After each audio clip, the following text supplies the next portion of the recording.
Chapter 576. The ghost mist appears were it a common late core formation cultivator, they wouldn't be able to withstand the golden flames for even a quarter of an hour.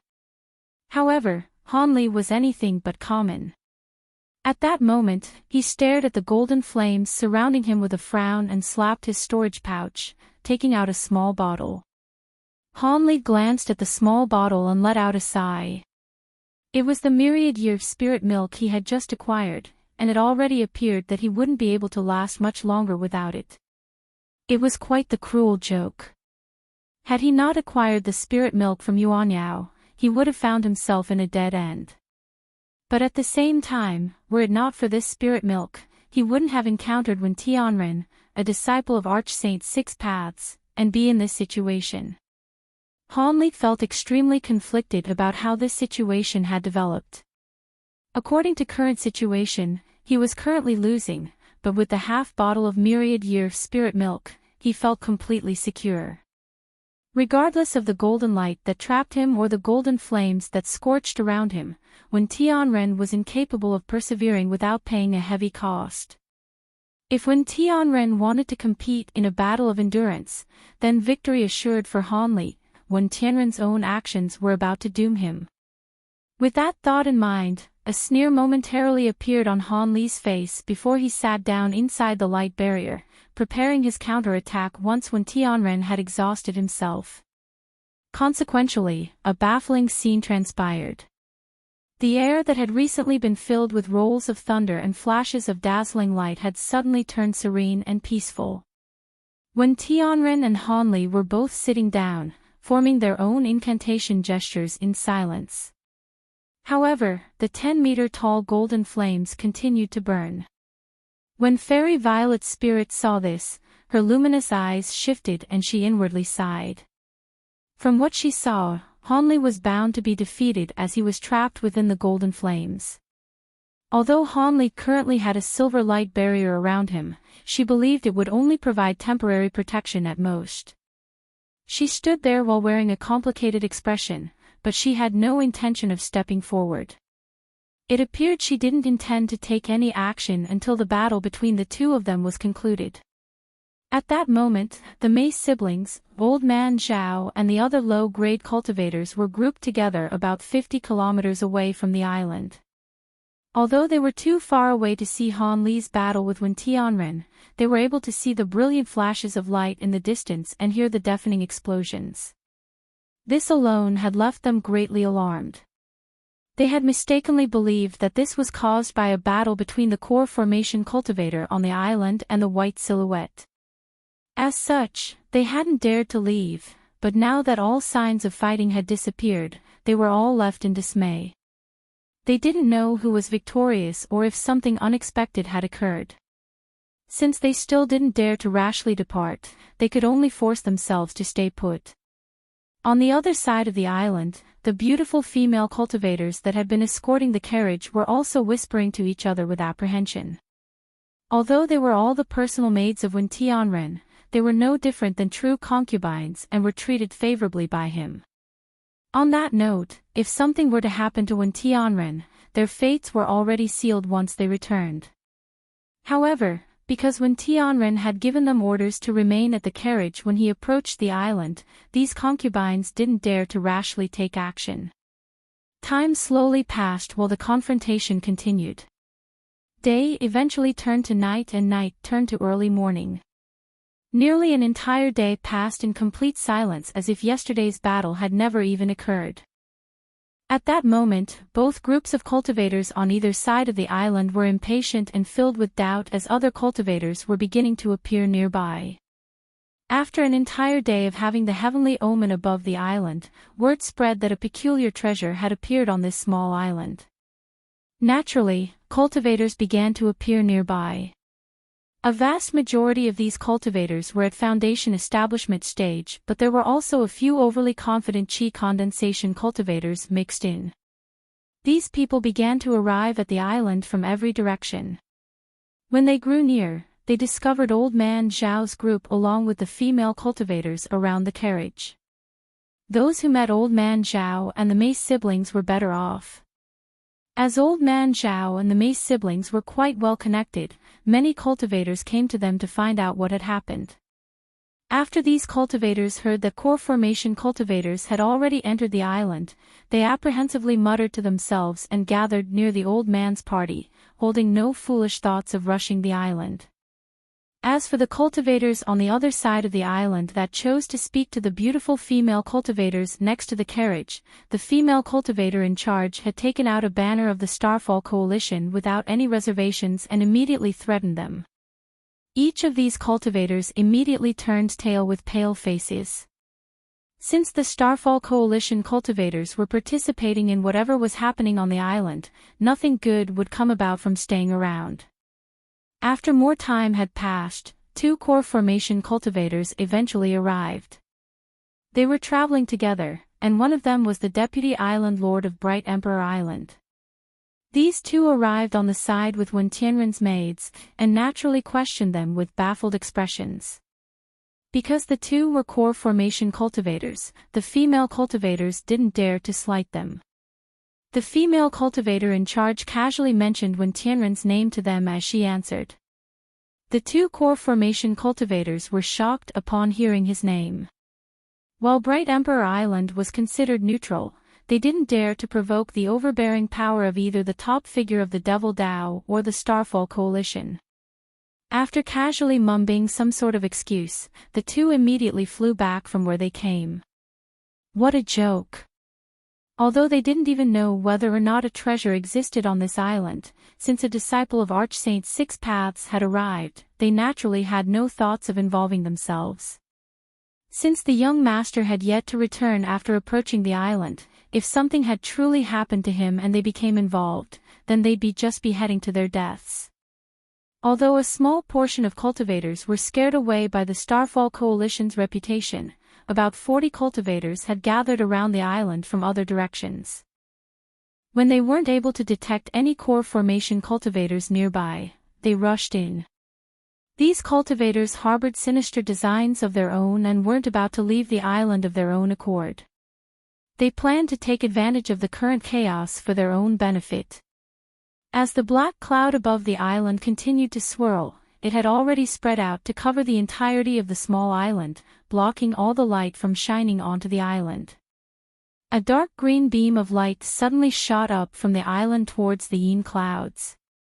At that moment, the clouds furiously roiled for a moment, then began to slowly descend and remained about 400 meters above the island before becoming serene. The emergence of these pitch-black clouds had given the impression that a tempest was about to approach. The heavenly omen's transformations shook the hearts of the cultivators nearby. However, a few of the more quick-witted ones felt delight as they believed the green beam of light to be the sign for the emergence of a treasure. These cultivators were suddenly overwhelmed with greed and glanced at each other for a moment before flying towards the island in groups of 10. They believed that with so many foundation establishment cultivators joining hands, even a core formation cultivator wouldn't be able to make light of them. As for the portion of cultivators that hadn't joined, they were extremely calm and examined the others' actions with detached gazes. Since there were others willing to scout the path ahead, they were happy to sit back and watch before taking action. At that same time, when Tianren's maids were no longer capable of just waiting and approached the island with the carriage in tow. Unbeknownst to all these people was that deep within the oceans near the small island, a strange black light started to shine after an appearance of a slim black crevice. Soon after, countless threads of pitch-black qi emerged from the crevice, forming into a mist. This pitch-black mist was only about 10 meters wide at the start, but it quickly began to expand. In only a short moment, it had already spread to an area of 500 meters and continued to grow. Not only could ghostly wails be faintly heard from within the fog, but there were unceasing flashes of bizarre black lightning. Even more strange was how the nearby sea creatures were drawn into the black mist like moths to the flame. An instant later, all life in the nearby seas had already been swept clean, but nevertheless, the black mist continued to expand as if it were unsated. 1 kilometer, 2 kilometers. It eventually began to emerge from the ocean's surface, allowing it to be clearly seen by those present. When everyone saw this, they became numb with fear. From the looks of it, the mist would soon spread across the small island. Everyone on the island, including Hanli, were at a loss as they watched its progress. Chapter 577, Indescribable Danger. Inside the silver light barrier, Hanli raised his head and took a drop of spirit milk before glancing down at the small bottle with a pensive expression. It was the morning of the next day and he had now taken his 5th drop of spirit milk, but the golden light outside the light barrier still didn't show the slightest sign of weakening. The flames, however, had begun to shrink. It seemed Wen Tianren wouldn't be able to sustain them for much longer, and Hanli would be able to escape fairly soon. With that in mind, Hanli's hand flashed with white light and he calmly placed the bottle back into his storage pouch. He then glanced at the yin clouds in the sky and unconsciously frowned. He had clearly seen the beam of green light shooting into the skies from the direction of the valley that seemed to have been caused by Yuan Yao's spell ritual. Although he didn't know what had specifically happened, based on the black clouds lowering down, it appeared that the soul rise technique had yet to finish. As quickly as these thoughts appeared in Hanli's mind, he buried them. He couldn't afford to be concerned with anything else until after he escaped the prison of golden light. After taking a deep breath, he felt his magic treasures begin to surge with excitement. At that same moment, the silver wings could faintly be seen once more from his back. Floating above the golden flames, Wen Tianren no longer appeared as proud as when he had initially trapped Hanli.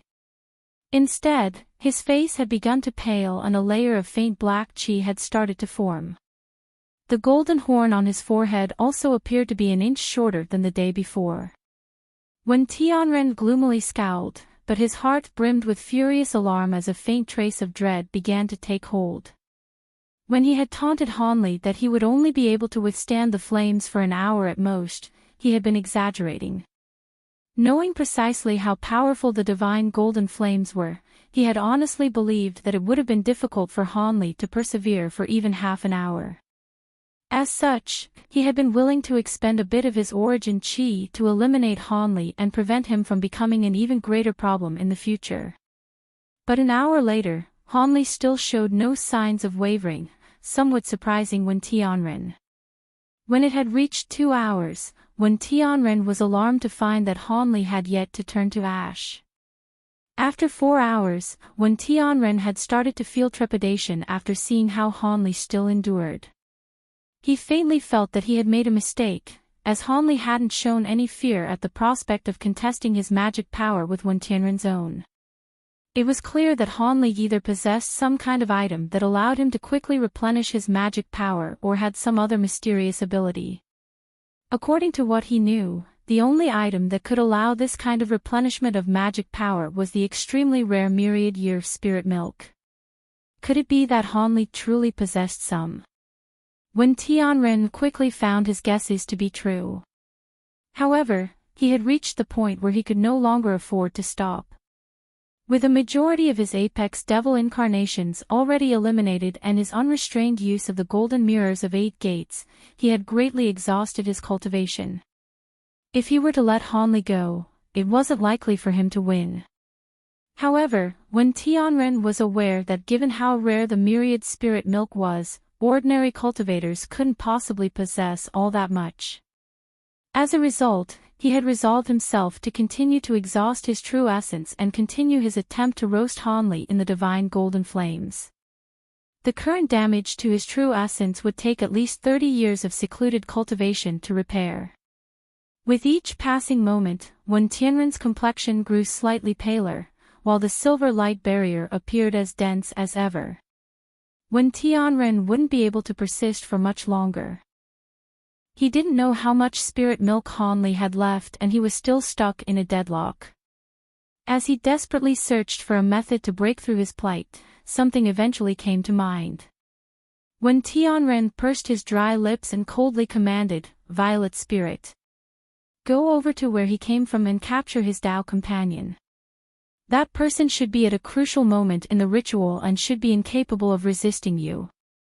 His originally refined appearance was now completely gone, revealing a trace of sinister malice. When Fairy Violet's spirit heard this, her expression changed.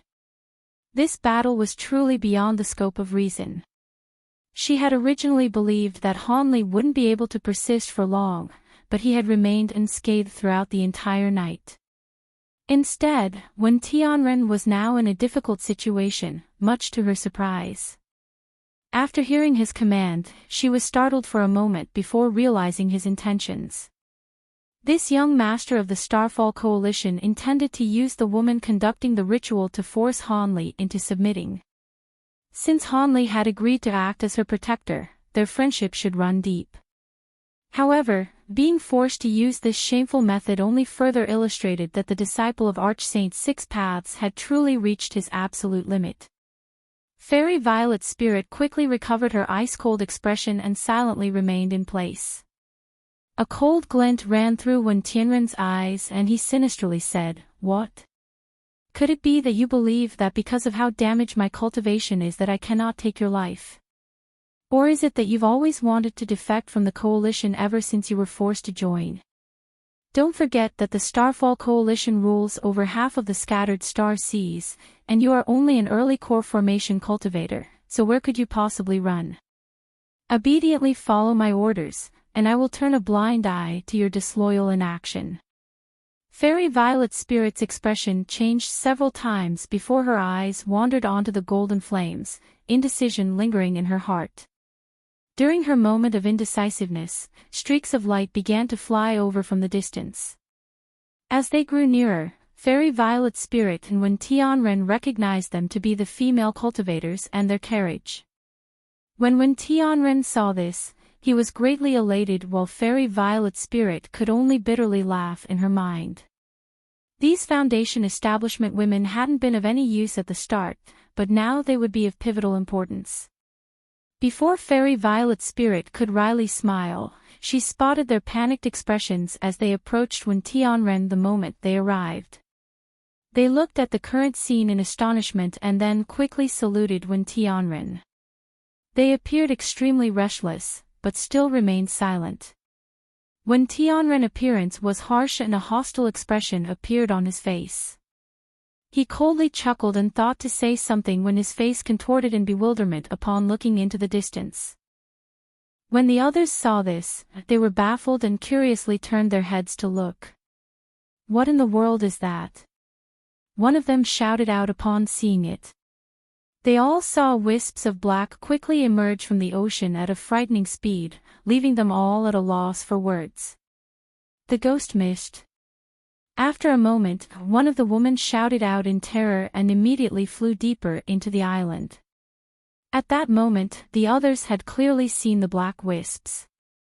A pitch-black fog had emerged from the sea and was rushing towards them as if it were alive. Suddenly, the rest of the Foundation establishment cultivators present had been shocked senseless and fled in complete panic.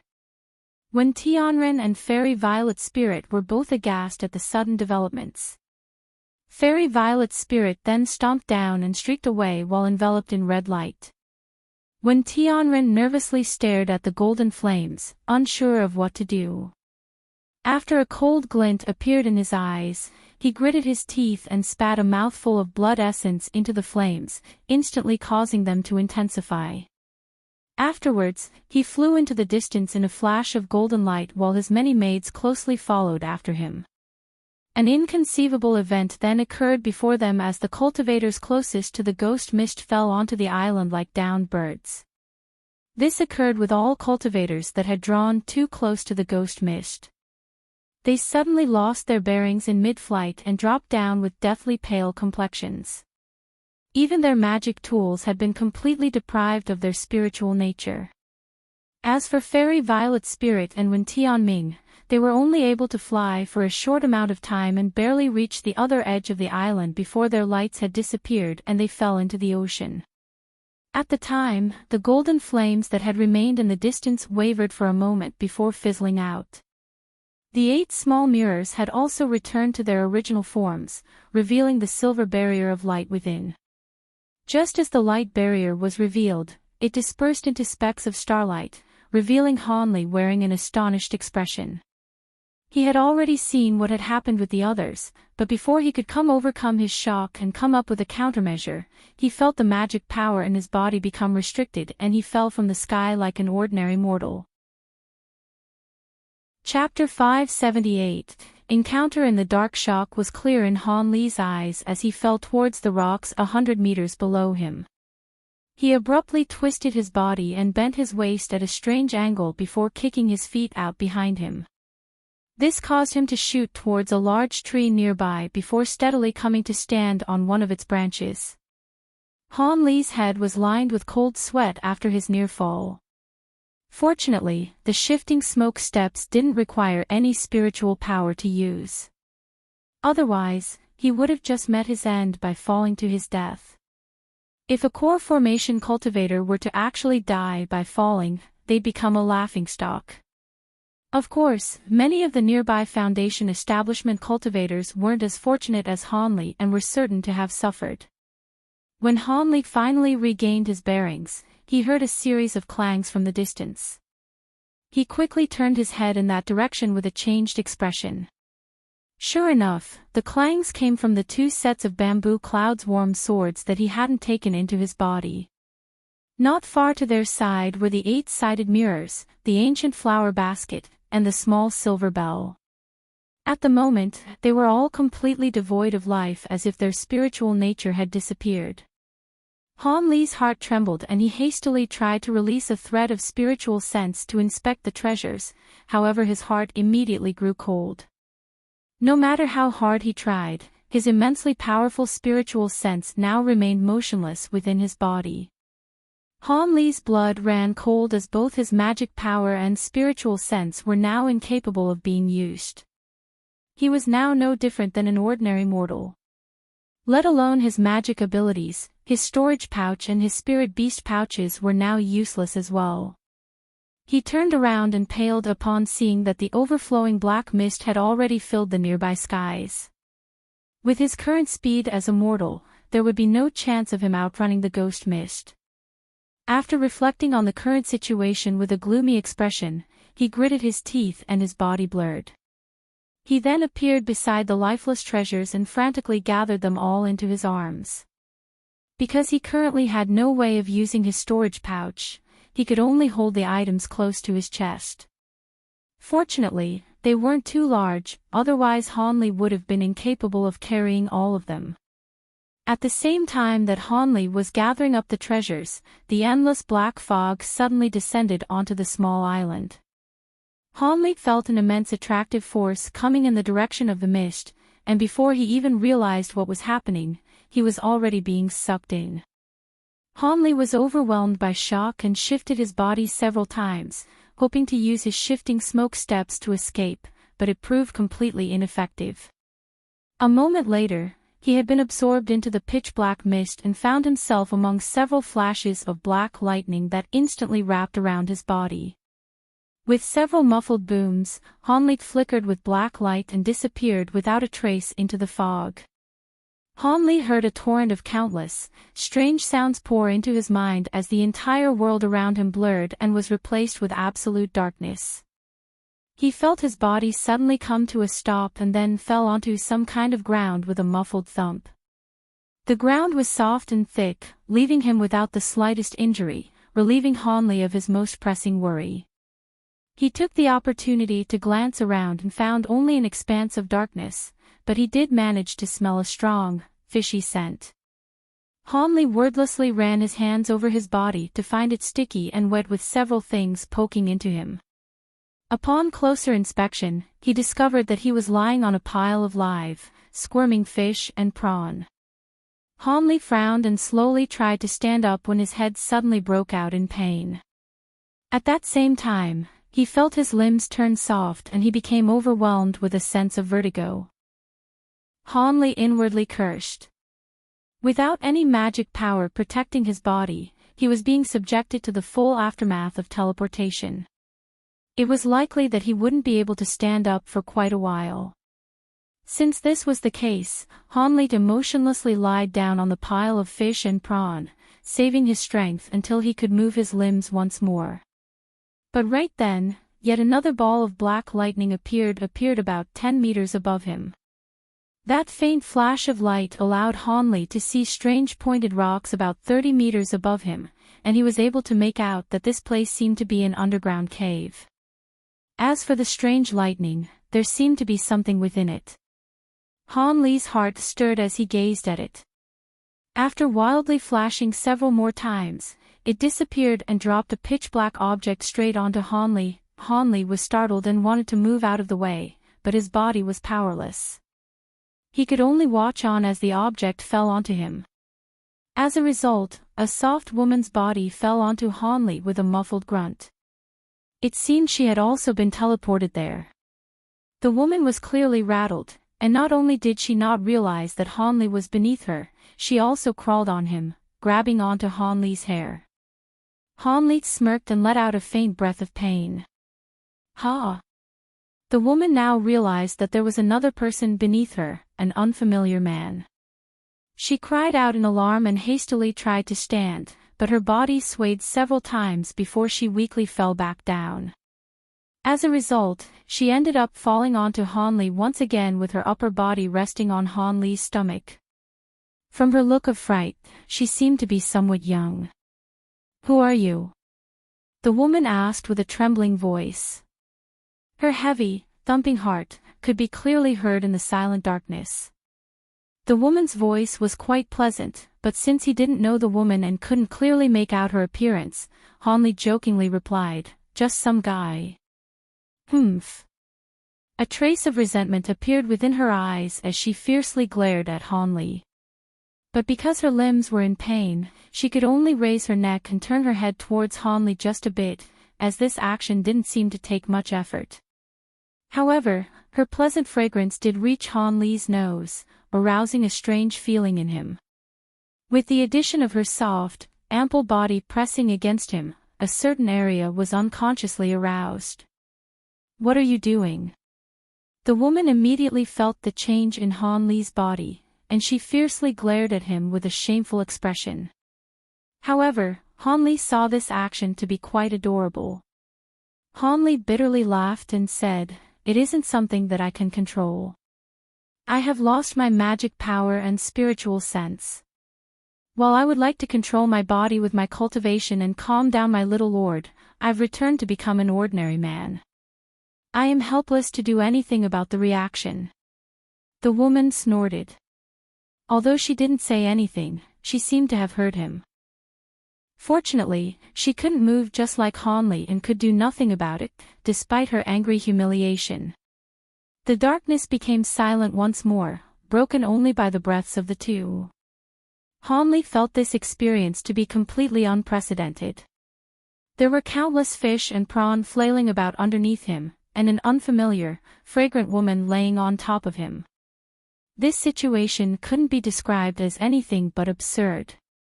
The woman suddenly broke the silence and asked, "Were you among the fellow cultivators that entered the island?" "Seems likely, right?" When Hanli heard her, he immediately recalled the dozens of cultivators that had rushed to the small island. It seemed like this woman was one of them. Doubt flickered within her eyes and she snorted before suspiciously asking, "What is that supposed to mean?" Hanli smiled and thought to brush off her question with a vague response when disorderly footsteps suddenly sounded as several torches soon appeared in the distance and floated nearby. There appeared to be shadows that were faintly visible beneath the flickering torchlight. Hanli's heart trembled. There seemed to be people here and they didn't appear to be the other cultivators that had been devoured by the ghost mist. An instant later, the torches had drawn close to them. Hanli's eyes narrowed and he was able to clearly see the black silhouettes behind the flames. They were 5 exceptionally large men that were each at least a whole head taller than Hanli, and appeared to be about 40 years of age. They wore green robes and held a sword-like weapon in their hands with huge leather bags on their backs and were hastily traveling forward in large strides.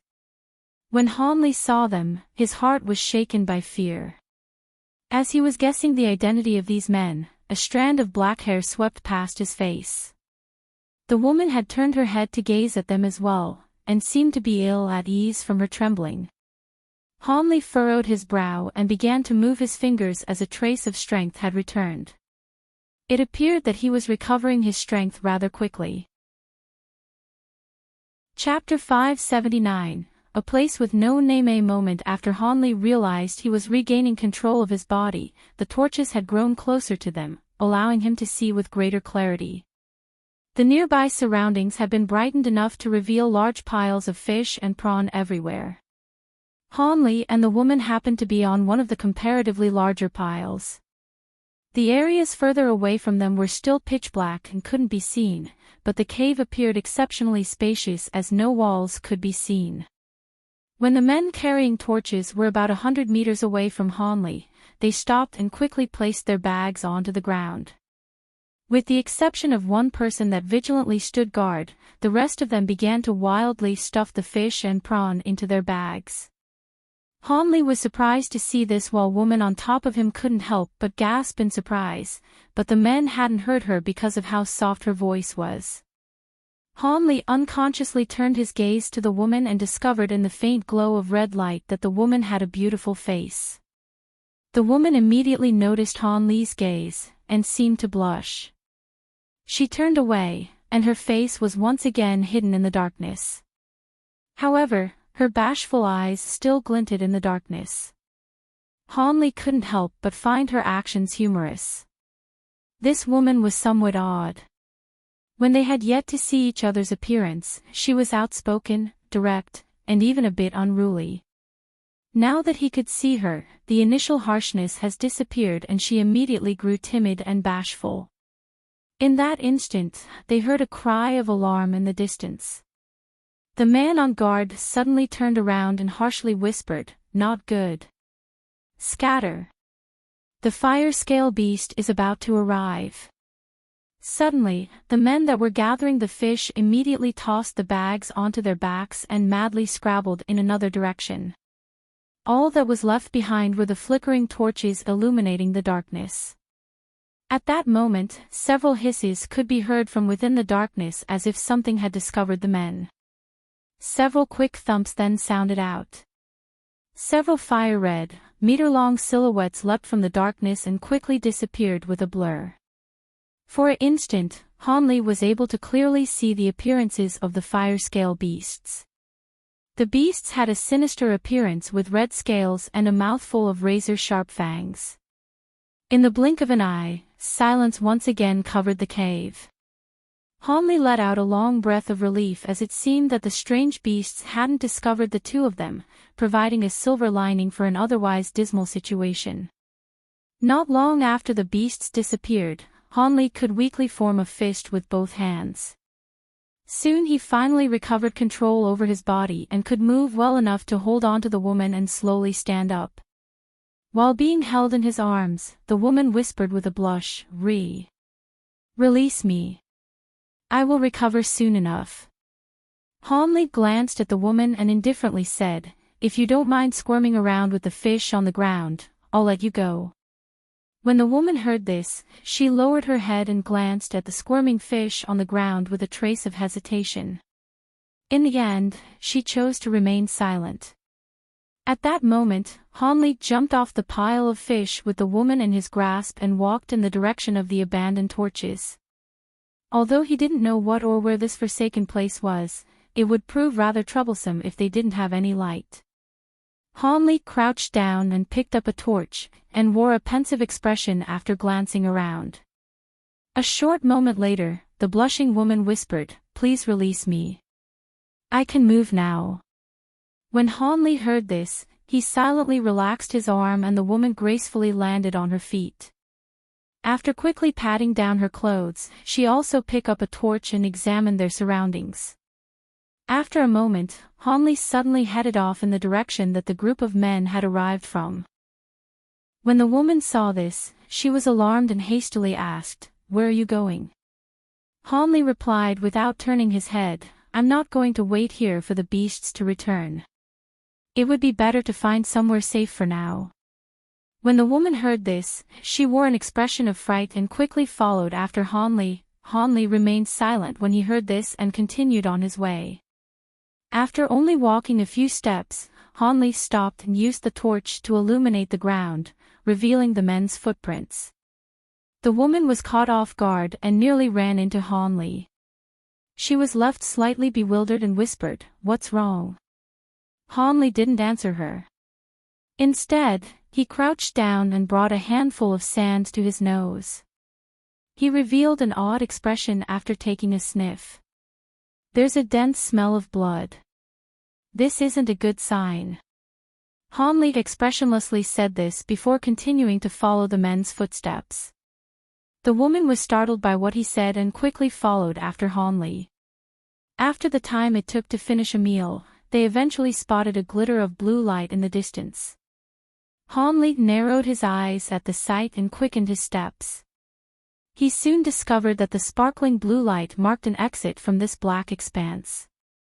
Although it was only about 3 meters wide, it was more than enough for a person to pass through. When the two saw this, they quickly walked through it with roused spirits.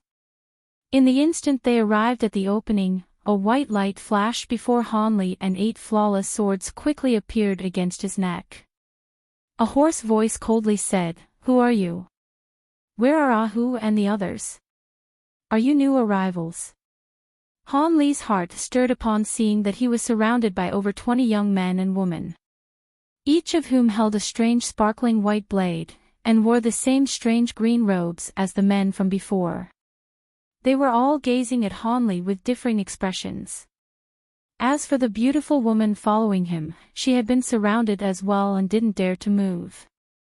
Hanli rubbed his nose and wryly smiled. "I imagine that we are what you consider to be new arrivals.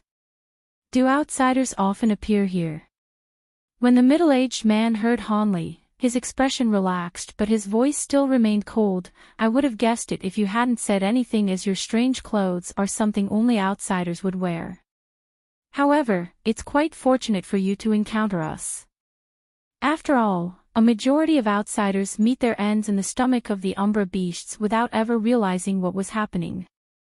He then waved his hand and the youths withdrew their swords.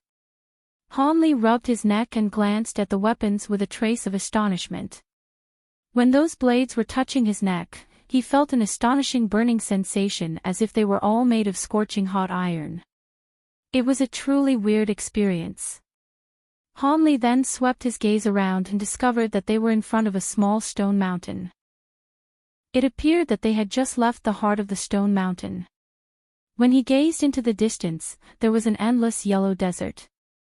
He then raised his head to the sky and felt an even greater shock. He saw pitch-black clouds covering the sky. They appeared endless and continuously arced with deep blue lightning, causing the sky to shine with a faint blue light. It was all stranger than anything Hanli had imagined. Before Hanli finished observing his surroundings, the lean middle-aged man frowned and asked, "Did you encounter anyone when you arrived?" "They would be my companions." Hanli immediately answered without hesitation, "I saw a group of men, however, they were chased down by a few beasts. They ran off in another direction." The lean man grew nervous and he unconsciously tightened his grasp on the blade. "Beasts? What kind?" "I heard those men call them fire-scale beasts." The lean man relaxed and calmly said, "Fire-scale beasts. That's good. Ahu and the others should have no problem dealing with them. But just to be sure, Fanli, bring a group of people inside and help them. Then take them through the nearest alternative exit." A towering dark man wordlessly brought a group of people into the cave. Chapter 580. Tall walls. The lean man turned his head toward Hanli and the woman and indifferently said, "I'm not sure whether I should say your luck is good or bad. You actually ran into an eruption of spirit-extinguishing chi. This causes far more tears in space to appear, and even experts are incapable of escaping them. But as a result, the Umbra beasts that normally lay inside the mountain hollow had left. Otherwise, you would have immediately be torn apart upon falling inside. When Hanli heard this, his heart sank, but his expression remained unchanged. I hope you'll forgive me for being so bold, but could your esteemed self tell us exactly where we are? From your tone, it seems this place is quite dangerous. The lean man examined the two's clothing and saw that they didn't seem to be ordinary people and wryly smiled. Dangerous? Hee. That's about right. Regardless of whatever identities or statuses you may have held on the outside, here in the Umbra realm, you're just people that need to struggle to survive. If you can't move or make yourself useful, you will end up as Umbra beast food. Hanli frowned and wanted to ask more questions, but the lean man impatiently waved his hand. We're pressed for time. The explanations will have to wait until after we return to the village. In just a moment, the Umbra beasts will return to their nests and we'll have to quickly block this secret entrance so that we can use it again in the future. After he said this, he turned to the people behind him and started harshly giving them commands.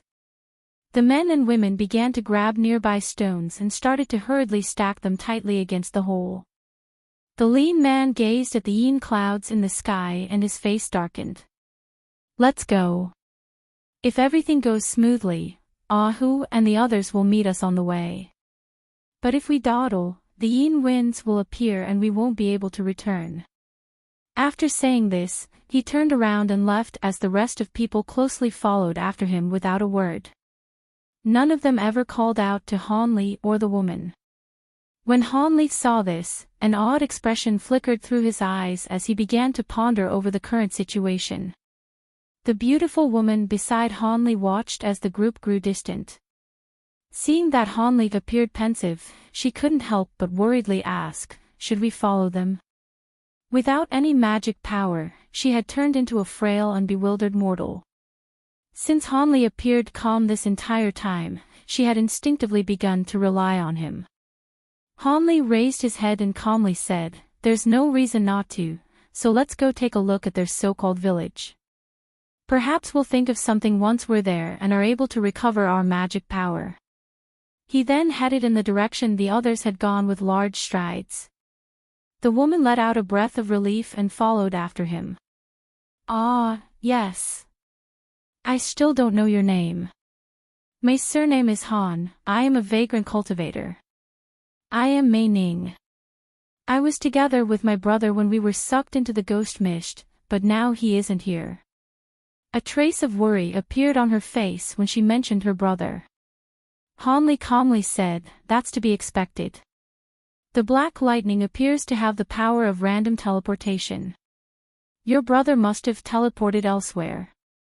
Otherwise, why would only the two of us teleport there despite the many cultivators around the island? If you search for him, you'll find him eventually. When the woman heard this, she felt relieved and her curiosity towards Hanli was piqued. His appearance was rather unfamiliar and she was certain that she had never seen him before. She tentatively guessed that he was a cultivator that had approached the island from a different direction. She thought to ask more questions of Hanli, but she hesitated after realizing that they didn't have a particularly close relationship, and ended up keeping silent. As the two hurried after the group of green-robed people, she pondered about the pros and cons of inquiring about him further. Although they didn't have any magic power, cultivators possessed bodies of purified essence that were far more capable than those of ordinary mortals. Seeing that the two were able to follow after them without difficulty, a strange expression appeared in the lean man's eyes, but instead of saying anything, he lowered his head and sped up. The others behind him quickened their pace in response. Hanli was somewhat surprised to see that these people were far more vigorous than ordinary mortals. Although their bodies didn't seem to hold a superior level of inner strength, they clearly cultivated some shallow martial arts. It seemed that martial arts would prove quite useful here. Nevertheless, Hanli still had misgivings from the ghost mist that had previously occurred.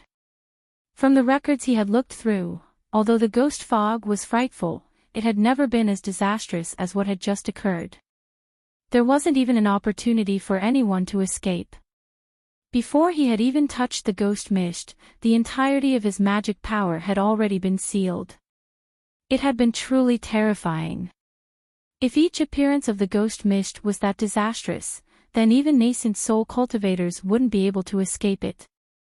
But in the previous appearances of the ghost mist, there were many cultivators who were able to escape from it, even low-grade cultivators had. However, Hanley felt somewhat suspicious about what the lean man had referred to as the so-called spirit-extinguishing chi. From its name, it was certain to have something to do with why his spiritual sense and magic power were currently restricted. They were truly unlucky to have encountered such a particularly dreadful ghost mist that had managed to capture everyone present. He reckoned that those that survived the teleportation would be found scattered across the other corners of this land. Just as Hanley thought this, the lean man suddenly stopped and turned his head in a different direction while the rest of his party had followed suit. Far off into the desert, a yellow dragon could be seen rushing towards them through surging clouds of sand. "It's Ahu and the others!" one of the youths shouted in delight as the others became excited. The lean man nodded his head and revealed a trace of relief, but his smile soon froze when he heard a series of sharp roars from the yellow dragon. The lean man furiously yelled with a distorted expression, "Everyone, quickly go and help them. They are being pursued by Umbra beasts." He took out the long white blade at his waist and led the charge forward. The rest of the party came to a sudden realization and each of them brandished their blades as they followed suit. Hanley stood in place, and merely stared at the yellow dragon in the distance with an odd expression. The lean man's party had just reached the yellow dragon when it abruptly stopped and roared before bursting into clouds of yellow mist. The party loudly yelled as they entered the dense smoke, and shouts of all pitches and tones were intertwined. After the time it took to finish a cup of tea, their voices eventually quieted down. After a short moment, a series of cheers came from within the yellow mist, and the men and women all emerged with their bodies splattered with beast blood. It was difficult to tell if any of them had sustained any injuries, but each of them wore a smile of pleasant surprise. When they returned, they were joined by the burly men that Hanley had seen within the mountain. They were still carrying the huge bags on their back. When they spotted Hanley and Mei Ning, they appeared somewhat confused, but after the lean man whispered something to them, their expression brightened and paid them no further mind. The group quickly marched on with the new arrivals. 2 hours later, they had reached an expanse of pitch-black stone that interrupted the desolate sandscape. Just like the desert from before, Hanley was unable to see the end of this expanse of black stone. However, the black stones were all strangely shaped and their deep shade of black left Hanley with an eerie feeling of discomfort. But when the others saw this place, they let out long breaths of relief and wore relaxed expressions. At that moment, the yin clouds in the sky had begun to restlessly move about and the blue flashes of lightning had become more frequent. Occasionally, they would directly strike an area nearby, causing a pit to appear among the stones. Hanley and Mei Ning were startled by the sudden turn of events, but the others seemed accustomed to it. They simply walked into the stony areas with quick strides. The lean man then shouted, "Everyone, quicken your pace. The village is about to close their doors. Let's avoid being trapped outside." Afterwards, the group of people dashed forward and ran with all their might. Hanley and Mei Ning glanced at each other. Although they didn't know what was going on, they didn't dare to fall behind.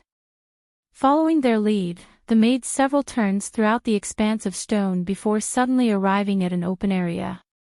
The spacious area had lofty stone walls that were as black as could be. Not only were these stone walls all carved out of massive boulders that were at least 3 meters wide and 10 meters tall, but they extended out for several kilometers. Additionally, about every 10 meters along the walls, a sharp spike of hardwood struck out from the wall, making for a sinister appearance. Currently, the group of people were heading in the direction of an imposing wooden gate with over 10 men with white pikes standing guard on either side. When these guards saw the lean man's party approach, they loudly yelled at them with excitement. With a huge rumble, the gate slowly opened, allowing them inside. Although Hanli and Mei Ning were new arrivals, the guards merely glanced at them without asking any questions. Instead, they surrounded the returnees and excitedly asked them a few questions. As a result, the large men gave them a glance at the fish and prawn in their bags before the guards cried out in surprise. Hanli furrowed his brows at the sight. It seemed that food was a scarce resource here. Soon after, Hanli swept his eyes across the entire village.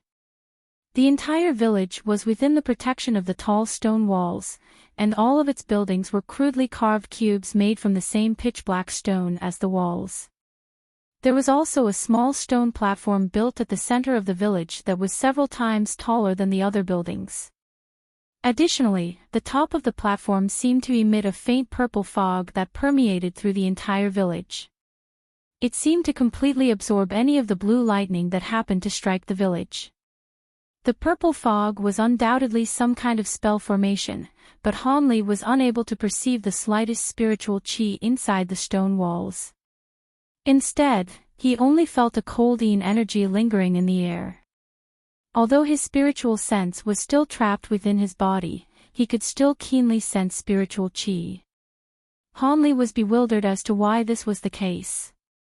The lean man's group had entered the village and already arrived at a large hall near the platform. There were a group of people outside the hall that were gesturing and whispering with the lean man's group when one of them looked in Hanli's direction with a deep gaze.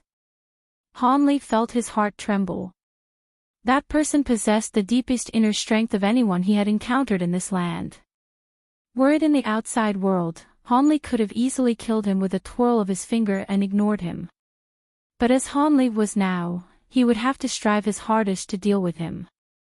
At that moment, the lean man had approached the group of people and said something to them before turning around and pointing at Hanli and Mei Ning. The group then turned their gazes to Hanli. Hanli remained silent and revealed no fear, but to his side, Mei Ning revealed nervousness from not knowing what they had in mind for them. The lean man beckoned to the two and said, "You two, come over. The village elders have some questions for you." Hanli nodded his head and calmly walked over with Mei Ning in tow. The group of people that had been standing outside had already turned around and entered the hall, and Hanli soon followed. A plump old man that sat at the center of the hall gazed at them with a kind expression and said, "Please, sit. Since we are all human, we will naturally do our best to aid one another. However, there is much that is different in this world from the outside. How about you two first introduce yourselves before I start introducing you to this land?" The others sat down at his side, and the one who had glared at Hanli outside the hall were among them as well. He had narrow eyes, a hostile expression and pale skin. At that moment, his spirited eyes had swept across Hanli and the beautiful Mei Ning behind him. Although he was silent, a peculiar expression flickered through his eyes. Hanli casually smiled and calmly replied, "There isn't much to say about us. We encountered the ghost mist at sea and were drawn here by it. As for my previous identity, what use is it here? There is no point in talking about it." The old man smiled upon hearing Hanli's vague answer. He examined the two with narrowed eyes before saying, "You two must be cultivators, so there is no point in concealing this." With that said, the old man's gaze dropped down to the bulging storage pouch at Hanli's waist. Hanli's expression remained unchanged, but he was inwardly shocked. As for Mei Ning, her expression grew pale with worry. "You two don't need to be scared.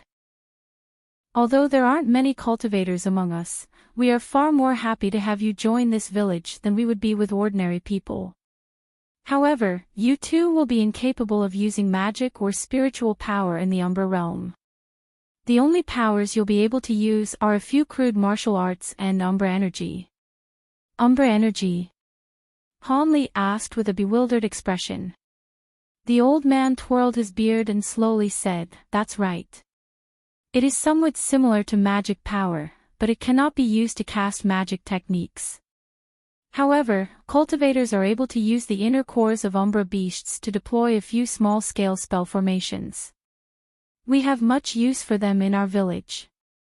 And even if you aren't proficient in spell formations, cultivators' bodies are far stronger than those of ordinary men. They will certainly be great helpers. After a moment of thought, Hanli asked, "Your esteemed self seems to understand much about us cultivators. Are there other cultivators in the village?" The plump old man smirked and said, "Of course there are, but they only number about 6. This old man happens to be one of them. When I was sucked into the ghost mist, I was only a foundation establishment cultivator." A trace of astonishment flickered through Han Li's eyes, but when he thought to ask more questions, the entire hall violently rumbled. In the distance, there seemed to be a huge monster charging at the village. The expressions of the people inside the hall had greatly changed, and they no longer paid any attention to Han Li. They all immediately walked out, and Han Li soon followed after them with a hesitant expression. The village elders were commanding several hundred robust youths to all rush up the thick walls with pikes in most of their hands, while a few of them carried crude bows. Although their expressions were all tense, they acted with perfect discipline as if they had already experienced this many times. Han Li's gaze turned in the direction of a very loud rumble coming from outside the stone wall. Although he could feel the tremors grow even more astonishing, nothing else had yet to happen. Han Li rubbed his chin and expectantly glanced around for a moment. He then walked over to a tall building nearby and took advantage of the chaos to jump off a wall and easily climbed onto the stone building's roof. From the top of the building, Han Li was able to see what was happening. In the distance, he saw that the stone and sand were violently scraping through the air on a bewildering black wind while a black frost spread across the ground in its wake. It appeared amazingly cold. This seemed to be the yin wind that the lean man had spoken of previously. It truly wasn't something that ordinary mortals could handle. However, as the yin wind reached about 300 meters from the village, it began to disappear, accompanied by heavy tremors as a large object dropped onto the ground. Although it was still a good distance away, an astonishing aura could be felt from it. Soon, a 40-meter-tall black figure emerged from the winds. When Han Li saw the black figure's true appearance, he felt his blood turn cold. At first glance, the black figure appeared to be a gigantic gray ape, except that the beast had 4 eyes and a pair of wings emerging between its ribs. It carried a log of jet black wood in one arm as it madly charged towards the village, while its 4 eyes were radiating with crimson light and emitted a powerful, bloodthirsty aura. After the beast's true form was revealed, many people started to loudly shout, "It's an insidious mauler. Quickly, send over the great shields." In an instant, a large number of women, children, and elderly began to deliver shields of all kinds to the walls. But soon after, they began to flusteredly run away from the walls as the huge beast came within 300 meters of the village. The tremors caused by the beast's footsteps had left Han Li bewildered. It appeared as if the stone walls would be taken down by the tremors long before the beast even reached them. But in the next moment, huge tentacles were formed from several strands of dense violet fog and rigidly fastened onto the huge beast's feet. As a result, the huge beast lost its footing and fell in front of the stone wall, causing everyone in the garrison to lose their balance for a moment from the resulting tremors. Han Li unconsciously turned his gaze to the tall platform with astonishment, and shockingly discovered that there were now 4 people sitting cross-legged on the platform. Their bodies were covered in a faint layer of purple chi as if they were utilizing a technique. This is Umbra energy. Han Li's heart stirred. In the following instant, an order was shouted, "Attack!" A large number of pikes and arrows were shot at the huge beast like rain, completely enveloping it. As Han Li watched this, his heart thumped with excitement. Chapter 582. The Umbra Realm. Knowing that things were far from good, the huge beast loudly roared and released an icy yin wind from its mouth. Not only were the incoming arrows all blown away by the yin winds, but they were even covered in a layer of glossy black ice. They had all fallen to the ground without even touching the beast.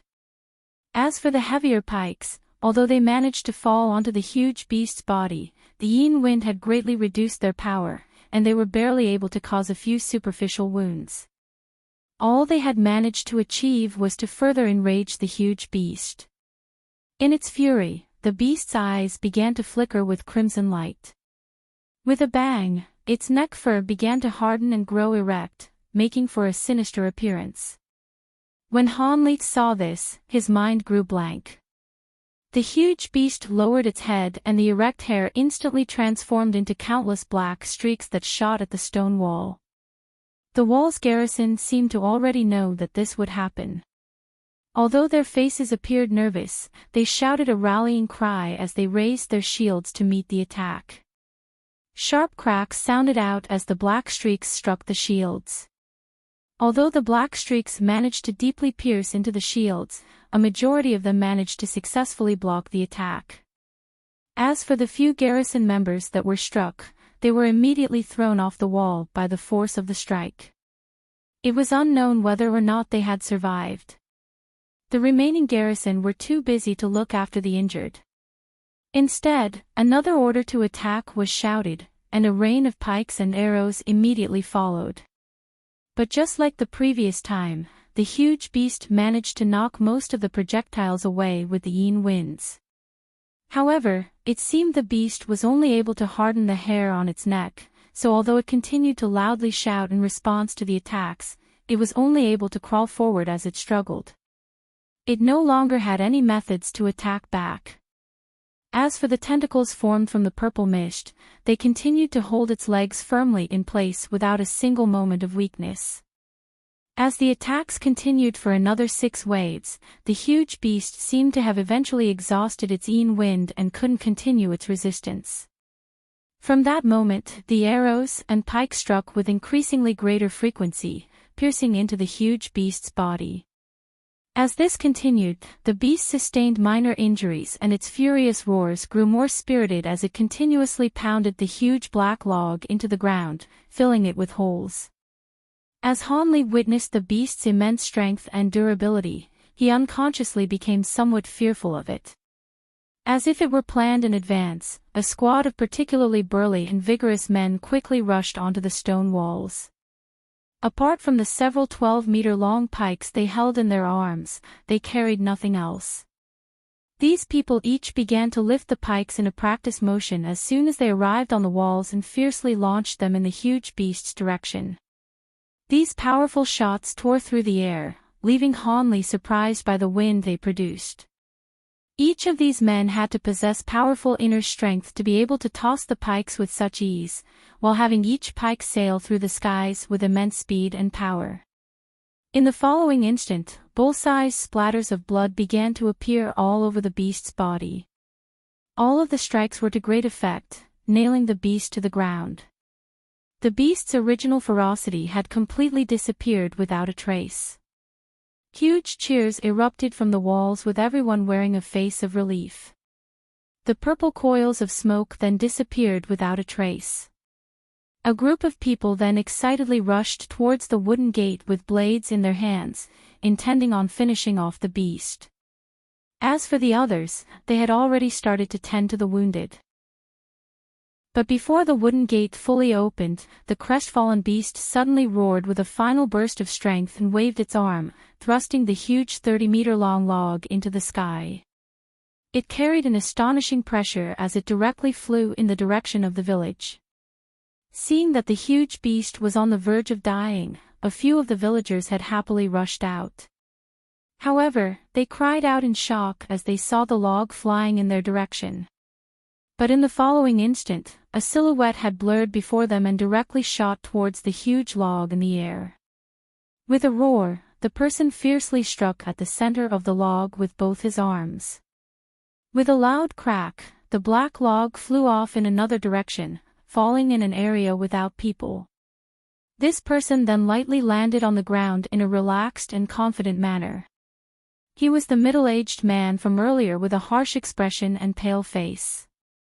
The villagers that had been saved greatly sighed in relief and immediately spoke to their savior, repeatedly thanking him. However, the pale man merely waved at them with an indifferent expression before returning back to his original position. A trace of astonishment then flickered within Han Li's eyes. After the pale man had rescued these people, he had carelessly shot a cold glance in his direction. Although Han Li didn't know what he meant by it, it clearly wasn't positive by any means. Han Li frowned, and just as he pondered what the man had meant by it, the wooden gate opened and several tens of robust men charged out of the village to finish off the huge beast. However, it didn't end after the beast was dead. With their long blades, they cleaved open the beast's skull and fumbled around within the blood and gore until they took out green, thumb-sized gem. The group cheered after they found it, and those that were watching cheered along with them. Han Li blinked, suddenly feeling that the green gem seemed somewhat familiar. After lowering his head for a moment of thought, he suddenly recalled what it was. During his trip to Heaven Void Hall, he had encountered many similar green gems in the wreckage of the puppets. Could they be the same material? After watching for just a moment more, Han Li wordlessly leapt off the stone building. The plump old man and the other elders had already returned to the hall, and Han Li still had a belly full of questions he wanted to ask them. When Mei Ning saw Han Li returning to the hall, she followed him in with a lowered head. After witnessing the previous battle, she realized the dangers of this place and became worried. When Han Li entered the hall, the elders had already returned to their seats. When the plump old man saw Han Li enter, he smiled and thought to say something when a tall, robust man quickly entered with the green gem in his hand. The robust man placed the gem on the table in front of the elders and respectfully said, "Great elders, this is the insidious Mauler's Umbra Beast gem. Please take a look at it." Chapter 583, Stomach of the Rahu. Han Li frowned and let out a long breath before asking, "Your esteemed self called this place the Umbra Realm. Does this place have any relation with the Netherworld from legend? Is there any way to restore the magic power that was restricted? Most importantly, I wish to return to the outside. I have no intention of staying here. Would your esteemed self happen to know of a way out?" The plump old man shook his head and sighed. A majority of the humans in this world were born here, and most of humans that are brought here by the ghost mist end up devoured by Umbra beasts. Only a small minority were lucky enough to reach a village. As for my own close friends and family, they are all on the outside. If it were so easy to return, why would us survivors from the outside world remain here and continue living day after day on the verge of crisis? As for whether or not this place has anything to do with the Netherworld, who could possibly know? However, there is a senior that has stayed here far longer than I have, and he holds the belief that this area is a crevice between the human world and the Netherworld. As a result, there is a dense concentration of Umbra Chi, but there are no excessively powerful Umbra beasts that take form. Additionally, there is a far-fetched rumor being spread around by a few cultivators that believe this world has nothing to do with the Netherworld. These cultivators believe that this world is actually the stomach of a legendary devil beast, the Rahu. Legend says that the Rahu is capable of both devouring stars and tearing through space, and that it is fond of concealing itself on the seafloor, only emerging to feed itself every so often. That is supposed to explain how the strange mist emerges from the sea and can link the two worlds together. Han Li's expression greatly changed when he heard this, the Rahu. How could that be possible? It makes far less sense than the Netherworld. I don't believe that this entire world is contained inside a devil beast. The old man leisurely said, "That's right." When I first heard of this, I was shocked as well. Although it is hard to swallow, there is still a possibility it's true. If the tears in space appeared periodically, then one might expect that they all appear at the same place. However, this isn't the case. Whenever new arrivals are sucked into the Umbra realm, they all come from different areas in the seas that others haven't heard of. For example, I came from a small island in the South Bay province of the Great Court of Jin. As for the other cultivators, they've arrived from places such as the 5 dragon seas, the heavenly sand continent, and the scattered star seas as well. Nobody recognizes where anybody else has come from, but here we are all the same. The Great Court of Jin. You're a cultivator of the state of Jin. A trace of astonishment flickered within Han Li's eyes. When he was in the heavenly south region, he had heard much of the esteemed state of Jin. The old man's eyes brightened. Could it be that you also came from the Great Court of Jin? Han Li shook his head and said, No, but I have heard quite a bit about it. I know it to be an immensely large country, and I had always wanted to visit it but never had the opportunity. The old man revealed a trace of disappointment and said, So it's like that. That is somewhat regretful. This old man truly wishes for an opportunity to return. The old man then radiantly smiled and chuckled. Fellow Taoist would have known what a true world of cultivation was had he visited our great Jin. To the best of my knowledge, there is no other cultivator world that compares in scope or activity of ours. It wouldn't be a lie to say that the great state of Jin is a sacred site for cultivators. Han Li rubbed his nose, but despite the bitter smile on his face, his heart stirred in response to the old man's words. The old man smiled and chuckled. This old man has strayed off topic.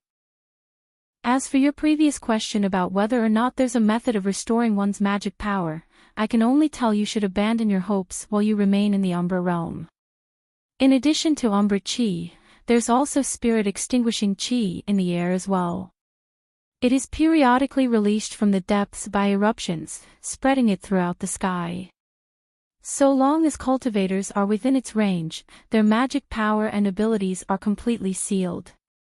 It is quite fortunate that you were brought over here during an eruption of spirit-extinguishing Qi. Han Li suddenly felt gloomy upon hearing all of this. Were it not for the eruption of spirit-extinguishing Qi, he wouldn't have even been brought here by some trifling ghost mist. After a moment of silence, Han Li resentfully said, Since we were able to enter, then there must be a way of leaving. I refuse to believe that there isn't. The old man twirled his beard and unhurriedly said, Well, technically there is a way out, but it requires assistance. A trace of joy appeared in Han Li's mind and he hastily asked, What is it? As Mei Ning heard this, her expression fluctuated with roused spirits. It's... The old man revealed a hesitant expression. Han Li's expression stirred and an odd emotion flickered within his eyes. What? Could it be inconvenient for you to say? The old man grimaced as he looked at the two. His eyes then narrowed and he said with a deep tone, Please don't misunderstand. There is no point in concealing it. Although I do want 2 more cultivators to join the village, I'm not making it deliberately difficult for you. I am merely afraid you 2 fellow Taoists will impatiently rush out and throw your lives away. After Han Li heard this, he immediately chuckled, but his smile soon disappeared as he solemnly said, Be at ease.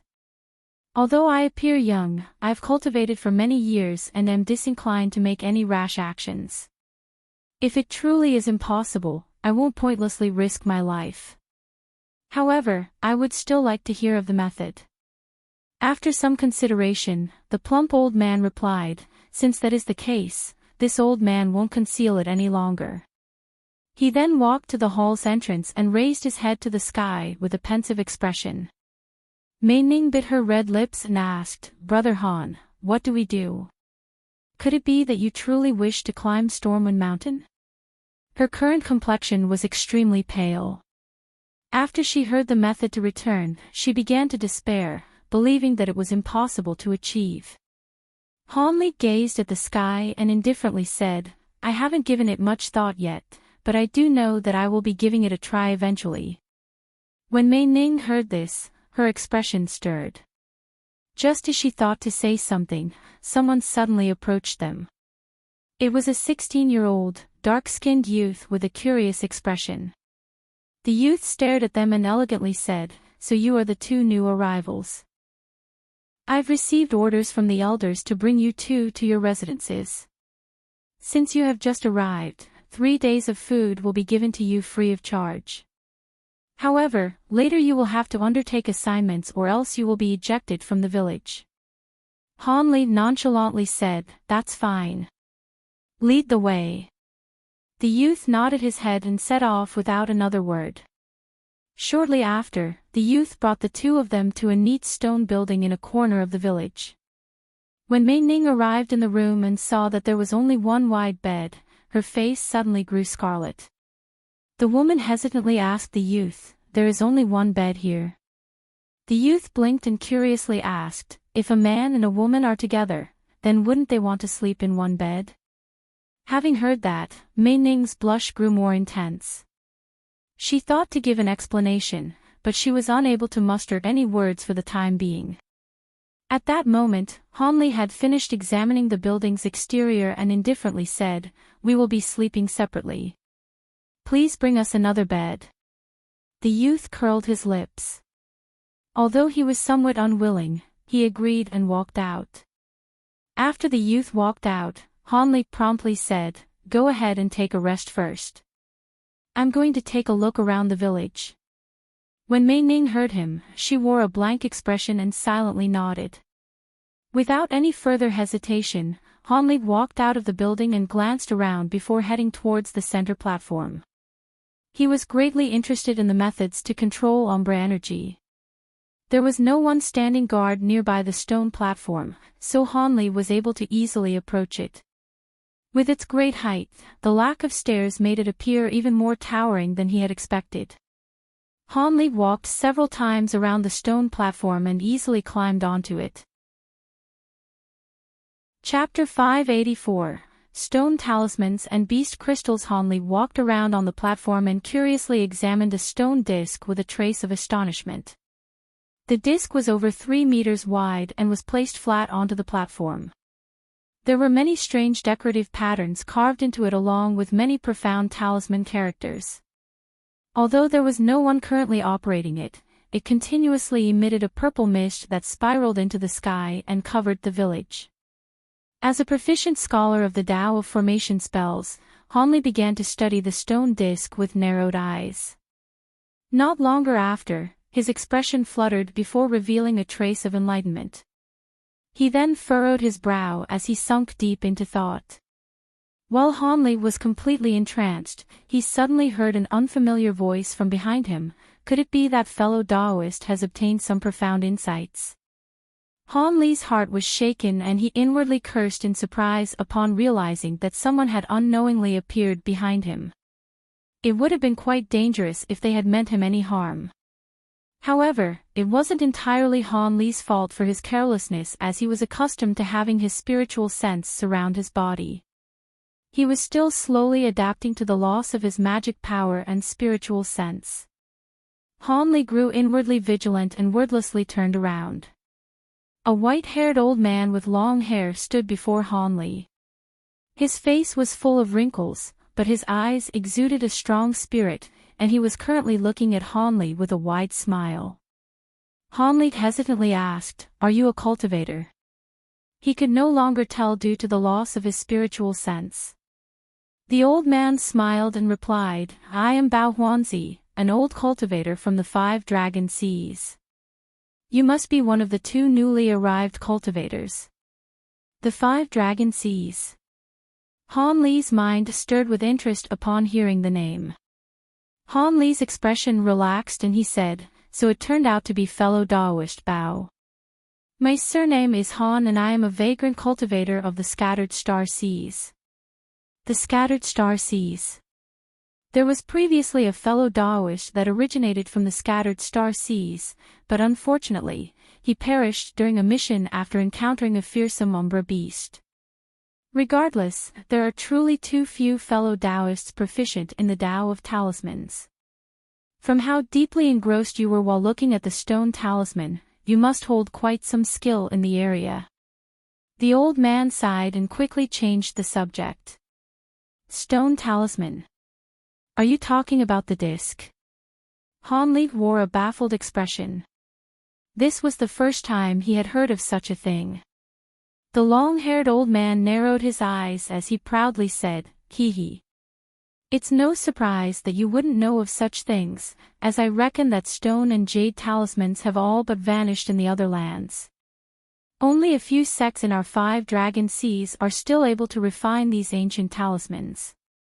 When Hanli heard this, his baffled expression disappeared and replaced with a frown. He glanced at the old man and said, "I've truly never heard of stone or jade talismans ever being created in this world.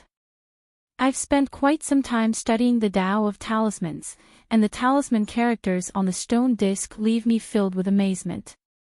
Your explanation has dispelled some of my confusion, but is it mistaken on my part that I've perceived spell formation characteristics in these talismans?" The old man revealed a trace of shock before rubbing his hands together and wearing a wide smile. "I truly didn't expect that fellow Taoist was proficient in the both talismans and formation spells. You've earned my respect." Fellow Taoist Han isn't mistaken, this purple cloud stone talisman is quite a bit different from true stone talismans. In order to utilize Umbra energy, it was altered with a few spell formation characteristics, effectively turning it into both a talisman and a spell formation. But as a result of this modification, its power has also greatly decreased. Hanli nodded his head with a pensive expression and took another glance at the stone disc. A trace of confusion flickered from Hanli's eyes. "From what you've said, you are able to use Umbra energy to perform magic techniques by using Umbra beast gems and spell formations. However, I don't see any beast gems embedded in the disc. Could there be something else that is peculiar about the stone talisman? It seems there is still much that fellow Taoist doesn't know. Surely you've seen the insidious mauler from today. Although a majority of people in the village cultivate martial arts and have gained fleshly might beyond that of ordinary people, it isn't possible for a lone person to challenge great Umbra beasts with martial arts alone. Even if they were able to defeat one with superior numbers, there would be many casualties and would be an unsustainable tactic. As such, we've used Umbra energy to disable the enemy with a few magic techniques during the village's time of need. However, this also consumes the village's stockpile of gems, so it must first be considered whether or not the village would be able to persist without them." The old man smiled and paused for a moment before continuing, "Regardless, these beast gems are incredibly difficult to acquire. Generally, the larger the demon beast, the more likely there's a beast gem inside their skull, but that isn't a guarantee. There were several times where we invested great amounts of effort and resources to slay a huge demon beast, but no beast gems were found on its corpse. As for the villagers that slayed a few of the fire scale beasts on their way back, they were actually able to find a beast gem among them, but this tends to be an exception. In summary, the demand for beast gems is astonishingly high due to the constant assaults by the Umbra beasts. However, we've only managed to maintain a stockpile of about 10 Umbra beast gems over the years, so we only use them with reluctance. As a result, the beast gems are kept among the village elders, and are only to be used when required. After the battle is concluded, they are immediately returned. As for the stone talismans, they are instilled with several days' worth of power, and the talisman is left to persist for several days. The beast gems aren't allowed to be embedded in them, wasting the slots that were specifically refined for them. The old man appeared somewhat dissatisfied with the village elder's methods and rubbed a square groove at the side of the stone disc with a wry expression. Hanli silently smiled in response. He reckoned that the old man had told him that last part in order to involve him in a power struggle within the village. However, Hanli didn't have the slightest interest in becoming tangled up in the matter. It appeared that the old man in front of him had started behaving like a mortal after he was severed from the path of cultivation, and had involved himself in a contest for political power. Hanli sighed and felt that this was quite lamentable. A trace of disappointment appeared in the old man's eyes when he saw Hanli remain silent. But soon, his expression recovered and he began to idly chat. The old man casually mentioned, "It is unknown just how many years this forsaken land has existed. Although very few cultivators are sucked in, I reckon that over time several hundred cultivators have met their end here in the Umbra realm. I've heard that core formation cultivators and even nascent soul cultivators have lived out their days in this land. Han Li's expression stirred. There have been nascent soul cultivators here. The old man sighed. That's right. Although I don't know how many years ago it was when that expert had been sucked into this land, but he had once been an elder of this village. I guess that he was the same as you too, and was sucked into the ghost mist when there was an eruption of spirit-extinguishing chi. Normally, the strange fog would be incapable of capturing such a figure. That should be the case. However, the spirit-extinguishing chi is quite fearsome. I'd guess that only the deity transformation stage cultivators from legend would be able to resist it. Deity transformation stage. Fellow Taoist scope of thought is truly wide. With regards to the nascent soul cultivator, although he already died trapped in this place, he left behind a few records, some of which detail his cultivation experiences. While these items might be incredibly precious on the outside, but here... The old man shook his head with a sense of regret. Han Li animatedly said, his cultivation experiences. I am very interested. Would fellow Taoist happen to know where they are? Records of a nascent soul cultivator's experiences are extremely valuable. It was only natural for Han Li to want to take a look. The old man rubbed the wrinkles on his face and casually said, I was excited like you when I first heard of this. However, after staying in this place for so long, I've completely lose interest in them. Without any magic power, the records are nothing more than drawings. If you're still interested in taking a look, all of the cultivator's remaining possessions are being kept in storage. The old man then pointed to a shabby stone building in a corner of the village. Barely restraining his excitement, Han Li calmly said a few words of thanks to the old man. Han Li chatted a bit more with the old man, but he was able to see Han Li's impatience and took the initiative to take his leave. Han Li watched the old man's departing figure and pursed his lips. After a quick moment of deliberation, he shook his head and descended from the stone platform. He then quickly walked towards the storage room with the cultivator's remaining belongings. Chapter 585, Reappearance of Demon Script. Many villagers along the way felt that Han Li's face was somewhat unfamiliar and curiously glanced at him. However, none of them bothered to approach or question him. As a result, Han Li was able to arrive in front of a rather worn black stone building unobstructed. After a moment of hesitation, he pushed the door in front of him, but it didn't budge in the slightest. Han Li was surprised by the door's resistance and suspected that there was something wrong with the door. But after taking another deep breath, he used the entirety of his strength. Although he hadn't cultivated any exterior martial arts, his body had passed through the essence cleansing of both foundation establishment and core formation and was able to muster great force. With a heavy groan, the door slowly began to give way, inch by inch, and Han Li was elated at the sight. At that moment, he discovered that for some reason, the door was twice as thick as an ordinary door. It was no wonder the door was nearly stuck. Han Li quickly entered the room and was faced with a moist stench of decay. He grimaced and quickly held his breath until the outside air rushed into the room and cleared out most of the unpleasant scent. He then took a short breath of fresh air before he began to look through the room, using the faint light from the doorway. The room was rather simple. Apart from the rows of stone tablets that took up a majority of the room, there were also a few stone tables. The stone tablets were about 3 meters tall and 6 meters wide, much to Han Li's surprise. As for the stone tables, they had records and a few scrolls as well as what seemed to be lifeless magic tools. Han Li quickly recovered from his surprise, and after some thought, he burst into laughter. How could one find wood or bamboo to make paper within this realm? As for jade slips, they were incapable of being used without magic power. As such, the stone tablets would be the only way to record something, so these stone tablets should be the records they had left behind.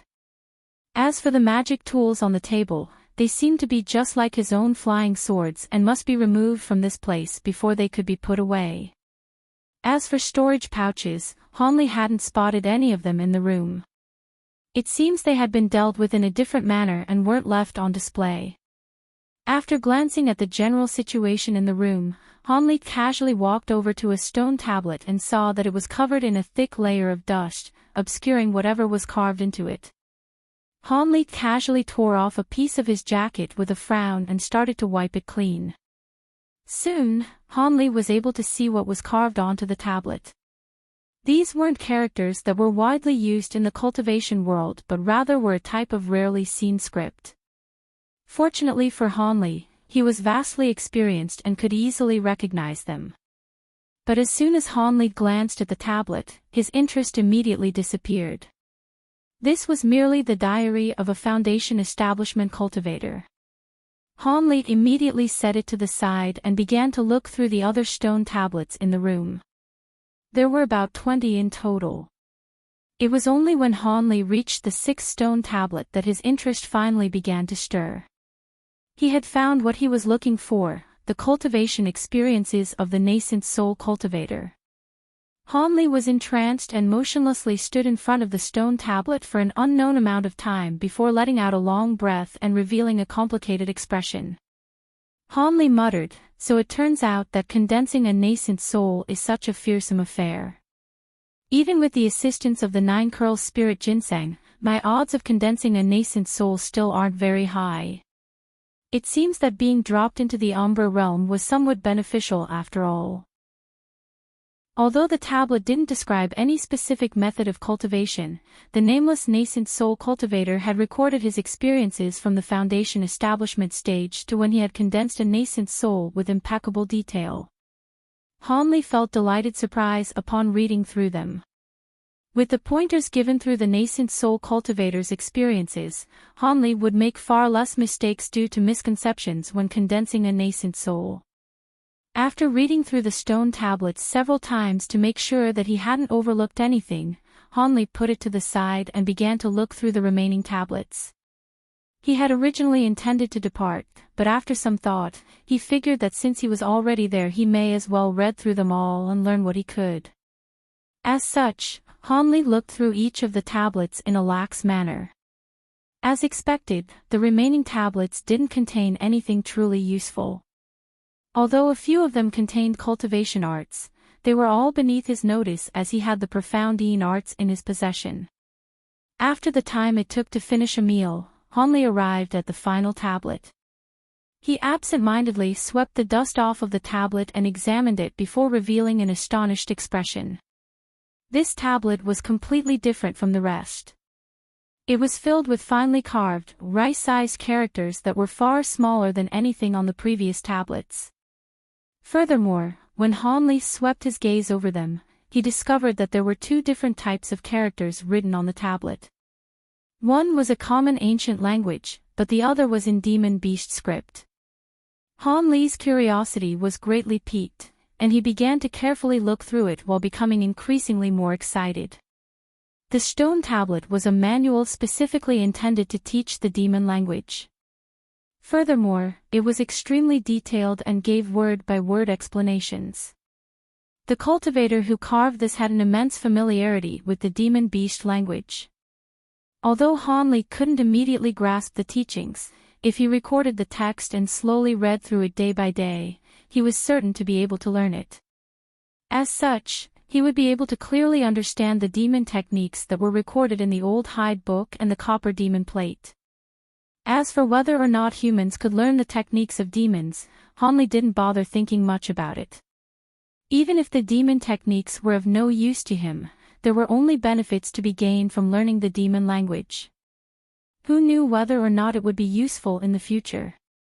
After all, this was an incredibly rare opportunity. After spending a rather long period of time, Hanley managed to utilize his eidetic memory and commit every character on the tablet to memory without fail. He then took a deep breath and left the room without even bothering to take another look at the magic tools on the tables. After leaving the stone building, Hanley began to wander around the village and examined a few of the more peculiar buildings. He would examine them closely and talk to a few of the nearby villagers about them. Fortunately for him, these villagers were rather simple-minded. Although he is a complete stranger, they amiably answered any questions he had. With this, Hanli quickly began to understand a few basic things about the Umbra realm. For example, since there were no iron mines or such, they could only refine weapons from the bones of particular Umbra beasts. Of course, weapons couldn't directly be made from the bones themselves and were immersed in a liquid known as dark water, hardening the weapons as a result. Additionally, they gained the added effect of Een flames, causing them to become particularly powerful against Umbra beasts. But because the supplementary effect of the Een flames quickly expired, these weapons had to be re-immersed in dark water every so often in order to maintain their deadliness. This greatly aroused Han Li's curiosity. Furthermore, every few months, there would be a storm of Een winds that lasted several days. During this time, a majority of the Umbra realm would be covered in bone-chilling black Een winds. Humans are incapable of moving outside during this period, as they would be turned into black ice sculptures by the Een winds. Only with the protection of the village's spell techniques could the villagers remain unharmed. In contrast, Umbra beasts were most active during the storm and would frequently appear, sometimes attacking the villages in groups, much to the worry of humans. Han Li had acquired quite a lot of information in this manner before suddenly being inspired to ask about the slender-eyed white-faced man that seemed to bode him ill. They told him that he was an outsider surnamed Feng who had been sucked in several years ago that possessed astonishing martial arts. He had killed powerful Umbra beasts many times since arriving and was rather renowned in the village. As a result, he had become an elder despite his young age and was responsible for teaching the youths in the village martial arts, gaining great prestige amongst the village youth as well. While Han Li didn't feel particularly fearful after hearing this, he inwardly frowned and felt that the man would prove quite troublesome. After strolling around the village for a while longer and seeing what there was to see, he leisurely made his way back to his building. But just as he arrived, Han Li suddenly heard a man's voice coming from within the room. "What? Everything I just said was sincere. So long as Lady May marries me, not only will you have no lack of food, but you need not risk your life to carry out missions. I have remained alone for many years, not because I am a fickle person, but because Lady May is the first that truly touches my heart." At some unknown time, the middle-aged man surnamed Feng had arrived within the room. Chapter 586, An Eye for an Eye. When Han Li heard what was being said, he was stunned, but he soon found himself unsure whether he should laugh or cry. He eventually realized that the speaker was the middle-aged man surnamed Feng. Han Li finally knew the reason he was so hostile towards him. The man mistakenly believed that Han Li and Mei Ning had some sort of intimate relationship because they had arrived together. However, it was no surprise to Han Li that this elder Feng would feel his heart stir upon seeing Mei Ning. The women in the village that he had seen weren't beautiful in the least. While Mei Ning wasn't on par with country-shattering beauties such as Yuan Yao or Fairy Violet Spirit, she was still exceptionally gorgeous by all accounts. With the addition of her many years of cultivation, she possessed an alluring aura that mortals couldn't possibly match. "I can pretend that I didn't hear that. I am a cultivator, I can't marry a mortal. Please leave." To Han Li's surprise, Mei Ning was unwavering even while alone and spoke with a blunt coldness. The middle-aged man grew enraged at Mei Ning's refusal and his tone grew sinister. "Humph. It seems Lady May still doesn't realize the situation she is in. This is the Umbra realm, and your status as a cultivator has no value here.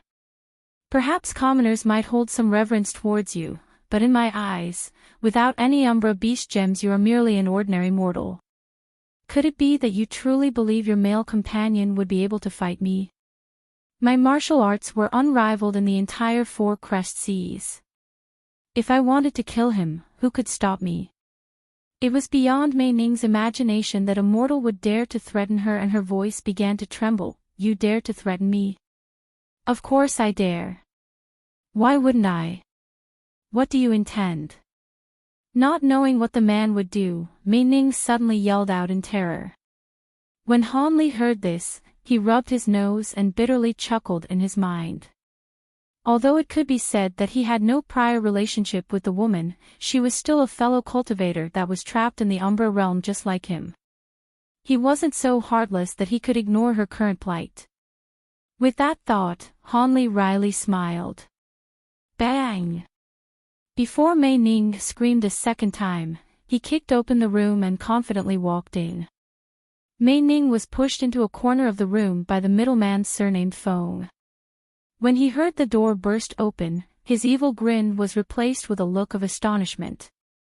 When he saw that Han Li was the one who entered, his expression quickly grew sullen. When Mei Ning saw Han Li, her pale expression immediately brightened as she ran out of the corner to Han Li's side. The woman managed to regain her bearings and immediately warned, "Fellow Daoist Han, be careful. That man wishes to do you harm." Without turning his head away from the man surnamed Feng, he calmly said, "Relax. I heard what he said from outside the room." The middle-aged man coldly stared at Han Li and asked with a harsh tone, "When did you return?" "I didn't hear any movements." He was extremely confident in his inner strength.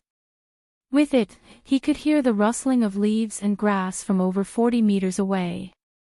However, he was baffled by the fact that he hadn't been able to detect Han Li. Han Li lazily turned his head towards the man surnamed Feng and half-heartedly said, "It seems you are quite confident in your martial arts.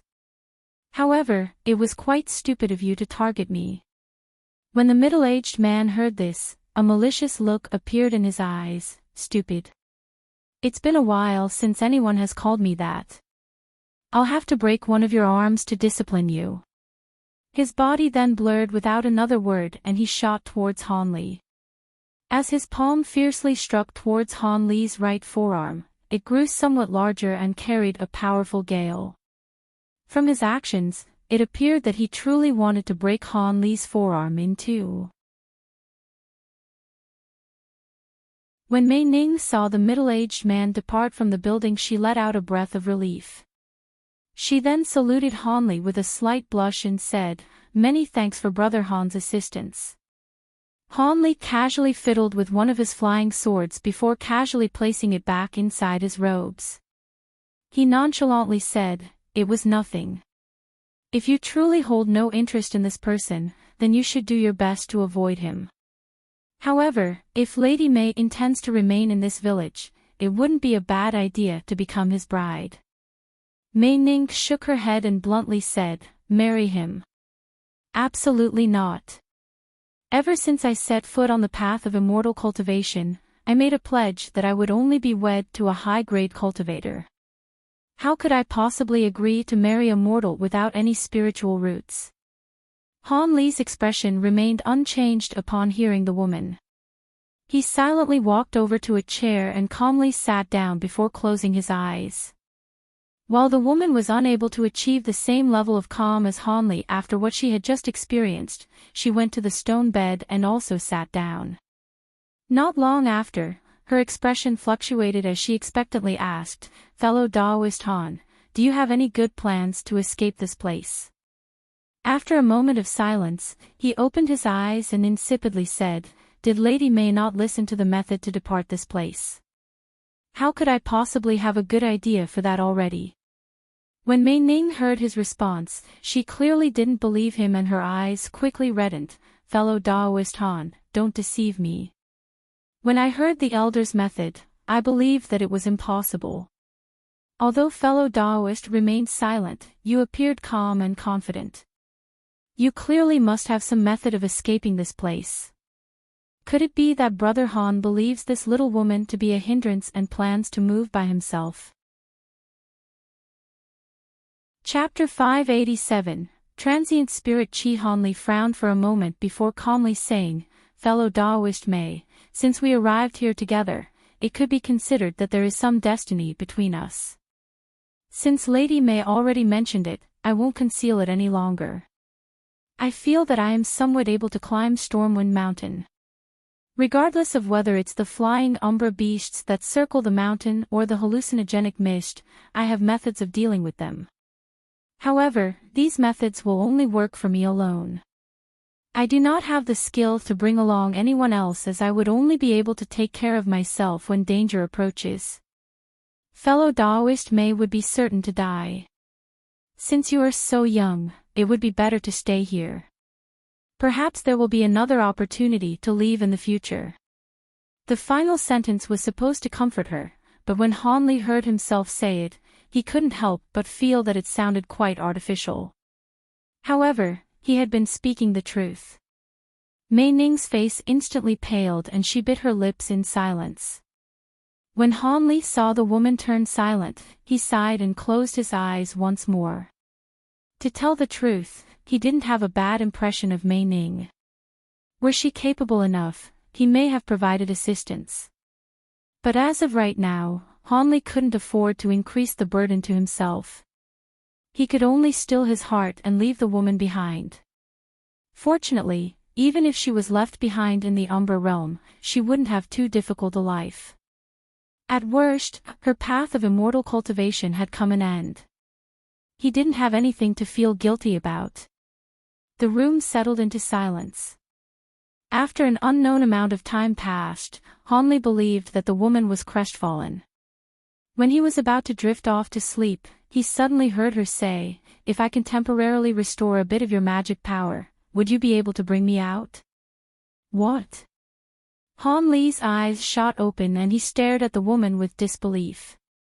His sleepiness had completely disappeared. Mei Ning had her hands wrapped around her knees as she sat on the bed. Her face turned to the side as if she hadn't spoken. Just as Hanli was doubting whether or not he had misheard, the woman stretched her body out and raised her head with determination clear in her eyes. "I have a method to temporarily restore a bit of magic power to Brother Han. Although it will last only a moment, it should be of great assistance when Hanli climbs the mountain. However, in addition to taking me away from this land, I have another condition for my assistance." After Mei Ning said this, her expression appeared strange, causing Hanli to feel slight doubt. Hanli stared at the woman and spoke with a heavy tone, "It's not that I don't believe you, but even a nascent soul cultivator was trapped here, incapable of restoring his abilities. Is fellow Taoist Mei joking?" At that moment, his expression was filled with doubt, but it also contained a trace of hope. If he could temporarily restore his magic power, his odds of escaping would be almost certain. Even if it was only a small bit of magic power for a short amount of time, it would be more than enough.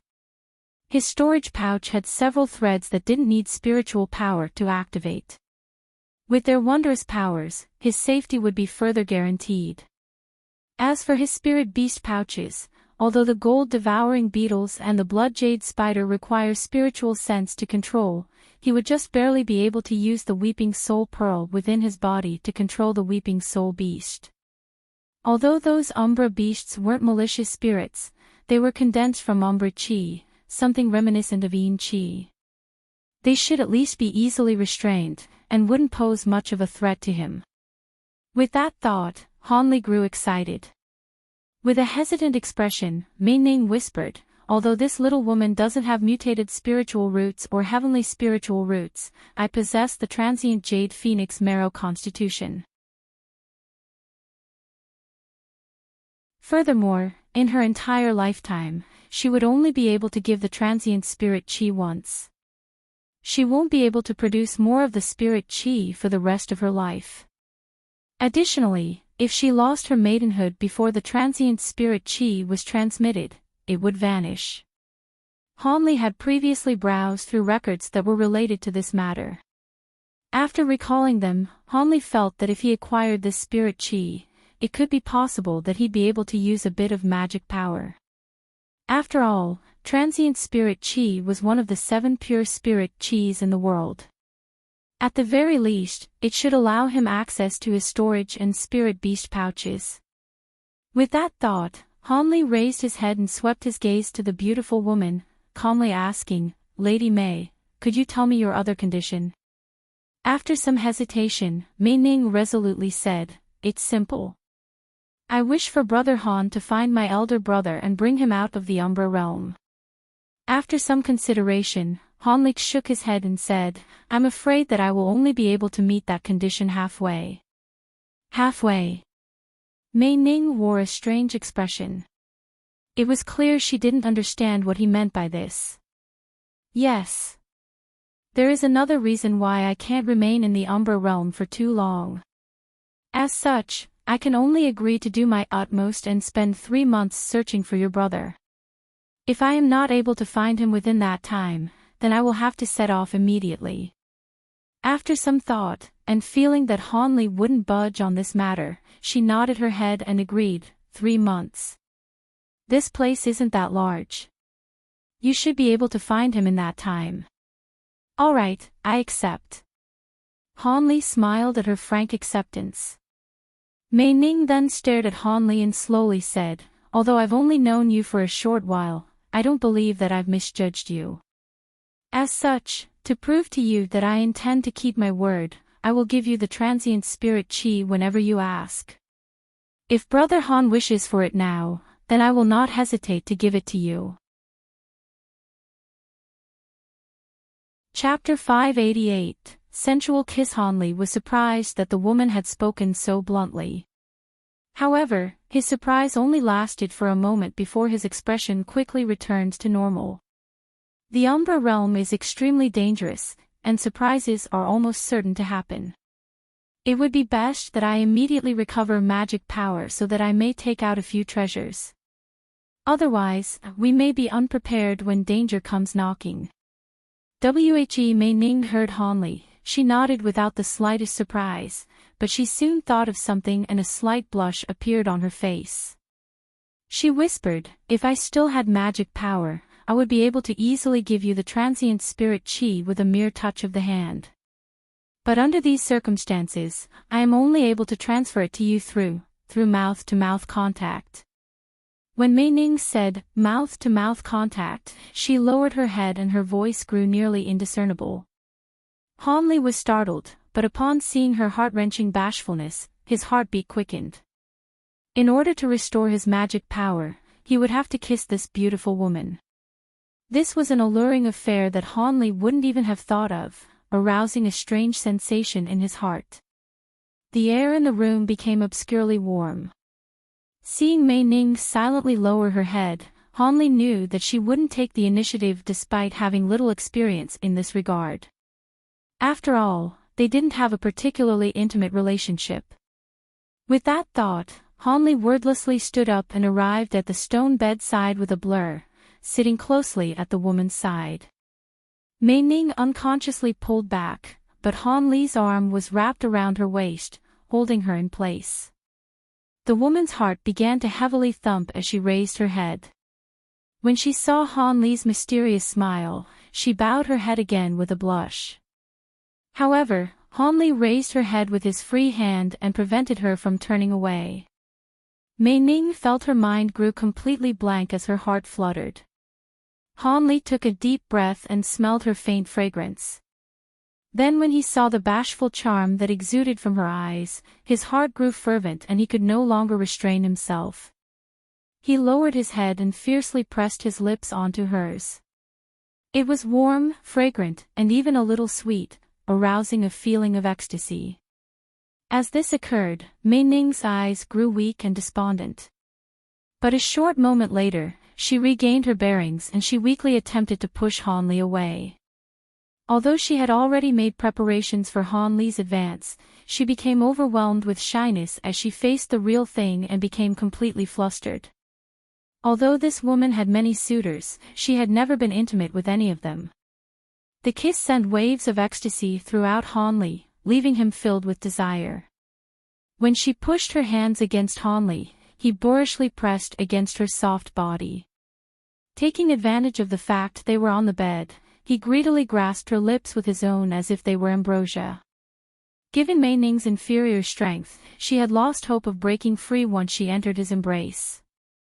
Although she had weakly struggled for a moment, she had eventually given up all resistance and closed her eyes, taking in the dense masculine scent that surrounded her.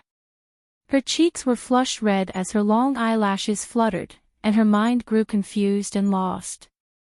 For a time, the woman had completely forgotten to bestow the transient spirit chi. However, due to Han Li's exceedingly staunch will, he was able to regain clarity from his crazed passion after a short moment. Han Li parted lips with Mei Ning for the time being and brought his mouth to her fine small ears. He chuckled and said, "Lady Mei, although the feeling of a man and a woman being together is truly wonderful, don't forget to bestow the transient spirit chi to me." When she heard this, her body trembled and her face grew to an even deeper shade of scarlet.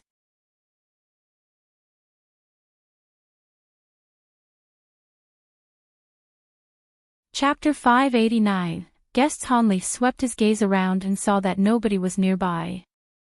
As a result, he slapped his spirit beast pouch without any hesitation and had a single black-tainted gold devouring beetle silently fly from his pouch. Then, with much difficulty, he managed to command it with a sliver of spiritual sense. Following, the insect shot into the stone room with a buzz and slipped into the room through a slight crack. The building was extremely quiet. Han Li inwardly sneered and walked back to his residence without turning back his head. But by the time he turned the corner, he heard a miserable wail from the middle-aged man's residence. Han Li pursed his lips and expressionlessly continued on his way. However, this disturbance had already begun to gather much attention from the villagers. Since the middle-aged man would be certain to come for revenge, it would be better to cleanly deal with him while Han Li still had use of his magic power and spiritual sense. Otherwise, the man would remain as a worry on his mind. The remaining magic power that had been produced by the transient spirit chi had already disappeared by the time he returned to his residence. Likewise, his spiritual sense was incapable of leaving his body. Han Li could only shake his head in helplessness as he hurried back. After walking into the room, he found Mei Ning lying down on the bed. From the pattern of her soft breaths, it seemed she had fallen asleep for a while. When Han Li saw her fascinating sleeping figure, he recalled the kiss from not long before and felt his heart roil. But after seeing the woman's figure coldly rolled up on the bed, he hesitated for a moment before fetching a large piece of demon beast hide from the pile of materials on the table and placing it on top of the woman. The woman soon relaxed her expression, and she unconsciously rolled the beast hide around her, remaining soundly asleep. Han Li couldn't help but chuckle at the sight. This was of no surprise. Although she possessed a body that was far superior to ordinary mortals, she was still a member of the fairer sex. Both her mind and body must have been exhausted from all that happened. As a result, she had unknowingly fallen asleep. Han Li smiled and then turned his attention to the pile of materials on the desk. A strange expression flickered from his eyes. Not long after, Mei Ning slowly roused from her slumber. Before her eyes were entirely open, she heard a calm voice speak, "If fellow Daoist Mei is awake, then please get up. We will be busy with preparations over the next 2 days." Once she clearly heard Han Li's words, her face reddened and she sat up. Naturally, the demon beast hide had fallen off as a result. This had surprised her and she glanced in the direction of Han Li's voice with a complicated expression. Han Li was currently sitting in his chair and was handling a rather large piece of demon beast hide. After Mei Ning rose, he smiled at her. "Would fellow Daoist Mei happen to be skilled in needlework? I have a few high-grade fire attribute demon beast hides. If it is possible, it would be best to turn them into clothes. We'd be able to better resist winds as a result." Mei Ning's embarrassment had waned after seeing that Han Li hadn't brought up the matter of yesterday's kiss. But for some unknown reason, she also felt a trace of indescribable disappointment. Still, her face slightly blushed as she replied, "I can give it a try, but I'll be requiring a needle and string."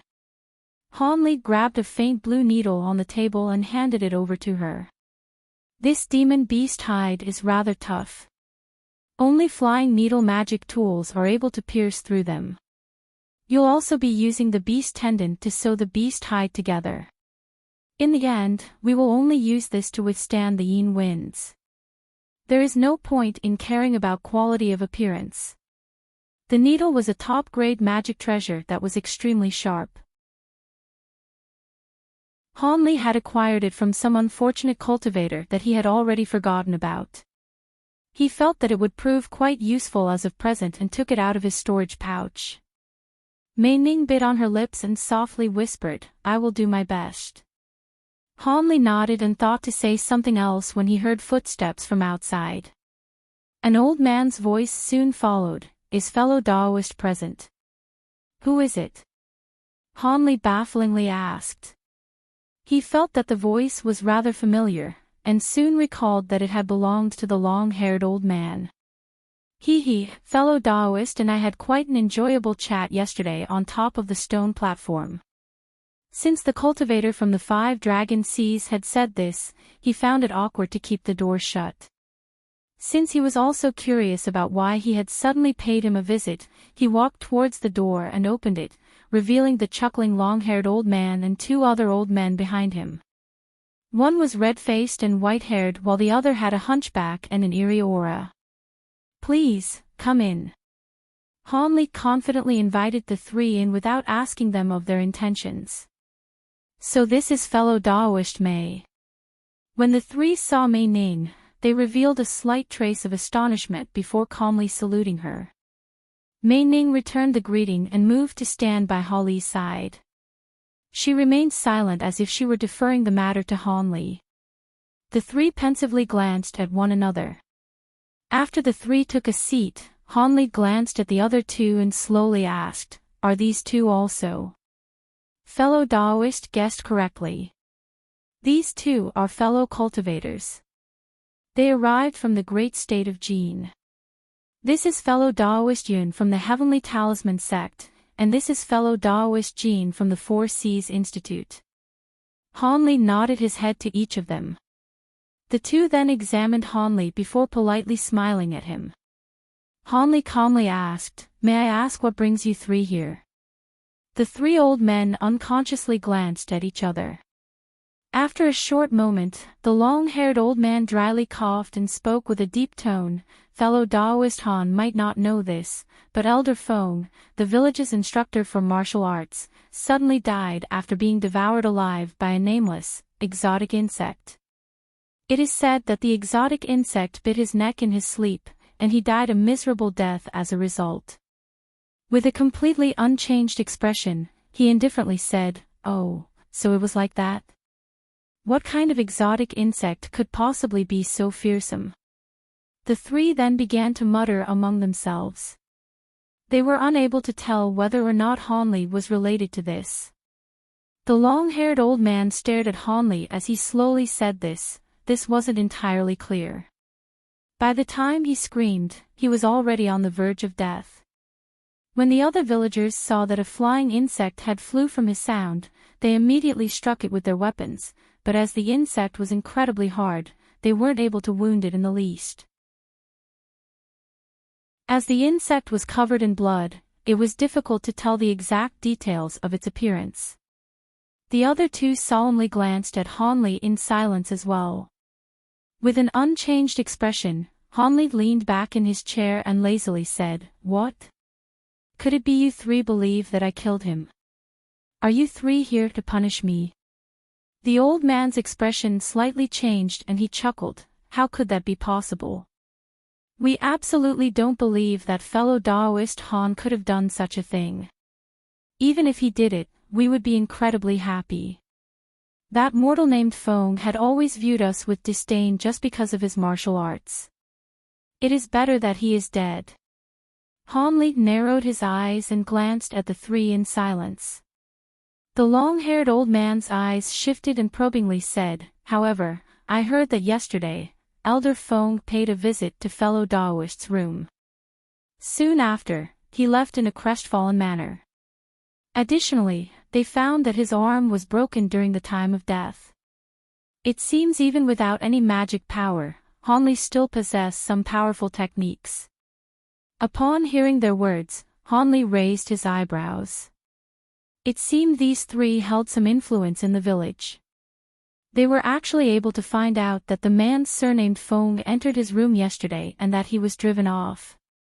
After a moment of silence, Hanli's voice grew cold. Could you three fellow Taoists be here for that matter? If that's the case, please be direct. I have no interest in beating around the bush. The old men couldn't help but glance at each other with a hesitant expression upon seeing Hanli be so direct. Unwilling to speak in circles, Hanli's expression grew impatient. Since you are unwilling to speak, then I won't force you. How about you return? Spurred by Hanli's words, the hunchbacked old man said, Fellow Daoist Han, would you be interested in governing the village with us? What do you mean? Hanli frowned, already guessing what he had truly meant. Seeing that his companion had already struck the main point of the matter, the long-haired old man revealed everything. Since we are fellow cultivators, I will speak bluntly. Surely fellow Daoists saw that apart from the head elder, all of them are mortals. They hold greater power in the village because they were here before us. Cultivators are held to the same standard as mortals, and eat and starve as they do. The mortals even have us risk our lives to hunt umbra beasts. Contrarily, we are the only ones that are capable of using spells with the umbra beast gems, yet they all hold the gems in their hands. It is utterly humiliating to be treated as criminals without cause. Since this was the case, us cultivators have joined hands to grasp authority in the village. Would fellow Daoist Han care to join us? Chapter 590, Bone Case. With an unchanged expression, Hanli indifferently asked, So you wish to seize power? The red-faced old man spoke with strange gaze flickering from his eyes. That's right. How can cultivators like us serve at the beck and call of those so-called elders? We should be the elders of the village, not those mortals. I am a Grand Foundation establishment cultivator. It is unbearable to have been controlled by mortals for this long. Because we had too few cultivators, we didn't dare to take action, but with the addition of you two, success will be very likely. Hanli swept his gaze past the three and expressionlessly said, I'm not interested. Please return. I'll pretend that this discussion never took place. Hanli's response had greatly shocked them. The long-haired old man then forced a smile and further attempted to persuade him. Does fellow Daoist truly wish to become an inhabitant of this village? So long as we seize the positions of elders in the village, the power will be divided amongst us few. As a result, even if the conditions are poor, we can act freely. Hanli stroked his chin and serenely said, I think that you fellow Daoists are misunderstanding something. The two of us never said we intended on staying in this village. We will be leaving in 2 days. As such, your words are a result of nothing more than fantasy. Lady May and I will have nothing to do with the matter. After a moment of shock, the long-haired old man couldn't help but say, leaving. Are you two searching for another village since you are unsatisfied with this one? You two might not know this, but our village is among the best villages in the area. The other villages' conditions are far worse than ours. Hanli smiled and lightly shook his head in silence. The hunchbacked old man wore a face of astonishment when he came to a realization. Could it be that you two intend on climbing Stormwind Mountain? Hanli smiled and said, What is it? Since we are unwilling to remain here, is there anything strange about wanting to leave? With an odd expression on his face, the red-faced old man twirled his herd and said, This isn't something that is merely strange. Don't you two realize that Stormwind Mountain is extremely dangerous? Hanli glanced at him and flatly said, Although I don't know much of it, I've gained an approximate understanding from the chief elder.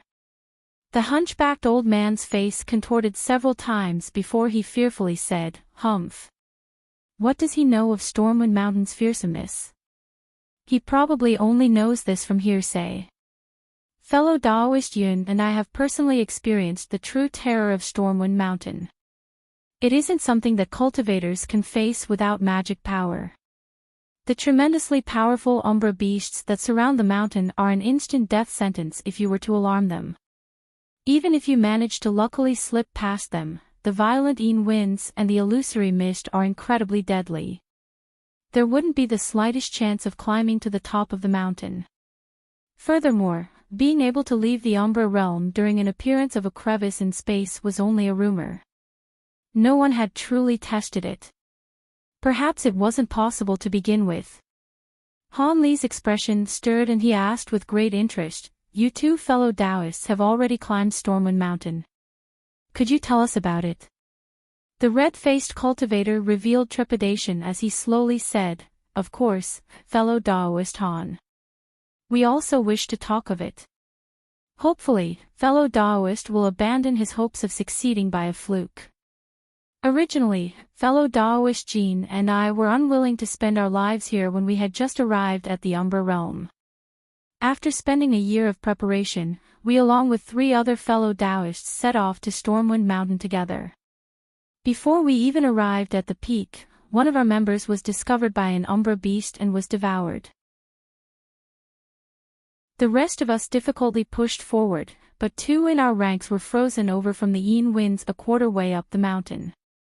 As fellow Daoist Jean and I carried a few ember stones on our body, we were able to persevere. But as we climbed higher, the Yin winds became increasingly powerful and we were incapable of holding steady footing. In the end, we only made it halfway up the mountain before we were blown off a cliff by the gales. We hadn't even reached illusory mists. Surviving by sheer luck, we lost all will to continue onward and could only return helplessly. And after we managed to return to the village, we were bedridden for several months due to having the Yin winds penetrate deep into our bones. Once we eventually recovered, we had completely abandoned any thought of climbing Stormwind Mountain. Han Li rubbed his chin and pensively muttered, "That is quite fearsome." The old man spoke in a sincere tone. It was far more fearsome than could be described. "Please, perish the thought and abandon the attempt. Although it may seem possible, the mountain will take your life. Besides, you are still young. Once we reach our end, all the authority in the village will fall into your hands. Fellow Taoists, please don't try to change my mind. I will only abandon my hopes after personally failing an attempt. Naturally, if I am truly incapable of reaching Stormwind Mountain's peak, then I will give deep consideration towards your proposal." The 3 were somewhat displeased at his response and further attempted to persuade him. However, Han Li had remained completely determined. Helpless, the 3 turned their gazes to Mei Ning, but she only calmly said, "I will follow Brother Han's decision regardless." Their gazes turned blank at her response. Fortunately, Han Li hadn't refused them. If he managed to survive his attempt to climb this mountain, they would have another opportunity to recruit him. Since they were unable to persuade them, they could only force a smile before taking their leave. After they arrived a distance away, the hunchbacked old man solemnly asked, "Do you think they will betray us?" The long-haired old man shook his head. "Betray us? What do they have to gain from betraying us? Surely you saw that the youngster surnamed Han was an intelligent person. He wouldn't do something so foolish, and the woman is taking his lead as well. We can only hope that the 2 will realize the truth once they draw close to Stormwind Mountain and turn back. After all, our revolt only has a 50-50 chance of success. With the other 2, our strength is considerably increased." Fortunately, youngster Han unwittingly eliminated the greatest obstacle, Feng Tianji. His martial arts would have posed a difficult problem otherwise. The red-faced old man nodded his head. "That's right. This person is truly cautious and wouldn't do something so strenuous and unrewarding. But just in case, we should send people to monitor them to avoid any potential mishaps. Brother Ian is quite thorough. Please have it done. However, we must be careful and avoid having him discover them. Regardless. A doubtful expression appeared on the long-haired old man's face. The hunchbacked old man bafflingly asked, regardless. The long-haired old man muttered, "It might an error on my part, but I felt that youngster Han seemed completely confident that he could depart from the Umbra realm. He seemed completely unfazed when we mentioned the dangers of Stormwind Mountain. Could it be that he truly has a way to climb to the peak of Stormwind Mountain?" The hunchbacked old man shook his head and dubiously said, "How is that possible? The Yin winds are unsurmountable. Brother Yun, I and the countless frozen corpses around the mountain can attest to this. It is only a vain thought to believe one could actually escape this place. Yes, it must have been a trick of the eyes." After some thought, the long-haired old man concluded that it was truly impossible and smiled in self-mockery. But when the red-faced old man heard this, his heart suddenly stirred and a thought came to mind. When the three old men departed, Han Li spoke a few words to Mei Ning and left the room. He went over to the residence of the middle-aged man surnamed Feng and saw that he did truly die from having his throat torn open by the gold-devouring beetle. After taking a look at his corpse from a distance, Han Li left and began to continue his inquiries with the villagers about the circumstances of the land, the whereabouts of other villages and the distribution of the Umbra beasts. Eventually all of these small details gathered together in his mind as information vital to escaping this land, and he was able to draw out a detailed map from the villagers' descriptions. In the following 2 days, Han Li had finished most his preparations and went to inform the village chief elder that they intended on climbing Stormwind Mountain. The plump old man naturally felt that this was a pity and urged Han Li to stay, but after seeing Han Li's unwavering resolve, he didn't push the issue. After Han Li returned to the residence, he and Mei Ning slept through the night. But in the early hours of morning on the next day, someone had stealthily paid them a visit and knocked on their door. When Han Li saw the red-faced old man, he was shocked. "Fellow Daoist Yun. Fellow Daoist Han, I will keep matters short. Although I don't know whether or not you truly have the ability to leave this land, you could be considered my last hope. If you truly are capable to slipping past the disasters of Stormwind Mountain, I hope that you can deliver this box to my Heavenly Talisman sect." With a serious expression, he took out a rough case made of bone and handed it over to Han Li with both hands.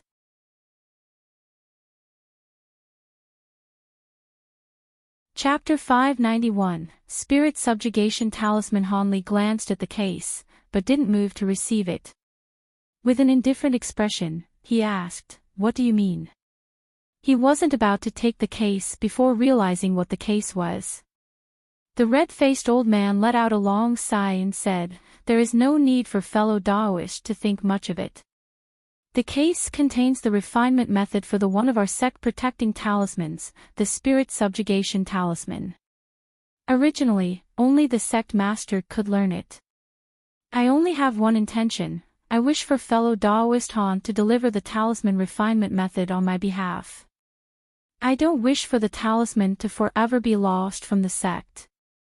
Soon after, he lifted the cover of the case to reveal several pieces of engraved bone. A trace of hesitation appeared on Han Li's face. "The Spirit Subjugation Talisman? Since only the sect master could learn, then your esteemed self must be the Heavenly Talisman sect master." The old man conceded, "I shamefully admit that I am the 57th sect master of the Heavenly Talisman sect. My sect was a small dying sect from the state of Jin's Flower Cloud province. It is quite laughable that a foundation establishment cultivator like myself acted in the position of sect master." A strange expression momentarily appeared on Han Li's face, but he soon frowned. After a short moment, he glanced at the old man and slowly said, "The Spirit Subjugation Talisman should certainly be unique considering that only the sect master could learn it. Fellow Daoist Yun doesn't fear that I would learn of its contents. Additionally, while I have heard of the resounding name of your country, I've never been there before, and I am unsure whether or not an opportunity would truly arise. From how I see it, aren't you being a bit too rash? When the red-faced old man heard Han Li's questions, he didn't reveal the slightest surprise. Instead, he replied with an appreciative expression, "Since I am giving this item to you, I've already accepted that fellow Daoist Han will learn the talisman refinement technique as payment. To tell the truth, I'm not sure you would be interested in learning it after taking a look at it." Although the refinement method of the spirit subjugation talisman has been passed down generation from generation, it had only been refined a scarce few times by the founders. It merely has been continued to be passed down despite not being refined by the later sect masters. And since my own sect was already greatly weakened, this talisman will only serve as a sentimental dream of mine. As for whether or not Brother Han can arrive in the country of Jin, it doesn't really matter. I merely find peace of mind that the sect founder's creation isn't forever lost from the cultivation world. Even if the talisman refinement method truly isn't capable of returning to the sect, it will be good enough if fellow Daoist Han passes it down so that it doesn't remain lost. When I later face the previous generations of sect masters in the underworld, I will have an excuse. The red-faced old man spoke with a bitter smile. When Han Li heard this, he was somewhat dumbfounded. The heavenly talisman sect master was only seeking peace of mind. It seemed that the exchange was incredibly one-sided to Han Li and that he wouldn't suffer any loss. If he truly was incapable going to the great state of Jin, then he had no obligation to return the bone case. But if he was able to visit this famed country, then delivering the item would only take a minor effort. Furthermore, it seemed that the spirit subjugation talisman was a rather miraculous talisman for it to be so difficult to refine. It greatly piqued Han Li's interest. According to his vast experiences, apart from commonly refined talismans of the 5 elements, there were talismans with unfathomable, extraordinary effects known as secret talismans. These secret talismans weren't difficult to differentiate among the 5 elements. Additionally, each sect had their own unique method of refining their own secret talisman, making it extremely difficult for outsiders to copy them. For example, when the Star Palace elders had nearly killed him in a sneak attack from Heaven Void Hall, they had used a proxy produced by the Incarnation Talisman. Afterwards, they used a transportation talisman unique to the Star Palace to escape. Of course, the Incarnation Talisman was worth far more than the Teleportation Talisman despite both being secret talismans. After some further thought, Han Li accepted the bone case without any further hesitation and solemnly pledged, "I can only promise that I will try my best." Fellow Daoist Yun shouldn't expected too much. That's fine. I am already completely grateful for Brother Han's words. The red-faced old man appreciatively thanked him several times. Afterwards, he had a quick chat with Han Li before tactfully taking his leave.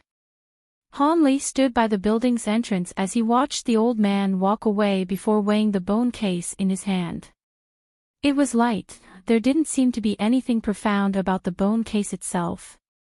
Mei Ning, who had been silently standing behind him, couldn't help but ask, "This is the first time I heard of this spirit subjugation talisman. Could it truly be a powerful talisman?" Han Li smiled at Mei Ning and said, "I don't know, but I reckon it is unordinary at the very least." Soon after, he sat down beside the table in the room and started to look through each of the bones. After a mere glance, Han Li yelped in shock. "What? Is there a problem with the talisman refinement method?" Mei Ning sat down across from Han Li and glanced at him with bright curiosity. Ever since their kiss, they'd become somewhat more familiar with one another and their original awkwardness had disappeared. "It's nothing. It's just that the materials required to refine the spirit subjugating talisman are truly extraordinary." It was no wonder that the Heavenly Talisman sect didn't dare to refine this talisman. After looking through all of the bones, he casually closed the bone case. Mei Ning curiously asked, "What are these materials that Brother Han finds so extraordinary?" Han Li grabbed a bone shard and smiled, saying, its primary materials can't be considered much. But there is one extraordinary material that can't be bought with spirit stones, the soul of a metamorphosis stage demon beast. Wouldn't you say that is extraordinary? The soul of a demon beast past metamorphosis stage. Mei Ning gasped in astonishment. However, Han Li's mysterious expression as he grasped the bone shard had completely escaped her notice. Having rested for the night, Han Li and Mei Ning left the village without notifying anybody else, much to the astonishment of the village guards. Han Li found himself standing on yet another pile of rocks as he gazed into the yellow desert in front of him. After recognizing their bearings, Han Li and Mei Ning headed towards the nearest village. Han Li's plans were quite simple, to find the elder brother of Mei Ning. If he was alive, he was certain to be found in another village, and when he was found, he would bring him and Mei Ning to Stormwind Mountain. Mei Ning felt that this plan was reasonable and followed his lead without complaint. Then in the blink of an eye, the two faded away into the endless sand. In an expanse of blood-crimson soil, there were a dozen of young gray-robed men and women with bone pikes stealthily climbing up a tall mound and slowly surrounding it. At the top of the mound, there were many green beasts with short and thick necks. They were currently curled up in their sleep. These were umbra beasts by the name of jadine toads. Their bodies were small and had lumps all over. While they appeared as if they were enlarged toads from the mortal world, they didn't possess an ounce of venom on their bodies and were one of the few umbra beasts that were edible to humans. These people had naturally come to hunt the jadine toads to ease the crisis of their village's food shortage. The group's actions were each nimble and silent. By the time they had completely surrounded them, a jadine toad suddenly opened its red eyes and saw that there were humans about 100 meters away. Attack! As soon as that was shouted, the beast began to croak in warning, but in the blink of an eye, over a dozen sparkling white bone pikes were shot towards the beasts. As a result, a majority of jadine toads had leapt away, and only 2 had met the barrage of spears. However, these 2 were the most vigorous of the toads and they managed to dodge out of the way, ending up with only scrapes from the spears. The jadine toads were among the weakest of umbra beasts. Apart from being able to spout a few mouthfuls of yin qi, they had few other powerful attacks. However, they were particularly adept at using their powerful jumps to escape with astonishing effectiveness. The remaining 2 jadine toads took a large breath and spouted out large clouds of black yin qi. Afterwards, they jumped 25 meters into the air and broke the encirclement. Although the group had continued to see their pikes without reserve, they were clearly too slow, and were incapable of catching up to the 2 jadine toads. After the 2 jadine toads leapt towards a strange expanse of stone into the distance, a flash of azure light sparked, resulting in the 2 toads falling to the ground with the throats gouged. Green blood soon painted the red ground. This scene had caused the dismayed youths to look on with astonishment.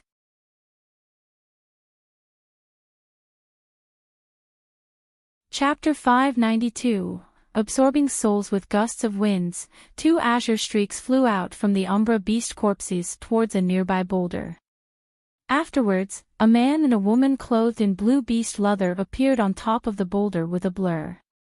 The man's appearance was ordinary in contrast to the woman's heart-swaying beauty, but a vast intelligence shined from his eyes.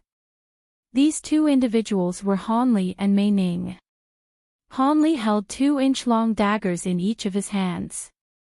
There was semi-transparent string wrapped around both of their hilts which appeared to be a slim beast tendon. Han Li walked over and glanced down at the umbra beast carcasses before turning his gaze to the vigilant crowd. He smiled and amiably said, "I hope you won't take offense. I saw that 2 jadine toads were about to escape and I couldn't help but take action. But regardless, I have no desire towards these jadine toads, I merely wish to ask you a few questions." One of the older party members doubtfully asked, "You truly do not want the beast carcasses?" It seemed he was the leader of the group of youths. Hanli nudged the beast carcass with his foot and affirmatively replied, "Of course I don't. I already have plenty of food." Although the man felt somewhat strange, he felt that there was nothing to lose and he eventually nodded his head. "All right, go ahead and ask." Hanli nodded, satisfied to see his tactful response, and calmly asked, "You are natives to this land?" The man frowned and replied, "That's right. We are villagers of Red Soil Village." "That's good.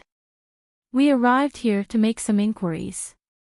Have there been any new arrivals that have joined your village?" "We are searching for someone." After a moment of thought, he hesitantly said, "New arrivals? None. However, after the appearance of the last spatial tear, we spotted several remains of both men and women in the Umbra beast lair. By the time we spotted them, Umbra beasts had already cleanly devoured them until nothing but bones were left." Standing behind Hanli, Mei Ning grimaced and said, "Bones." In the past 6 months, the two had already visited 3 villages. Although there were a couple of cultivators that had narrowly survived the spatial tear, there was no sign of her brother. Seeing that Hanli only wished to find someone, he relaxed and openly said, "That's right. We've already buried their remains, but we have their possessions. They were placed in a village warehouse. Would you like to take a look?" Hanli glanced at the silent Mei Ning before nodding. "That'd be good. We'll have to trouble you." If her brother's possessions happened to be among them, then the search would be over. He had to confirm them just in case. After calling out to those behind him to deal with the caresses of the toads, he cordially chatted with Hanli. Hee. From your tone, it seems you're quite cultured. I could tell you're an outsider. Have you just arrived this land?" Hanli beamingly smiled in response. The two then followed the group for a couple of kilometers before arriving at an unfamiliar village. This village was far smaller than the others. Although they also have stone walls surrounding them, they were only about 20 meters tall and worn out as if it were neglected.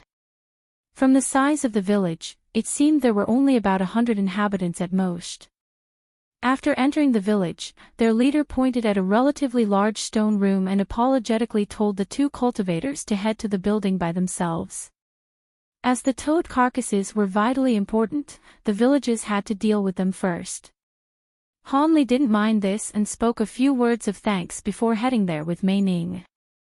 Hanli glanced at the torn, bloody robes and asked with slight surprise, "These truly belong to your brother?" Hanli truly didn't expect that as soon as they entered that Mei Ning would immediately spot her brother's remnants. Her face had immediately grown pale at the sight and her eyes had become completely dispirited. Mei Ning stared at the remnants with red eyes and difficultly muttered, "How could I possibly mistake these clothes? I personally made them for him.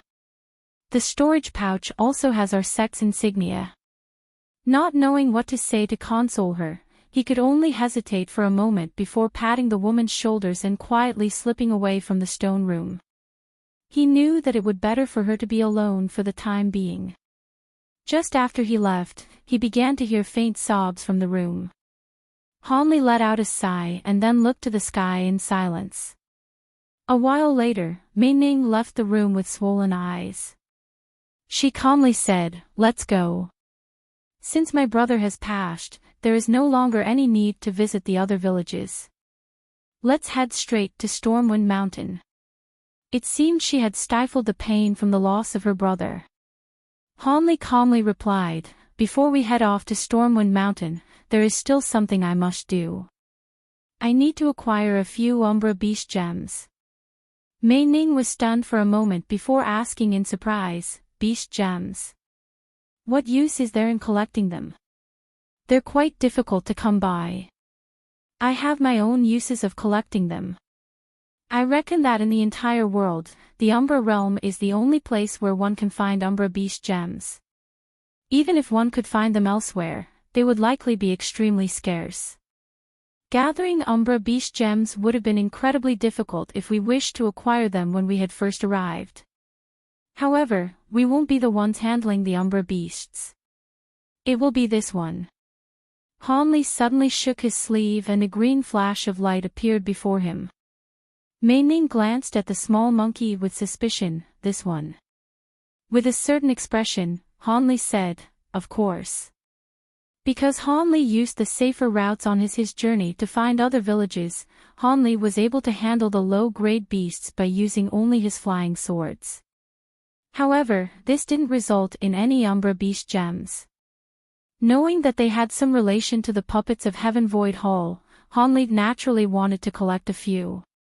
At that moment, he called out to Mei Ning and had the Weeping Soul Beast return to his sleeve. He would spend the night at Red Soil Village before setting off to testing the efficacy of the Weeping Soul Beast on Umbra beasts. A 20-meter-tall clawed beast leisurely walked out of a valley. Its huge claws were overpowering and its mouth was filled with vicious fangs. As the hegemon of the area, it had no fear of any high-grade Umbra beasts suddenly attacking it.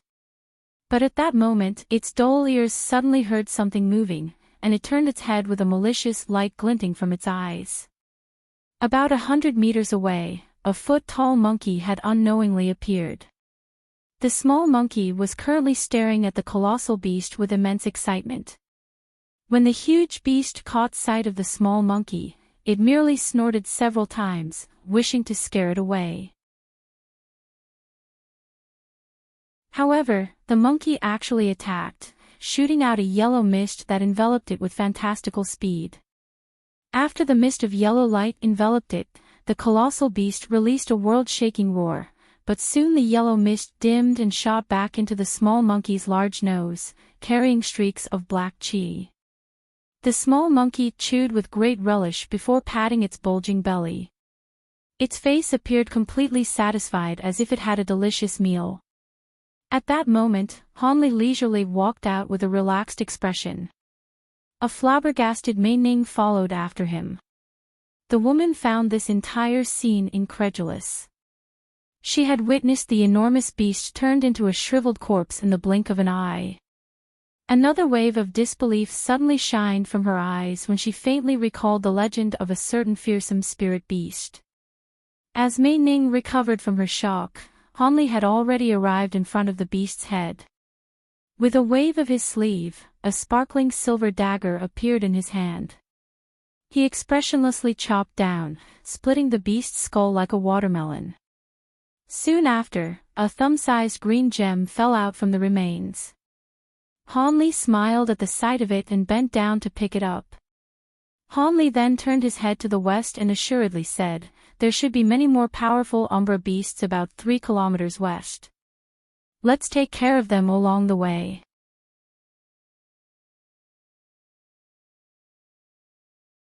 Chapter 593, Stormwind Mountain. Stormwind Mountain was a huge mountain located in the northeast edge of the Umbra realm.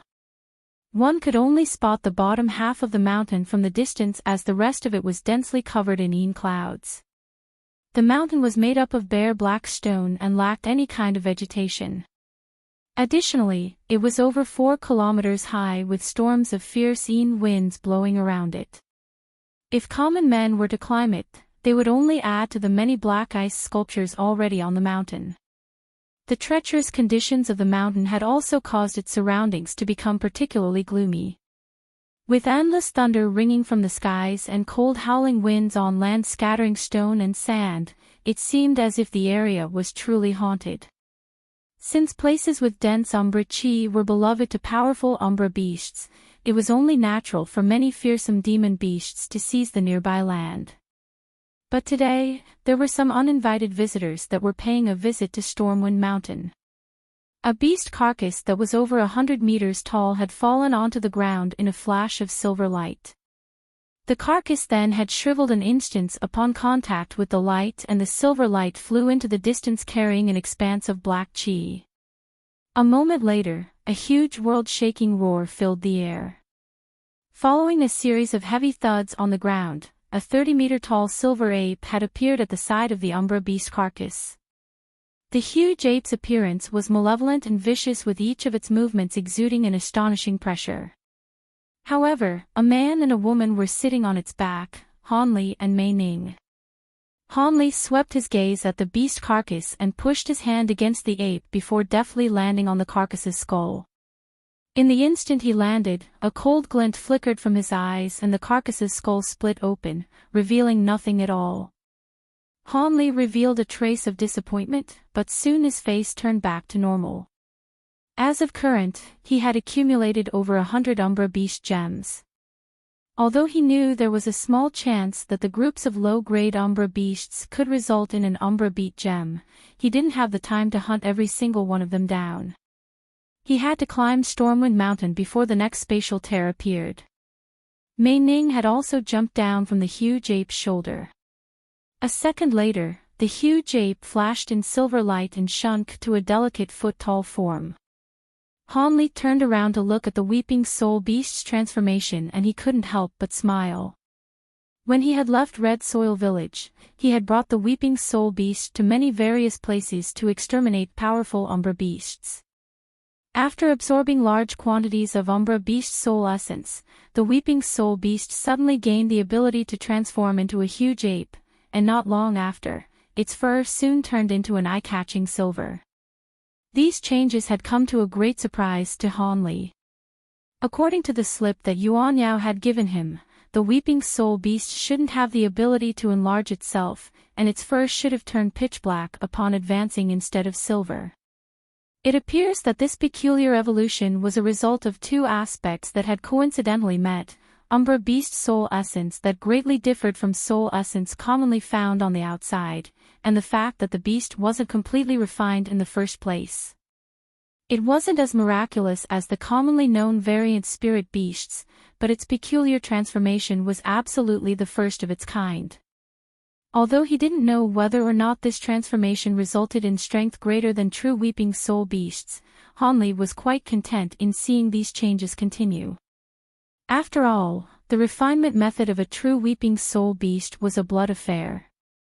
Although Hanli wasn't a soft person, he would have found it difficult to refine it according to the methods that were given. At that moment, the Weeping Soul Beast had shot into Hanli's sleeve with a flash with white silver light and deep breaths of sleep could be heard. Hanli faintly smiled in response, but soon his face grew solemn when he gazed at Stormwind Mountain in the distance. That previous Umbra Beast had been the last remaining giant Umbra Beast nearby Stormwind Mountain. They were now free to climb the mountain without their obstruction. Hanli took a deep glance at the distant mountain and slowly said, "Let's go. We have to climb to the top of the mountain before the next spatial tear appears. Otherwise, we'll be stuck here several months more." Mei Ning agreed, of course. According to the natives' method of predicting these intermittent spatial tears, the next tear should appear in about 2 weeks. If we were to miss it, we'd have to wait another half-year. Hanli faintly smiled and took the lead towards the huge mountain. A quarter-hour later, the two stood at the base of Stormwind Mountain. Although they didn't feel anything from a distance, they were awed as they stood before the mountain. There were no neighboring mountains, only several kilometers of a single, steep mountain. Hanli didn't immediately start off on his climb. He turned to Mei Ning and first discussed the method that would be best to climb the gargantuan mountain. Not long after, the two became two black dots that slowly disappeared from sight as they gradually made their way up. The first 4 kilometers weren't particularly difficult or strenuous for Hanli or Mei Ning, and they made their way up without much effort. But past that height, bone-chilling yin winds began to blow at faster speeds and with greater force. At that point, Hanli and Mei Ning had each covered themselves in several articles of fire attribute beast hide clothing, but even with this, their faces paled as the cold whipped their skin. Were they ordinary mortals, they would have long met their end by being frozen over. After persisting for another 100 meters through the yin wind, Hanli stopped with a frown and solemnly pondered for a moment before taking out a fist-sized white gem from his robes. The gem released a faint white luster that enveloped the two. Bafflingly, the piercing yin winds were greatly weakened upon touching the white light, and were no longer strong enough to do them harm. As a result, the two were able to difficultly continue their ascent, relying on their beast hide clothes to resist the iciness of the air. Eventually, the ground became covered in frost and their footing became slippery, forcing the two to slow their steps and walk with caution. Additionally, their breaths became visible and it became incredibly difficult for them to breathe. Mei Ning in particular was gasping for air with a completely flushed face. After an unknown amount of time having passed as they continued on their trek, they found themselves before a precipitous expanse of glistening black ice. If one wasn't careful as they climbed, they would find themselves falling off the mountain. On their way, Han Li and Mei Ning had already put on rough scale gloves out of necessity. Even with the gloves, the trek to that point had been incredibly difficult. The two would often lose their grip on the black frost. Han Li raised his head to look at the top of the glistening cliff and sighed. He then turned his head to the pale-faced woman to his side and said, "Let's take a moment rest beneath that cliff over there. We'll continue onward after we recover our strength." Although she hadn't said anything, Han Li could tell from a glance that her strength was nearly exhausted. It would be quite dangerous if she continued as she were. When Mei Ning heard this, she let out a long breath and nodded with a forced smile. The huge cliff that Han Li spoke of was actually an inwardly slanted stone cliff. The appearance of such good shelter was quite timely. The two hastily made way towards it. Fog and howling winds blew on the outside as Han Li and Mei Ning walked beneath the cliff. With a cautious expression, Han Li then took out a thumb-sized bead that he wore on his wrist and had it emit a faint azure light. Just as the fog approached them, the azure light forcibly repelled the fog. However, the fog still lingered nearby as if it were waiting for an opportunity to draw closer. Mei Ning glanced at the fog and said, "It seems that if it weren't for Brother Han's matron screen pearl, we would have been unable to make it past the Yin Wind strange fog." Han Li smiled and thought to say something when he suddenly stopped in place and began to concentrate his attention on his hearing. When Mei Ning saw this, she was somewhat shocked and discreetly kept quiet. Han Li indifferently said, "Be careful. Someone is approaching us from the fog." Then with a glint of azure light, an azure dagger appeared in his hand. He then stared into the fog in silence. With complete confidence in Han Li's words, she immediately took a few steps back and glanced outward with a nervous expression.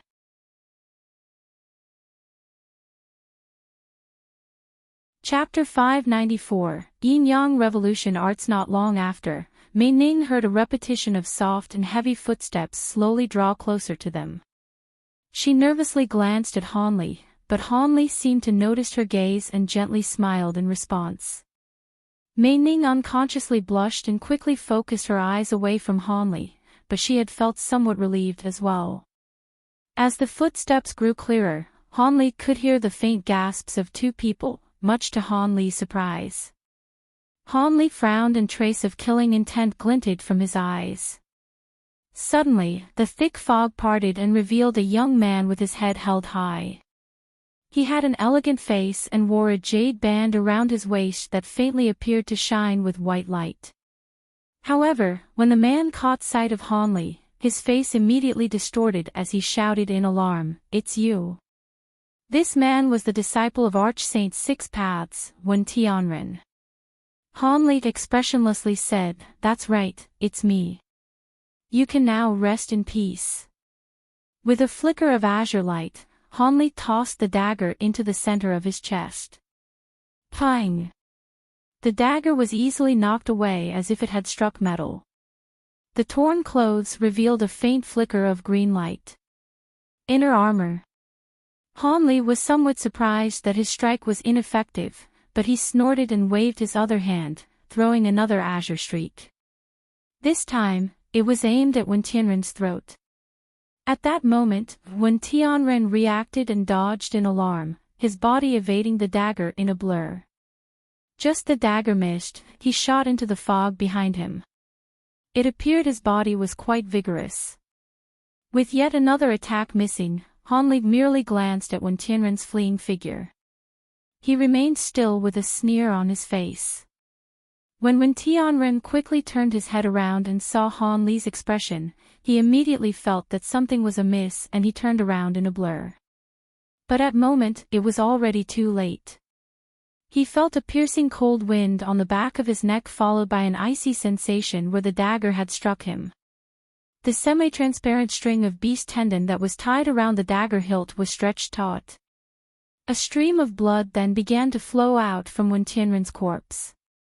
His eyes had remained wide open during his last moments as if he couldn't believe that he had died in this manner. Han Li expressionlessly shook his right hand with his finger pulling on the taut tendon. The dagger then obediently flew out from Tianren's neck and returned into his palm. At that moment, Han Li turned his gaze back into the dense fog and narrowed his eyes.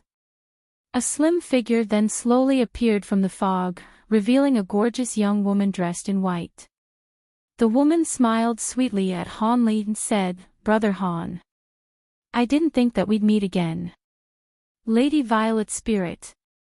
Han Li nodded his head with a calm expression and had his two daggers disappear into his sleeves with a shake of his hands.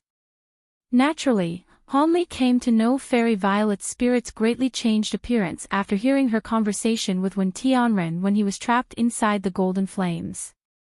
After seeing her true appearance, Han Li couldn't help but concede that Fairy Violet Spirit's grand reputation as one of the most beautiful women in the scattered star seas was well-deserved.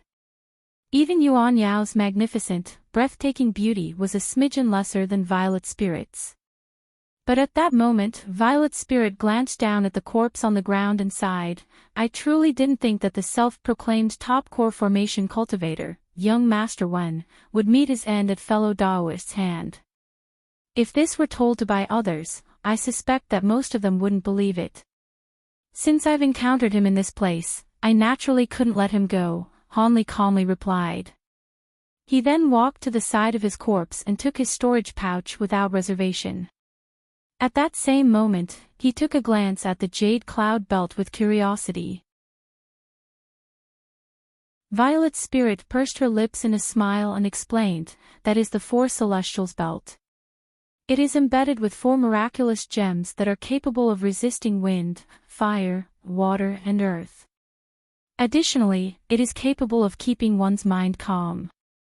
It truly is a rare treasure." He had relied much on this belt to journey in this land without obstruction. The Four Celestials belt. It will prove quite useful at this moment. After some hesitation, he bent down and took the belt off of Tianren's corpse. He then searched through the corpse without reservation and found a dark green plate of inner armor along with several other treasures. "Brother Han, who might this fellow Daoist be?" Violet Spirit's bright gaze then glanced at Mei Ning behind him. Han Li calmly replied, "That is Lady Mei. She is a fellow Daoist who was teleported alongside me." "So it's Lady Mei. I've had the pleasure of seeing you before." Mei Ning felt somewhat awkward but she gazed at Violet Spirit with curiosity regardless. Fairy Violet Spirit was undoubtedly worthy of grand reputation. Even Mei Ning remained mesmerized by her beauty by a while. She couldn't help but guess at the relationship between the two. Fairy Violet Spirit kindly smiled at Mei Ning and revealed an apologetic expression to Han Li, "Fellow Daoist Han, please don't blame me for not assisting you that day." At the time, Han Li waved his hand and interrupted her with a casual tone, "There is no need for Lady Violet Spirit to speak of it. Although I didn't know why you were together with Tianren, I was able to see your unwillingness to be with him. Moreover, I clearly remembered that you refused to act against my companion in the valley." Fairy Violet Spirit inwardly sighed with relief upon seeing that Han Li wasn't angry with her and immediately smiled, saying, "Since Brother Han has already recognized my difficulties, then I will say no more. However, would it be possible for me to travel alongside you too?" "Of course. You've already walked halfway into the fog and it would be difficult to turn back. Since we've already made it this far, there is no point in wasting the effort." "Many thanks, Brother Han." Fairy Violet Spirit's moist eyes began to shine, revealing an incomparable beauty. Not long after, the three disappeared into the mist, leaving behind Wen Tianren's frozen corpse. At that same moment, a strange scene was occurring inside a cave. A gorgeous woman sat cross-legged on the ground across from a ghostly image surrounded in black qi. The ghost was also sitting cross-legged. Although it appeared quite vague, it appeared reminiscent of a young woman. Junior Marshal Sister, have you truly decided to cultivate the yin-yang revolutions with me? It doesn't seem to be a wise decision. A somewhat unfamiliar woman's voice urged against it. Senior Marshal Sister Yen should know that because my original core was already shattered from using the soul rise technique, I had nearly split off my path of cultivation. Furthermore, I didn't expect that after paying such a heavy cost that the soul rise technique would be interrupted by the sudden appearance of the ghost mist. Because Senior Marshal Sister's soul had greatly condensed, she no longer has any hope of possessing a body. But fortunately, there is a silver lining. There is dense umbra qi here. It is quite beneficial to those cultivating ghost Dao techniques. As for the yin-yang revolution arts, it is a rarely seen human ghost pair cultivation technique. By taking advantage of the umbra qi, not only will Senior Marshal Sister's cultivation quickly increase, but I will also have a chance of returning to core formation stage. Even nascent soul stage wouldn't be impossible. Yuan Yao spoke with complete calmness. Since it's like that, I won't refuse any longer. However, I must warn Junior Marshal Sister that although the technique will be incredibly effective by drawing the support of the umbra qi, you will suffer dire backlash and you will also lose your right to reincarnation. You should consider it carefully. There is a reason why none in the Azure Yang sect hadn't used the cultivation art despite possessing it for so long. The woman ghost seemed to have spoke those last two sentences with a trace of helplessness. Junior Marshal Sister doesn't need to say any further. I've already made my decision. There will be no regrets. Yuan Yao wore an expression of grave resolution. Alright, since Junior Marshal Sister doesn't fear the consequences, then I won't regard it either. Let us cultivate the yin-yang revolutions art. After a long sigh from the vague ghost, the ghost extended its two arms of black qi. When Yuan Yao saw this, she extended her hands without hesitation and closed her eyes upon contact, setting forth on the path of cultivation once more.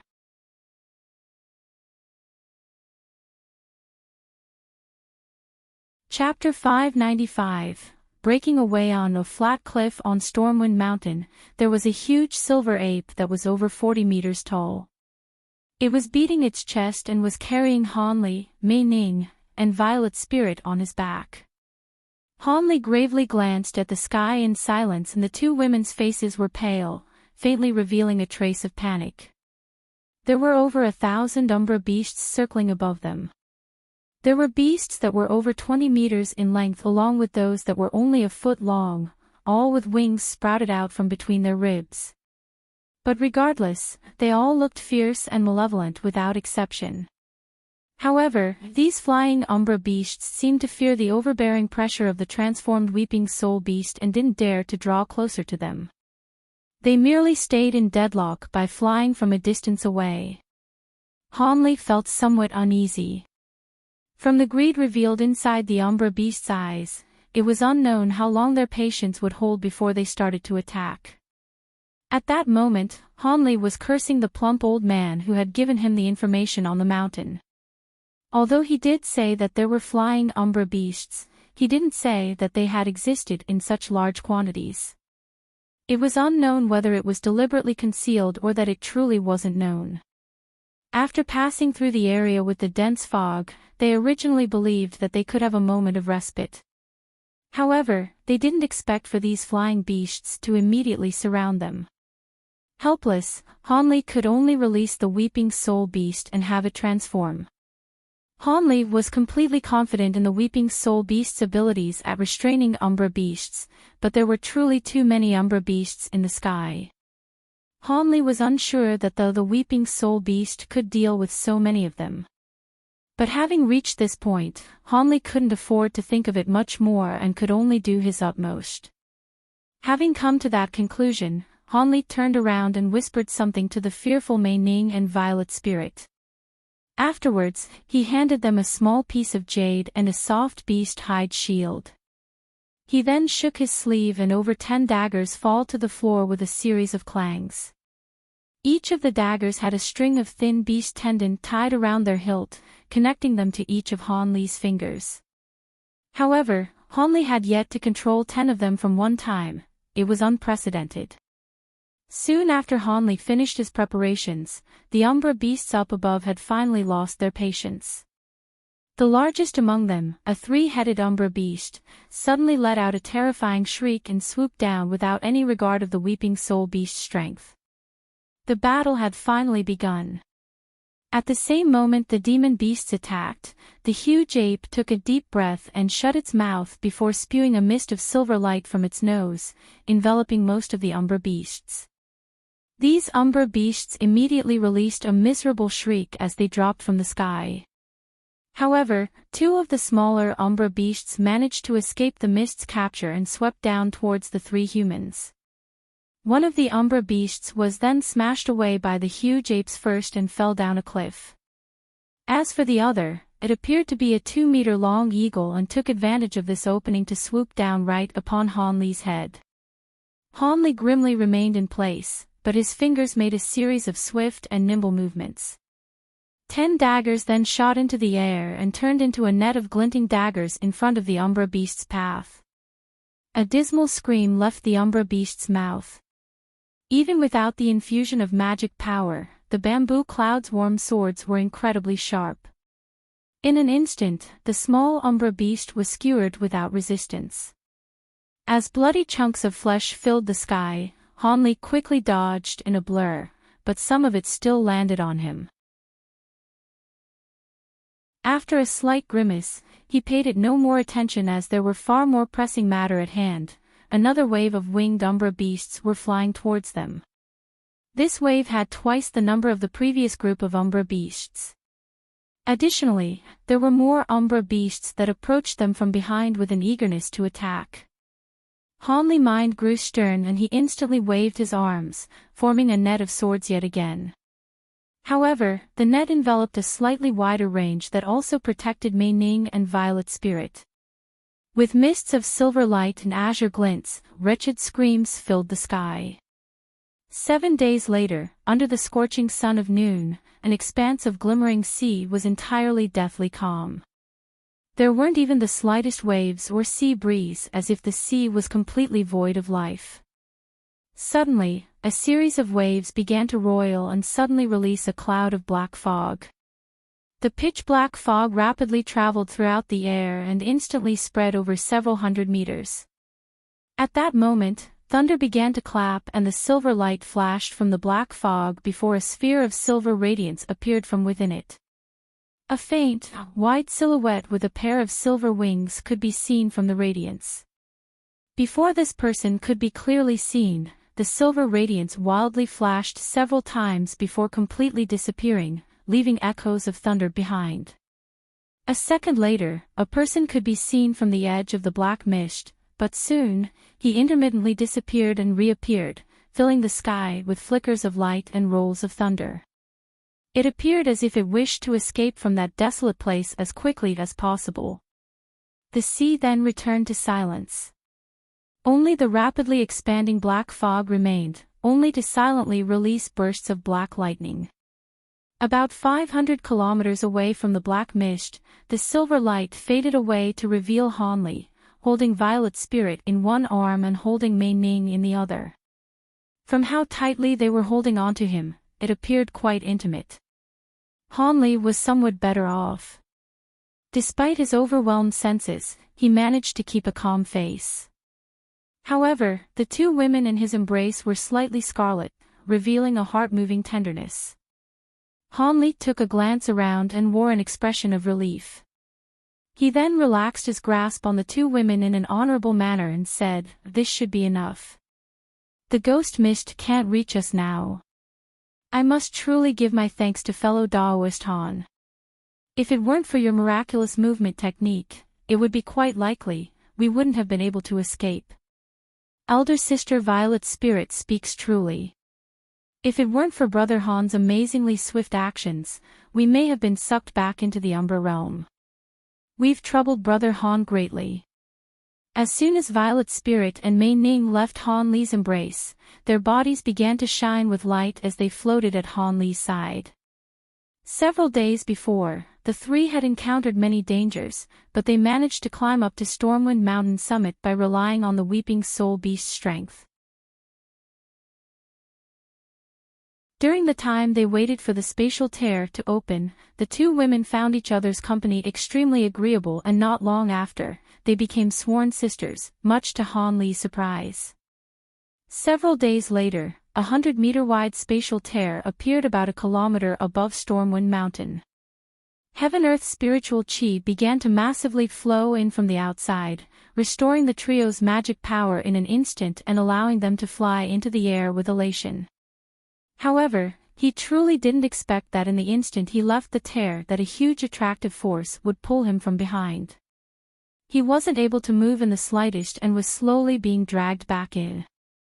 Fortunately, Han Li had quickly come to his senses. He immediately unfolded the thunderstorm wings and flickered several times to tightly grab onto the two women before launching himself out of the black mist by using lightning movement. As a result, the two had given him their heartfelt thanks. When Violet's spirit recovered her bearings, she casually swept her gaze to the ocean and frowned. Where is this place? How can it be so odd? It's completely calm. Mei Ning's face appeared puzzled after taking a glance down. What? It is truly as Elder Sister Violet's spirit says. This is quite amiss. There isn't the slightest breeze and the seas are completely still. Han Li remained silent as he narrowed his eyes and released his spiritual sense. He began to sweep the depths of the nearby seas. After a short moment, Han Li revealed an expression of shock.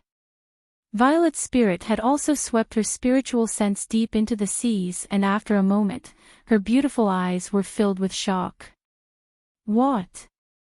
Could it be Brother Han has discovered something?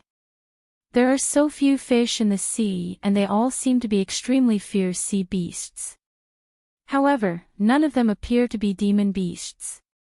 Please wait a moment. Han Li then took a deep breath and flicked his finger, shooting a 10-meter streak of azure sword light deep into the waters below. A short moment later, a grotesque sea beast corpse floated onto the water's surface, much to the shock of the two women.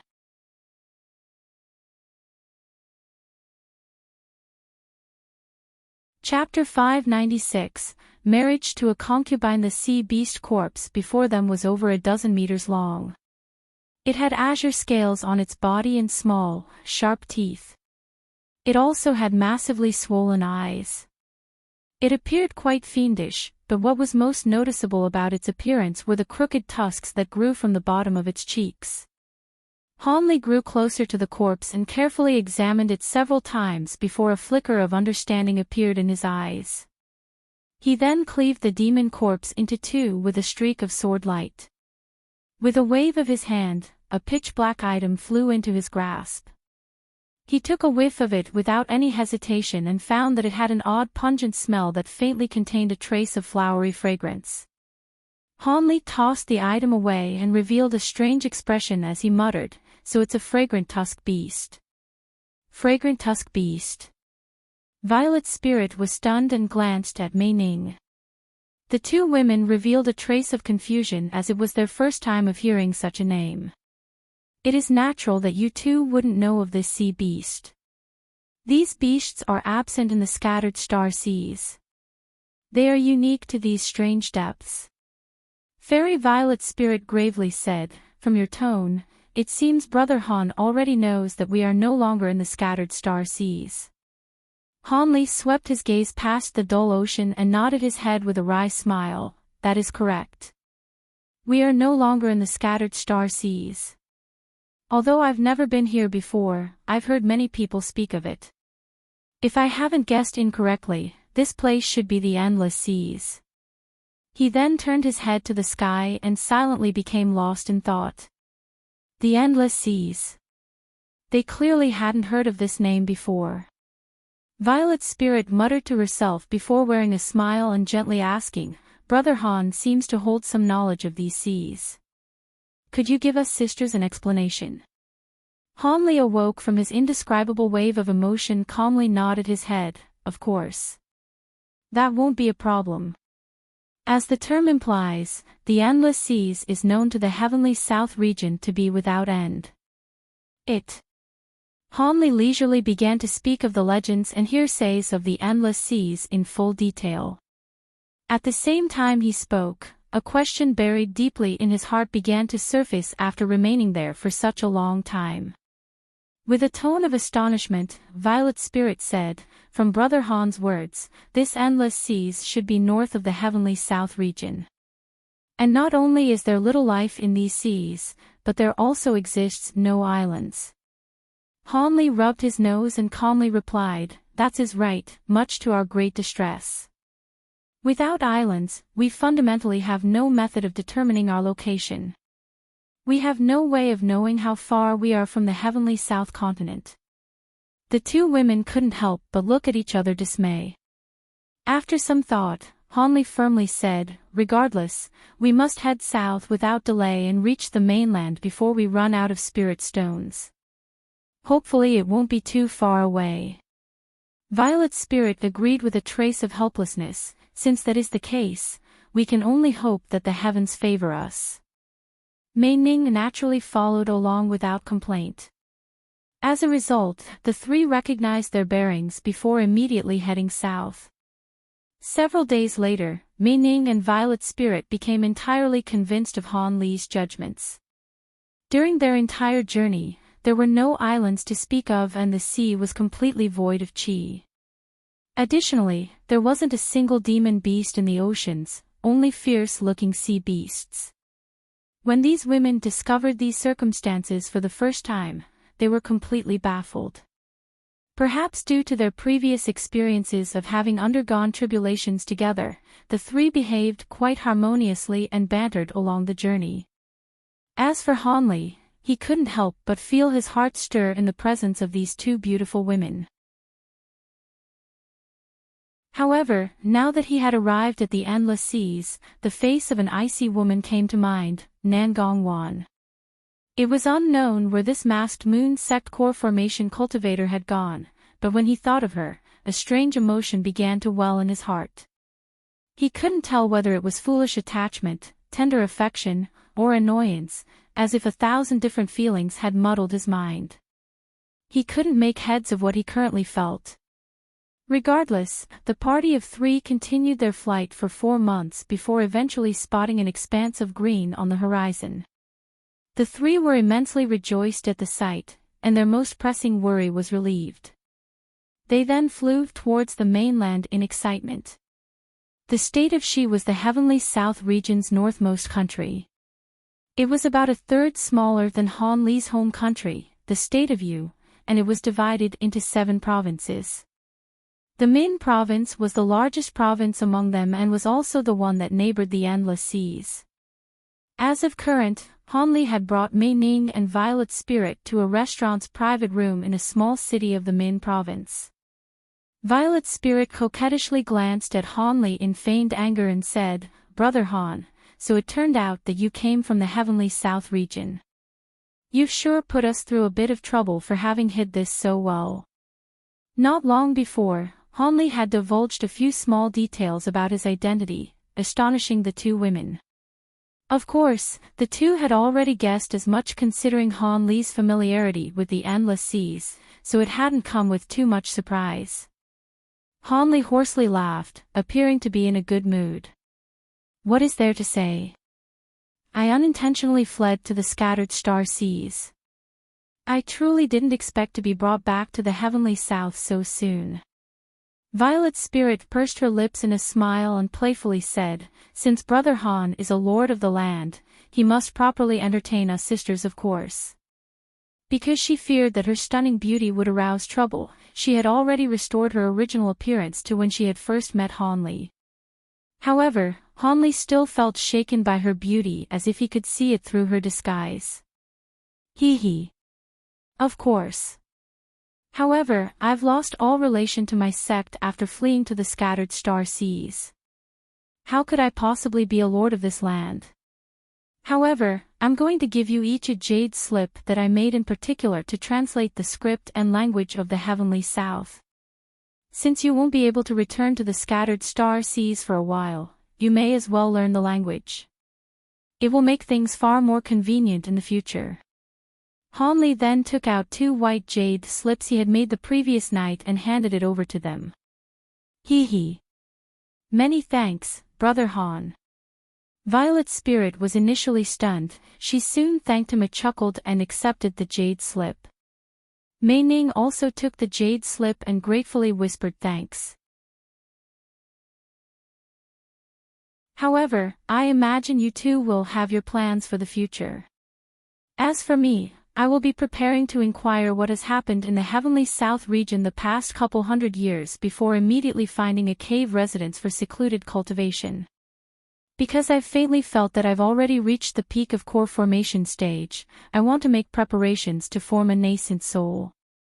After Hanli said this, he sipped on the fragrant tea before him and lightly pursed his lips, calmly paying attention to the women's reaction in front of them. After a moment of consideration, Violet's spirit's luminous eyes rippled as she said, I've only formed a core just recently and I've yet to stabilize my cultivation. I also intend on finding a cave residence to cultivate for a time before further planning what to do. Little sister Mei, what do you intend on doing? After a moment of hesitation, she muttered, I don't know. I've only reached mid-foundation establishment stage. Based on my aptitude, my hopes of reaching core formation are quite slim. Apart from finding a heaven-defying spirit medicine, my only hope is to find a high-grade cultivator and marry him as a concubine. Perhaps I will be able to form a core through pair cultivation. Violet's spirit shook her head and dissuaded her. Don't you feel indignity from marrying as a concubine? How will that do? Hanli frowned in response, but he remained silent. Violet's spirit continued, becoming a concubine isn't much different from becoming a cultivation vessel. If you were to come across a malicious high-grade cultivator, it wouldn't be unimaginable for him to regard you as a cultivation vessel. This plan isn't reliable. When Mei Ning heard this, she bit her lips in silence with a sad expression on her face. After seeing Mei Ning's sad face, Violet's spirit suddenly thought of something and covered her smile in her hand before saying, even if little sister wishes to become a concubine for pair cultivation techniques, then it would be best to find a reliable person you are familiar with. For example, I feel like Brother Han would be very reliable and wouldn't wrong little sister in the slightest. Hanli was shocked, but soon he calmly rubbed his nose as if this had nothing to do with him. Mei Ning then let out a gasp of surprise. Her face soon blushed, revealing a gorgeous allure. She then lowered her head in silence as if she didn't oppose Violet's spirit's scheme. After all, Hanli held deep cultivation that had already reached late core formation stage. Although he was about to prepare to condense a nascent soul, from her experience in the Umbra realm, she came to realize that Hanli wasn't an insidious or unfeeling person. As a result, even if she didn't have the qualifications to become his Tao companion, she would be quite satisfied to become his concubine. With her alluring beauty and cultivation, it was inevitable that she would attach herself to a powerful male cultivator. Else, she would encounter great difficulty in the cultivation world, or worse, she would immensely suffer at the hands of others.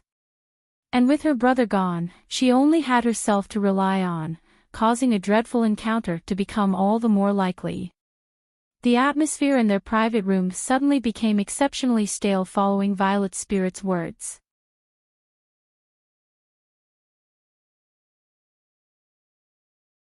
Chapter 597, Drifting Clouds Sect. Seeing that Hanli remained silent, Fairy Violet's spirit smiled and asked, Brother Han, how do you feel about marrying her? Little sister Mei Ning's beautiful appearance should qualify her more than enough to become your concubine. Surely you wouldn't refuse such a pleasant matter that has come to knock on your door. Han Li unconsciously frowned and turned to look at the charming, bright appearance of Mei Ning. Mei Ning held her head low and a faint blush was revealed from her snow-white neck, revealing a rather touching scene. It seemed she had tacitly agreed with Violet Spirit's proposal. Han Li slowly spoke with a calm expression. Based on her appearances alone, she wouldn't qualify as a mere concubine of a high-grade cultivator. Even being a Dao companion wouldn't be out of the question. However, I am different from common cultivators.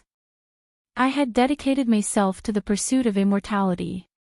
I cannot easily involve myself with the affairs of men and women. Furthermore, I am a lone wanderer and often encounter perilous situations. How could I possibly take in a concubine? If fellow Taoist Mei were to follow me, it wouldn't be a good thing for her at all. It would only lead her down a path of unprecedented hardship. Mei Ning's body faintly trembled upon hearing him and her blush hastily faded away. She only raised her head to reveal a paled face. As if greatly discontent from Han Li's refusal of the beautiful woman, Violet Spirit annoyedly said, "But in the end, Brother Han is still rejecting her. Needless to say, with your late core formation cultivation, who could possibly pose a threat from you apart from nascent soul eccentrics? Perhaps fellow Taoist may soon succeed in condensing a nascent soul. After that, the entire world is free to roam as you choose. How would you be unable to protect little sister Mei Ning?" Han Li flatly said, "Fellow Taoist Violet Spirit should already be aware. Although I believe myself to be a level higher than similar grade cultivators, I've always provoked enmity from foes far stronger than I. Until I reach nascent soul stage and possess enough power to defend myself, I cannot possibly consider taking in a concubine. When the time comes that I am incapable of defending her, she will only face a bitter reality." Violet Spirit creased her brow, knowing that Han Li had spoken truthfully. Moreover, she faintly felt that Han Li was somewhat displeased. She could only sigh and avoid further mentioning the topic. Mei Ning eventually recovered her calm and bit on her lip, staring at Han Li and asking, "Since Brother Han didn't reject this little woman based on her lacking appeal, would you be willing to accept me after you enter nascent soul stage?" Han Li glanced at the woman and calmly said, "Nascent soul stage? I don't have any certainty that I will be able to condense a nascent soul. Furthermore, even if I am able to reach nascent soul stage, I have no idea how many years it will take. Would fellow Taoist may be willing to wait over 100 years for an uncertain chance that I would able to condense a nascent soul?" When Mei Ning heard this, her expression grew unclear and she was incapable of responding. As a foundation establishment cultivator, even 30 years was too long, let alone 100. Although Han Li made for a very good choice for pear cultivation, she didn't have the time to wait over an uncertain result. After all, the cultivation world was a truly cruel place. Although she spent only a short amount of time together with Han Li and had a favorable impression of him, it was impossible for her to have fallen so completely in love with him that she'd ignore the consequences. Seeing her hesitation, Han Li could only inwardly sigh and placed 2 bottles from his robes onto the table before pushing them towards her. Han Li unhurriedly said, "These are a few cultivation progression pills that I concocted from demon cores. Instead of seeking a man to pair cultivate with, it may be better to diligently cultivate by yourself. Perhaps you'll even form a golden core like fellow Taoist Violet Spirit."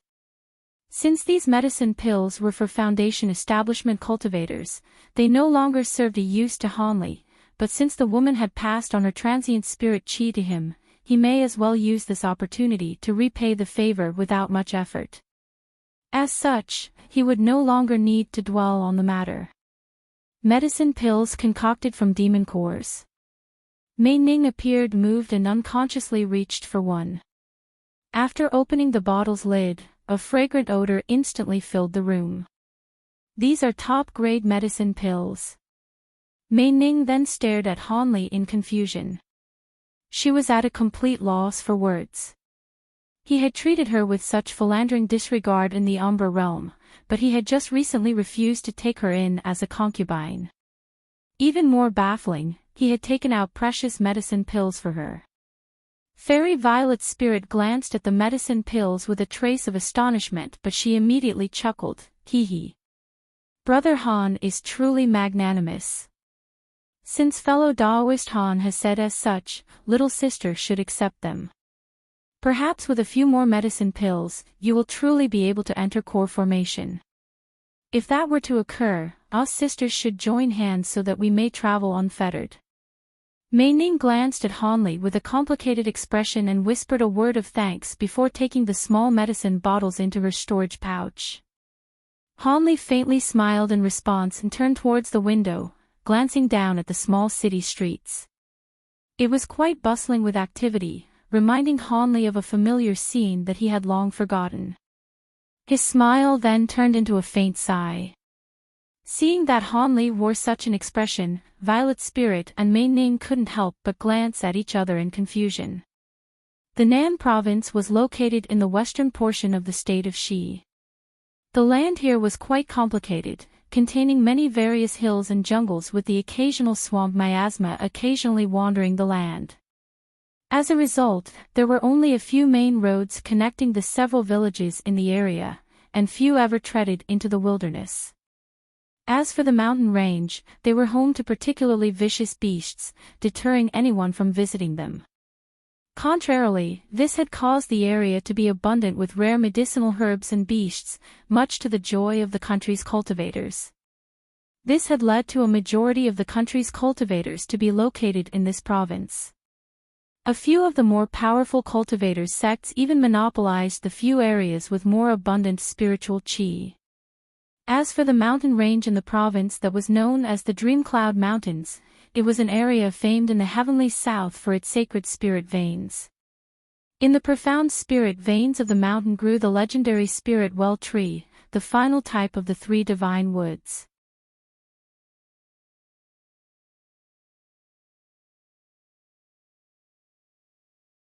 Chapter 598. The four great powers. Hanli had anticipated that the medicine pills would eventually lose their effect on him. While medicine pills are able to rapidly progress one's cultivation, it possessed its own flaws. When one's magic power reached a certain level, the original medicine pills would lack the medicinal power to be effective. Additionally, with his meridians being purified from the lingering effects of the rainbow beads and his continuously increases in magic power, Hanli became capable of absorbing more spiritual power in one instance.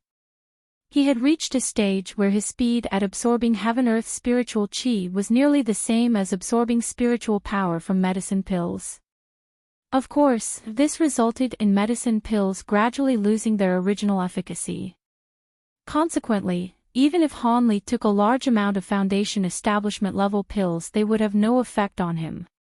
However, his current predicament with the ineffective pills was caused from him crossing through entirely different worlds. This was something he couldn't have possibly anticipated. Both the Jade Slips and the Nascent Soul Cultivators' experiences both mentioned that while Grade 6 Demon Cores might have no longer been useful, Grade 7 Demon Core medicine pills should be effective before a Nascent Soul is formed. However, they now had hardly any effect on him. After some careful thought, he could only accept that the medicine pills had lost their effectiveness earlier than anticipated and he had finally become resistant to medicine again. Of course, Hanli guessed that this also may have something to do with either Feng Shi's Jade Fire Wine or Mei Ning's Transient Spirit Qi. One was an item that humans should have never been able to drink, while the other was one known to be one of the 7 purest spiritual qi in the world. It would be quite ordinary for their use to have repercussions. Since these circumstances have already occurred, there was no point in investigating the true cause of the loss of medicinal effectiveness since it could no longer be changed. He was unwilling to spend a large amount of effort on something that would be fruitless. Instead, he began to think of plans for the future. He still had the demon core of the Grade 8 Flood Dragon in his hand. But since it was such a precious material that could hardly be found, he was completely unwilling to refine it into a medicine pill since there was such a high chance of failure. Additionally, this would result in only 1 or 2 pills.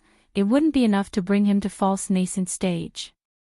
As a result, his only choice was to strenuously cultivate to increase his magic power a bit at a time just like everyone else. It was just that he hadn't experienced such slow progress for quite a long time. With that thought, Hanli couldn't help but bitterly smile. Fortunately, he was only a short distance away from reaching the peak core formation stage. He figured that if he was provided with an abundant amount of spiritual qi, it would only take him about 10 years' worth of effort. As such, he had to find a place with acceptable spirit veins.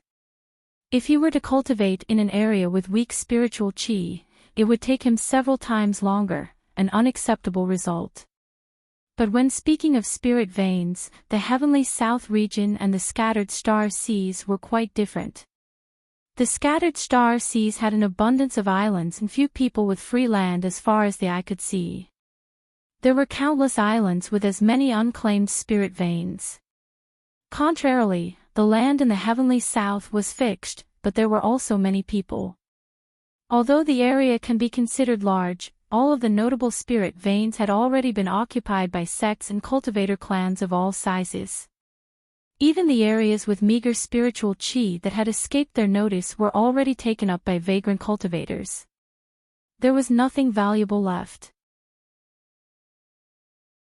With sole regards to natural cultivation resources, the heavenly south region was far too lacking in comparison with the scattered star seas. Under these circumstances, Hanli could only sneak into a cultivator clan or sect if he wished to continue his cultivation. While Hanli's current abilities would allow him to forcefully seize any spirit veins belonging to a cultivation clan or smaller sects and take them over, he feared this would immediately cause him to come under the notice of nascent soul cultivators once again. Hanli was done with being pursued by nascent soul eccentrics and only wished to condense his nascent soul in peace. But when cultivator clans came to mind, Hanli immediately rejected the idea. What cultivator clan would have the power to occupy an exceptional spirit veins? None of them would be to his satisfaction. Moreover, outsiders would never be able to mingle inside a cultivator clan. Cultivation sects were quite different, especially the larger sections. Not only did they occupy the best spirit veins, but they also had many high-grade cultivators. Whenever something happened, he wouldn't need to display his true cultivation and there would be little interference with his cultivation. It was truly leisurely to take cover underneath a larger power after he condensed a nascent soul. He would no longer have anything to fear. He reckoned that when that time came, the upper echelon of any sect would try to entice him through any means possible if he were to reveal himself. After all, who would be so foolish as to make enemies with a nascent soul cultivator? With this in mind, Hanli began to recall the sacred spirit veins of Dreamcloud Mountain which were renowned in the entirety of the heavenly south region. In the end, the 3 great cultivator sects that occupied the spirit veins became priority targets for Hanli. Since he wished to enter one of the sects, Hanli naturally needed to compare the 3 sects' characteristics and drawbacks. But before all of this occurred, Hanli had already paid a visit to a small market city and acquired information on the past 100 years in the heavenly south region. Before Hanli had parted ways with the 2 sworn sisters, he had shared a bit of information with them. As the 2 women were foreigners to this land, they particularly desired to become familiar with the circumstances and great powers of this land. The heavenly south region's power structure had greatly changed since Hanli had last been there. First of all, the 9 countries of the heavenly south had been divided between the Devil Dao, the Righteous Dao, the Heavenly Dao Alliance, and the 9 Nations Union. There were no longer individual powers controlling each of the states.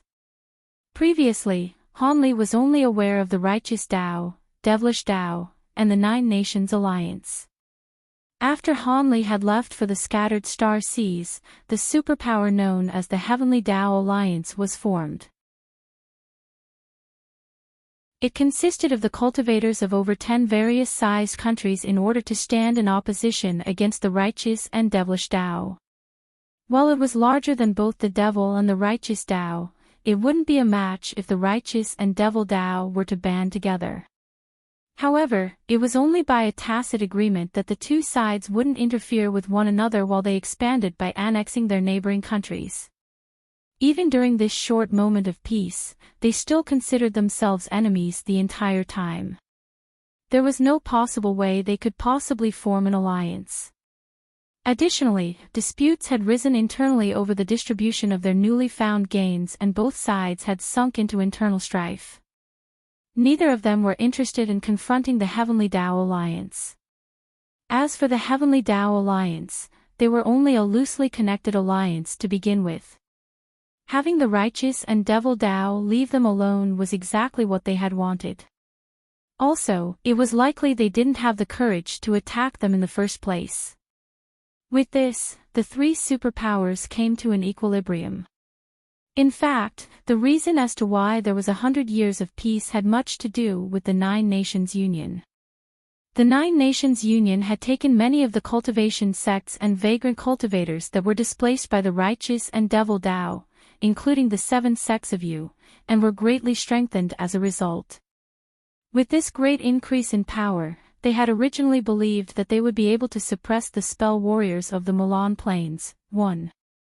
However, they truly didn't expect that in their war with the Milan tribes, that the formidable armies of 2 additional tribes would come to their aid in such a timely coincidence, multiplying the number of spell warriors. The battle between both sides intensified and led to several large battles, resulting in a massive amount of deaths on both sides. Even so, the Nine Nations Union found themselves at a disadvantage and even had some of their land seized. Helpless, the Nine Nations Union began to request assistance from the Devil Tao, Righteous Tao, and Heavenly Tao Alliance for assistance. They also threatened that if the three powers were unwilling to send men, they would bluntly withdraw, and allow the Milan spell warriors to enter their lands. When the three parties received this information, they all sent men to assist despite their unwillingness. They all knew that if the Nine Nations Union were to withdraw, then the ferocious Milan spell warriors would bring them no small amount of trouble in the coming days. With the reinforcements, the Nine Nations Union was able to score a decisive victory, leaving several thousands of cultivators dead. They were able to gain steady footing against the Milan's attacks and were once again able to stand firm. From then on, the Nine Nations Union decided to shrewdly request the three superpowers to alternatively send them reinforcements in order to resist the Milan's attacks. Otherwise, if the three superpowers chose to remain passive, then they would do so as well and allow the Milan to freely wreak havoc in their territories. Thus, after long negotiations, the four superpowers eventually reached an agreement. With the Nine Nations Union as the leader and the other three parties as subordinates, they created a joint pact against the Milan. As a result of this pact, the righteous and devil Tao had managed to remain at peace for over 100 years despite having completely annexed their massive domains. With the threat of the Milan covetously looming over their shoulders, they didn't dare to rashly start another war. As for the state of Xi and its two neighboring countries, they both belonged to the Heavenly Tao Alliance. The Ancient Sword Sect, the Drifting Clouds Sect, and 100 Possibilities Pavilion were among the core sects of the alliance. 1. The Milan tribes were introduced in Chapter 358.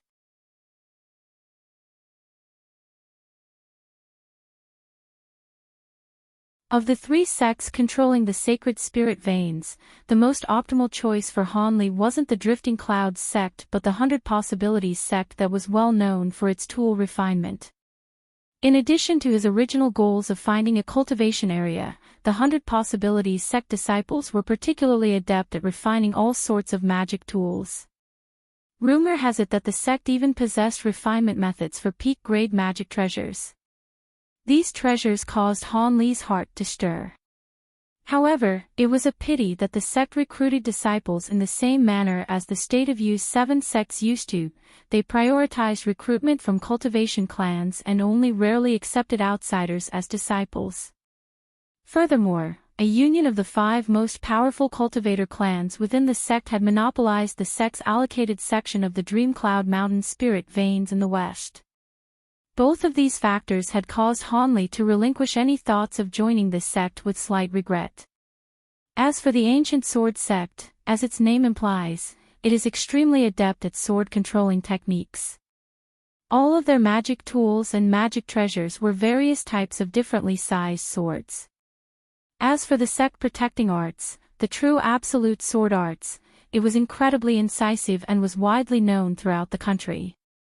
The ancient sword sect didn't exclusively take in disciples from cultivator clans, it also took in young vagrant cultivators.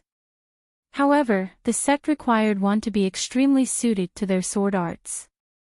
If one's aptitude didn't match the sect's cultivation techniques, they weren't taken in. This was why they had the fewest disciples of the 3 sects despite how often they were recruiting. On the other hand, by relying on their domineering attacks, the disciples of the ancient sword sect prevailed over opponents of similar cultivation, leading the sect to be the most powerful of the 3. As a matter of course, they held the main spirit vein of Dreamcloud Mountain. The final sect was the Drifting Clouds sect. Instead of being renowned for its weapon refinement like the 100 Possibilities sect, the Drifting Clouds sect was famed for its pill concoction. The legendary spirit tempering pill was something that only a few of the sect's elders were capable of concocting. So despite the sect's inferior strength in comparison to the other 2, it managed to acquire the east portion of the mountain spirit vein. Additionally, the Drifting Cloud sect recruited the most disciples and possessed the least demanding requirements.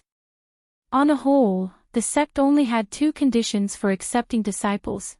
Primarily, it required that one possessed decent spiritual roots and a capacity to be nurtured.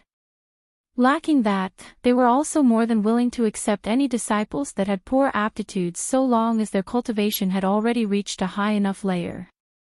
After all, the Drifting Clouds sect pursued a disorganized assortment of various disciplines outside of its renowned pill concoction technique. These fledgling disciplines required large quantities of low-level cultivators in order to progress. As for vagrant chi condensation cultivators with poor aptitudes, they clearly understood that they had no future prospects after joining the sect and would eternally be low-grade disciples. Regardless, they joined with thoughts similar to Han Li's. It was quite convenient to take shelter in the great power of the Drifting Clouds sect. It was for this reason that vagrant cultivators flocked to the sect in large numbers. With the lax acceptance policies and the enticement of the legendary spirit tempering pill, the sect seemed to be the optimal choice for Hanli to infiltrate. With some lingering uncertainty, Hanli made a few additional inquiries and learned that the sect would soon be taking in more disciples, immediately dispelling any of his reservations.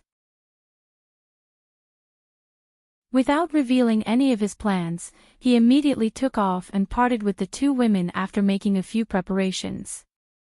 As recruitment day drew near, many chi condensation cultivators began to gather on the road. When Hanli saw this from the top of his mountain, he calmly joined them. On his walk along the path, he unhurriedly walked for about 2 hours without reaching the end. This wasn't because the mountain was large but because the stone roads were being affected by a few shallow illusion techniques. They probably wished to use this to grind down the number of cultivators that wished to enter the sect. Given the lax entrance conditions of the Drifting Clouds sect, they may as well call the cultivators that were too impatient to walk along the path. The several cultivators that walked in front of Hanli had discovered something amiss, and immediately gathered together and started whispering to each other. They seemed to have guessed what was going on and continued to walk forward without hesitation. The group of cultivators seemed to be acquaintances. Despite having been ignored, Hanli continued on his way without paying them any heed. After yet another hour walking along the stone path, they eventually reached some blue stairs. The group of cultivators happily quickened their pace as they climbed up the stairs. Still indifferent, Hanli Kami climbed the steps and examined the scene at the top. There was a huge, pure white platform that was over 400 meters wide, and the only other structure present was a small unremarkable pavilion on the other side. There were several tens of different groups of variously clothed cultivators around it, but no one dared to step inside the pavilion. As for Hanli and the group in front of him, they wordlessly joined groups already there and sat down among them. Hanli inwardly sneered at the scene in front of him. While Qi condensation vagrant cultivators were unable to see anything, Hanli was able to see through the illusion formation with his spiritual sense. The small stone pavilion before them was actually a huge white jade tower. A sign hung from the tower had 3 large golden words, "Illusory Cloud Hole." 3 people stood underneath the huge sign and were looking down at the unknowing Qi condensation cultivators below, talking amongst themselves as they gestured. They relied solely on the spell formation for concealment and made no other effort to hide themselves. Of the 3, 2 were early Foundation establishment cultivators while 1 was a mid-Foundation establishment cultivator. It seemed the 3 of them were in charge of receiving the newcomers. Hanli wordlessly walked amongst the nearby crowd and sat down at the edge with his head down. Although he closed his eyes, his spiritual sense completely enveloped the 3 Foundation establishment cultivators and he easily eavesdropped on their conversation. A pale-faced youth that appeared to be in his late 20s pointed down at the crowd and spoke with a tone of dissatisfaction, "Senior Marshal Brother Chiu.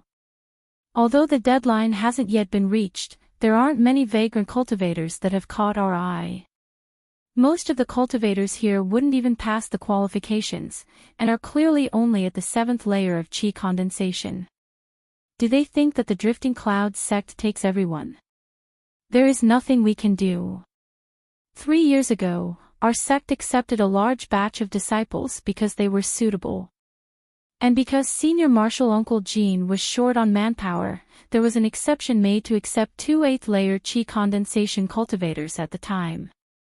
This produced a misconception that it is easier to enter our sect, which is why there are so many vagrant cultivators that have come to try their luck." The man called Senior Marshal Brother Chiu was a white-robed mid-Foundation establishment cultivator in his 40s with a stern, squarish face and bright eyes. A vigorous youth with a heroic air chuckled and added, "Of course, we aren't going to be so lenient this time around.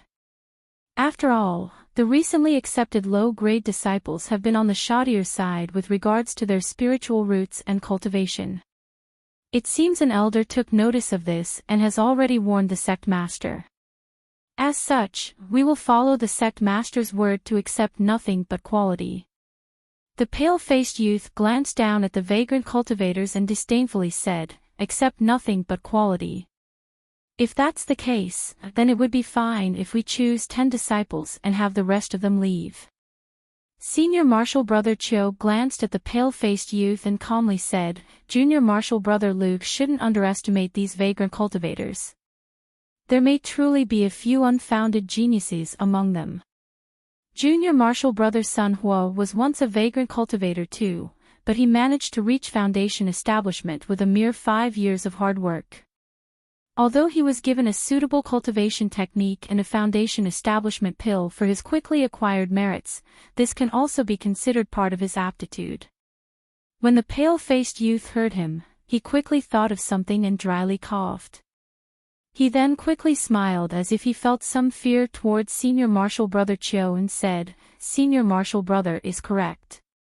I've spoken wrongly." Senior Marshal Brother Chiu was about to say more to the youth, but Hanli wasn't interested, so he recalled his spiritual sense and began to meditate. As of current, he had restrained his qi to the point where other cultivators only perceived him to be a 10th-layer qi condensation cultivator. He should have no trouble entering the sect. About half a day later, there were many more cultivators in the crowd that had climbed up the stone steps. By the time the sun set, there were nearly 100 qi condensation cultivators sitting on the stage. A majority of the cultivators there were youths, but there was also a middle-aged man with a particularly profound cultivation. At that moment, an expanse of red light suddenly burst forth from the stone pavilion and it disappeared to reveal a 100-meter-tall tower along with the three silhouettes standing above. Senior Marshal Brother Cho swept his gaze across the crowd with a stern expression and calmly said, "We welcome all of you fellow Taoists to our Drifting Clouds sect. My martial brothers and I will be in charge of evaluating you disciples. I hope you fellow Taoists will clearly listen to what I will say next. Don't miss it."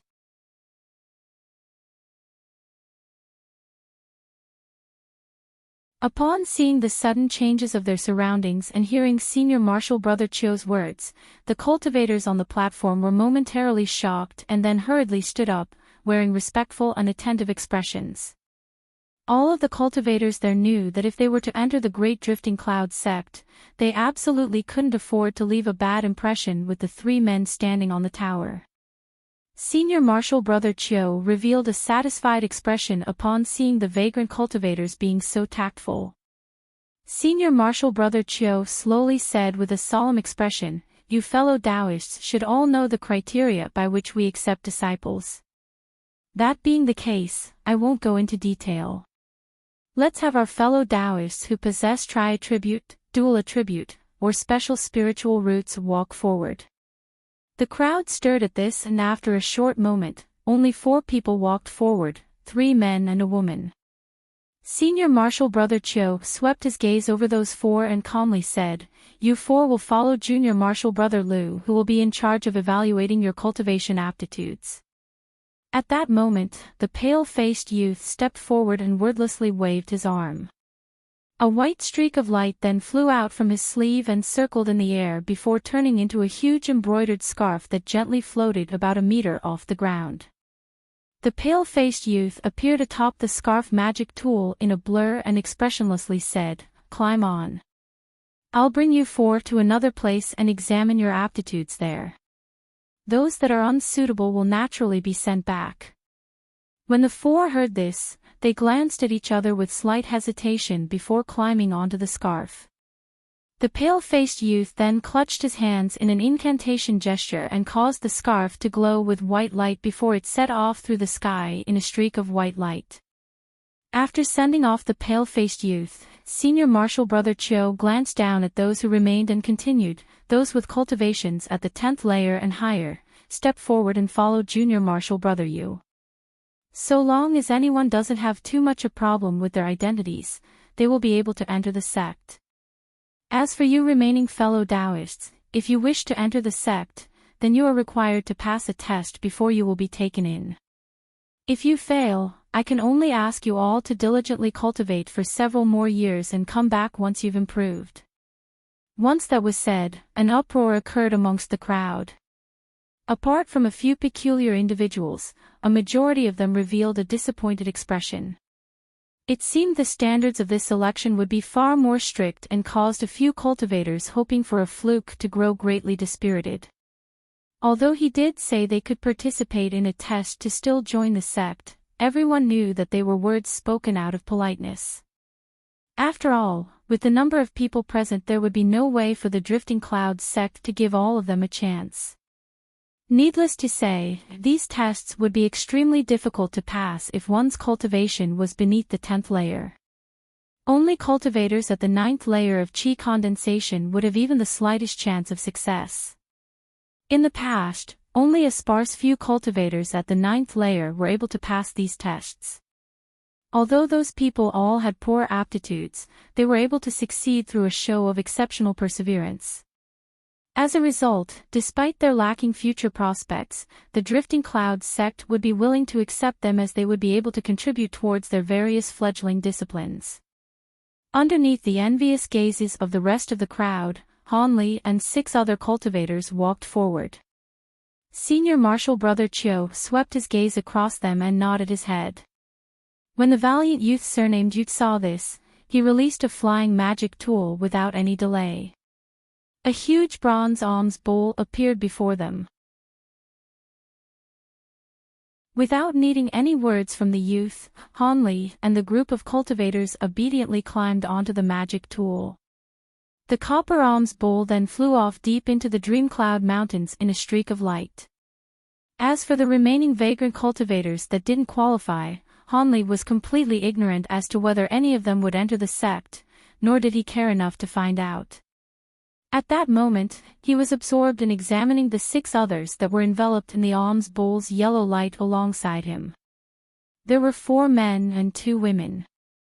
Apart from a refined yellow-clothed woman that appeared about 20 years old, the others all appeared to be in their 30s. There was even a 50-year-old cultivator. Although he possessed the deepest cultivation of the group at the 12th layer of the chi condensation, Hanli could only shake his head and inwardly sigh.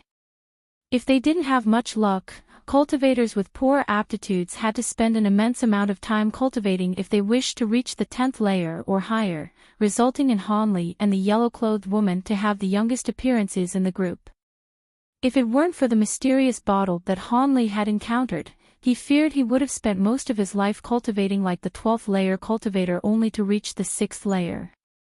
Entering a large cultivation sect would have been out of the question. When Hanli began to ponder about the past, he entered a rare state of absent-mindedness. Soon after, he regained clarity of mind and looked at the others. While they didn't appear to be particularly notable, they had faces full of excitement. But when Hanli's gaze fell onto a large fully bearded man, he narrowed his eyes for a moment, but soon his expression returned to normal. This wasn't because of anything unusual about the man's appearance, but because there was a trace of indescribable cold yin qi in him. This yin qi was very well hidden, and if it weren't for Hanli's extraordinary spiritual sense, he would have completely missed it. This definitely wasn't a cultivation art that belonged to the 5 elements. From the fluctuations of his spiritual qi, he clearly possessed some unusual magic techniques. However, the large man's 10th layer cultivation wasn't even the slightest bit false, causing Hanli to ponder over it with great curiosity. As Hanli was lost in thought, a huge expanse of endless fog appeared before the huge alms bowl. This white fog was extremely dense and roiled as sounds of thunder faintly echoed out. Hanli's heart stirred and he sent out his spiritual sense. However, something blocked it when he attempted to reach about 30 meters into the mist. Hanli inwardly trembled, knowing that the white mist was an uncommon restriction.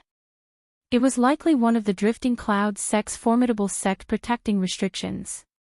He didn't dare to further rashly test it and hastily recalled his spiritual sense.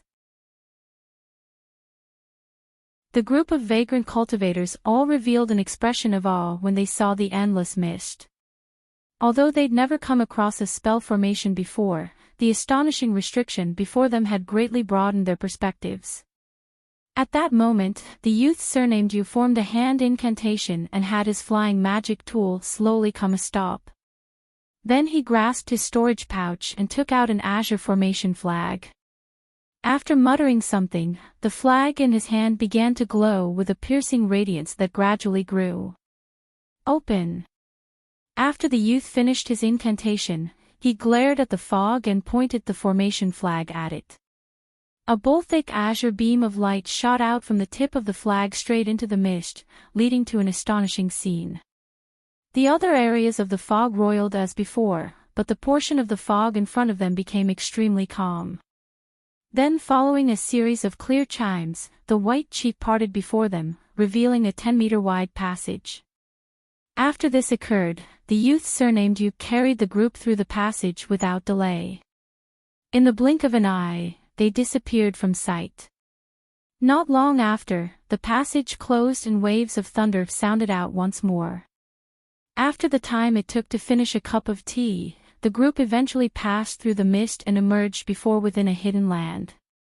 Before they could even clearly see past the fog, they felt dense spiritual chi rush against them. Hanli couldn't help but take in a deep breath and feel a trace of joy well up inside him as he looked forward.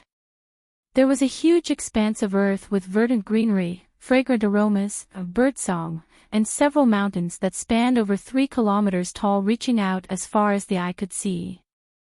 Surrounding these mountains were buildings of various sizes, including palace halls and pavilions of countless number, along with many variously clothed cultivators rushing about in a hurry.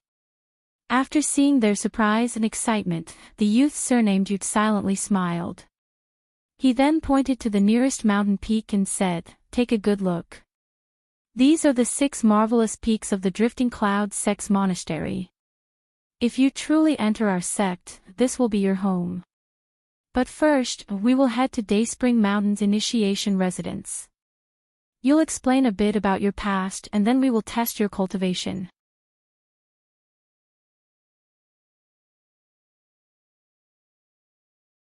Hanli and the other Qi condensation cultivators weren't surprised by the information regarding the tests, and were brought to Dayspring Mountain by the valiant youth surnamed Yu.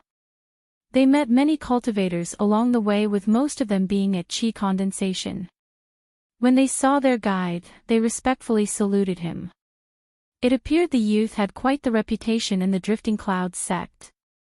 They only came across one other Foundation establishment cultivator, a yellow-robed man with a thin face and sharp ears. He flew up from Dayspring Mountain, but when he caught sight of the youth surnamed Yu, he smiled and called out to him, "Junior Marshal Brother Yu, are these 6 newly arrived disciples?" It seems there weren't that many this time around. While he acted quite familiar with the youth, the others were able to see that he held hidden motives. The handsome youth unconsciously frowned upon seeing the yellow-robed cultivator. Regardless, he calmly replied, "So it turned out to be Senior Marshal Brother Yen. These people still need to be examined with truth techniques and be introduced to the sect master before they become official disciples. They are still only candidates." The yellow-robed cultivator chuckled and said, "So it's like that. However, Junior Marshal Brother should know that my Talisman Refinement Division still needs disciples. Do you think you could send 2 of these cultivators to me?" At that moment, his eyes focused on the group behind the young man. Han Li's expression was calm, but he felt quite disgusted from the gaze. From the way he looked at them and the tone he used, he certainly wanted to work them to the bone. When the other cultivators heard him, their expressions slightly changed. It seemed they also didn't have a favorable impression of him. "Senior Marshal Brother Yen, that is not something I can decide. You should know that the allocation of disciples is decided by the sect master. If Senior Marshal Brother feels that he doesn't have enough disciples for his Talisman Refinement Division, you may bring it up with the sect master. Since Senior Marshal Brother Miao is still waiting for me at the acceptance residence, I can't keep you company any longer." The youth surnamed Yu seemed to understand the yellow-robed cultivator's deceitful nature and immediately refused his request. After uttering an excuse, he stomped on his magic tool and brought the group of cultivators down to the pavilion below.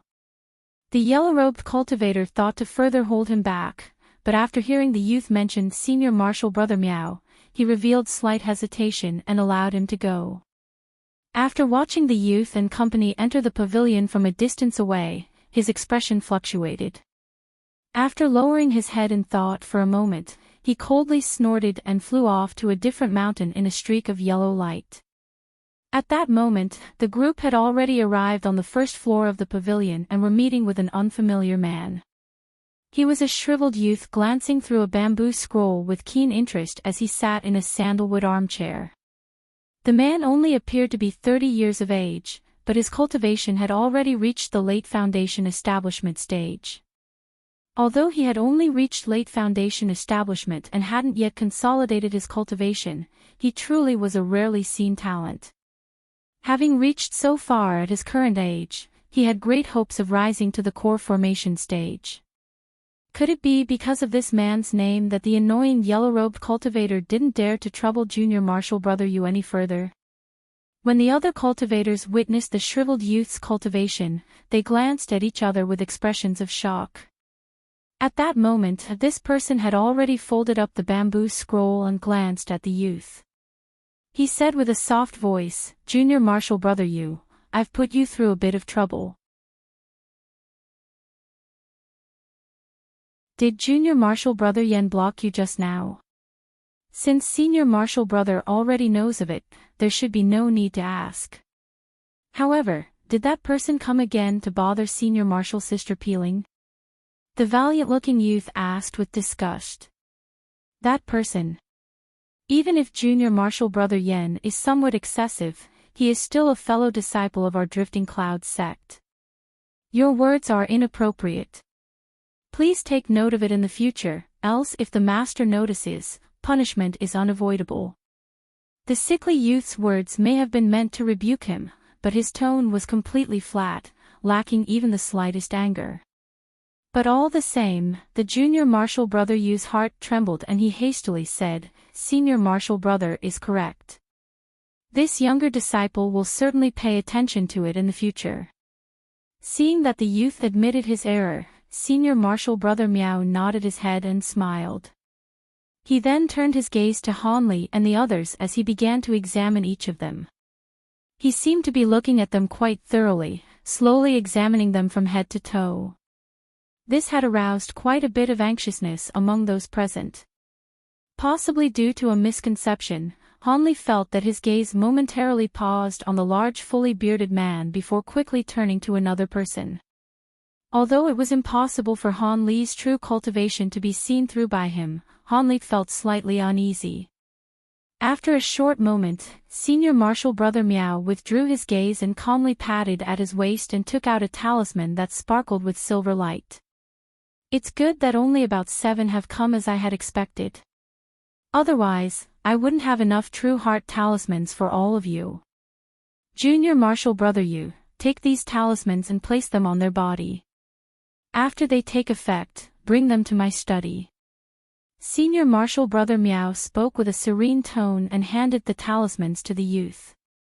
He then stood up from his chair and walked to the second floor without paying them any further attention. However, when the shriveled youth slowly turned the corner, he suddenly bent down and began to rapidly cough. It sounded quite painful, but soon after, he managed to stand up and head towards the stairway underneath the bewildered gazes of everyone there. A trace of astonishment flickered in Han Li's eyes but it quickly disappeared. Junior Marshal Brother Yu revealed a trace of anxiousness and sighed before turning towards Han Li and the others. These are true heart talismans. I'm sure you know what they do, so I'll save my breath. If you harbor any sinister designs or conspiracies, it would be best for you to take the initiative to leave. Otherwise, if you're discovered, don't blame our Drifting Clouds sect for being ruthless. With that said, a cold glint flickered from the youth's eyes as he glanced at the 7 before him. Although his tone was quite fearsome, nobody took the initiative to leave.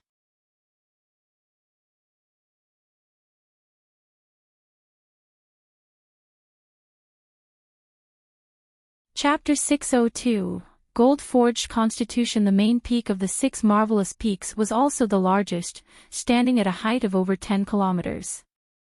Many other mountains surrounded it like stars to the moon, with Dayspring Mountain being among them. The top half of this mountain was also enveloped in a faint purple fog, concealing everything in a mysterious haze. Conversely, the bottom half of the bottom mountain was bustling with lively activity. There were countless buildings of all sizes that covered the mountain, spanning from crude stone rooms and expansive 100-meter-tall palace halls, and there were a mess of countless scattered limestone roads paved throughout. Among these roads were stalls of all sorts with people selling and buying the goods on display. Many Drifting Clouds sect disciples were included among them as they haggled over the various items with the vendor stall owners. When Han Li and the other cultivators saw this, they were left dumbstruck. The youth surnamed Yu was already accustomed to the sight and paid it no attention as he moved his flying magic tool forward. They shot about a kilometer into the air and flew alone into a stone hall. The stone hall was made of huge slabs of limestone that reached about 100 meters tall. And each side of the hall was connected to smaller side rooms that were only about 20 meters wide. There were sparsely few cultivators that entered and left the halls. Cultivator Yu then landed the alms bowl in front of the hall and had all of them get off. Afterwards, he formed an incantation gesture and had the alms bowl quickly shrink before he put it away into his storage pouch. Wait here for a moment. I have to first report to the sect master. I'll call for you afterwards. The youth then walked into the hall in a large stride. The many chi condensation doorkeepers clearly recognized Cultivator Yu and merely saluted him with respect as they watched him walk into the hall. After the youth disappeared from sight, the guards curiously glanced at Han Li and the others. They seemed to have already guessed who they were. A while later, a streak of white light towards the palace hall before fading away. The light was revealed to be a huge embroidered scarf carrying the pale-faced youth surnamed Lu along with the 4 other young cultivators that had left before them. The pale-faced youth gazed at Han Li's group of 7 and revealed a trace of surprise. But soon after, he landed his flying magic tool nearby and proudly entered the stone hall, leaving the 4 young cultivators behind. In the next moment, Han Li's group and the group of 4 young gifted cultivators glanced at one another. For some unknown reason, the atmosphere appeared somewhat amiss despite the fact that both groups were going to enter the sect at the same time. There seemed to be a trace of hostility between them. But as they were about to enter the Drifting Cloud sect, the 2 sides could only keep silent and behave themselves. After the time it took to finish a meal, Cultivator Yu had finally walked out from the outside. When he appeared, he immediately beckoned to Han Li's group and then turned towards the group of 4 gifted youths. You 4 will be coming in with us.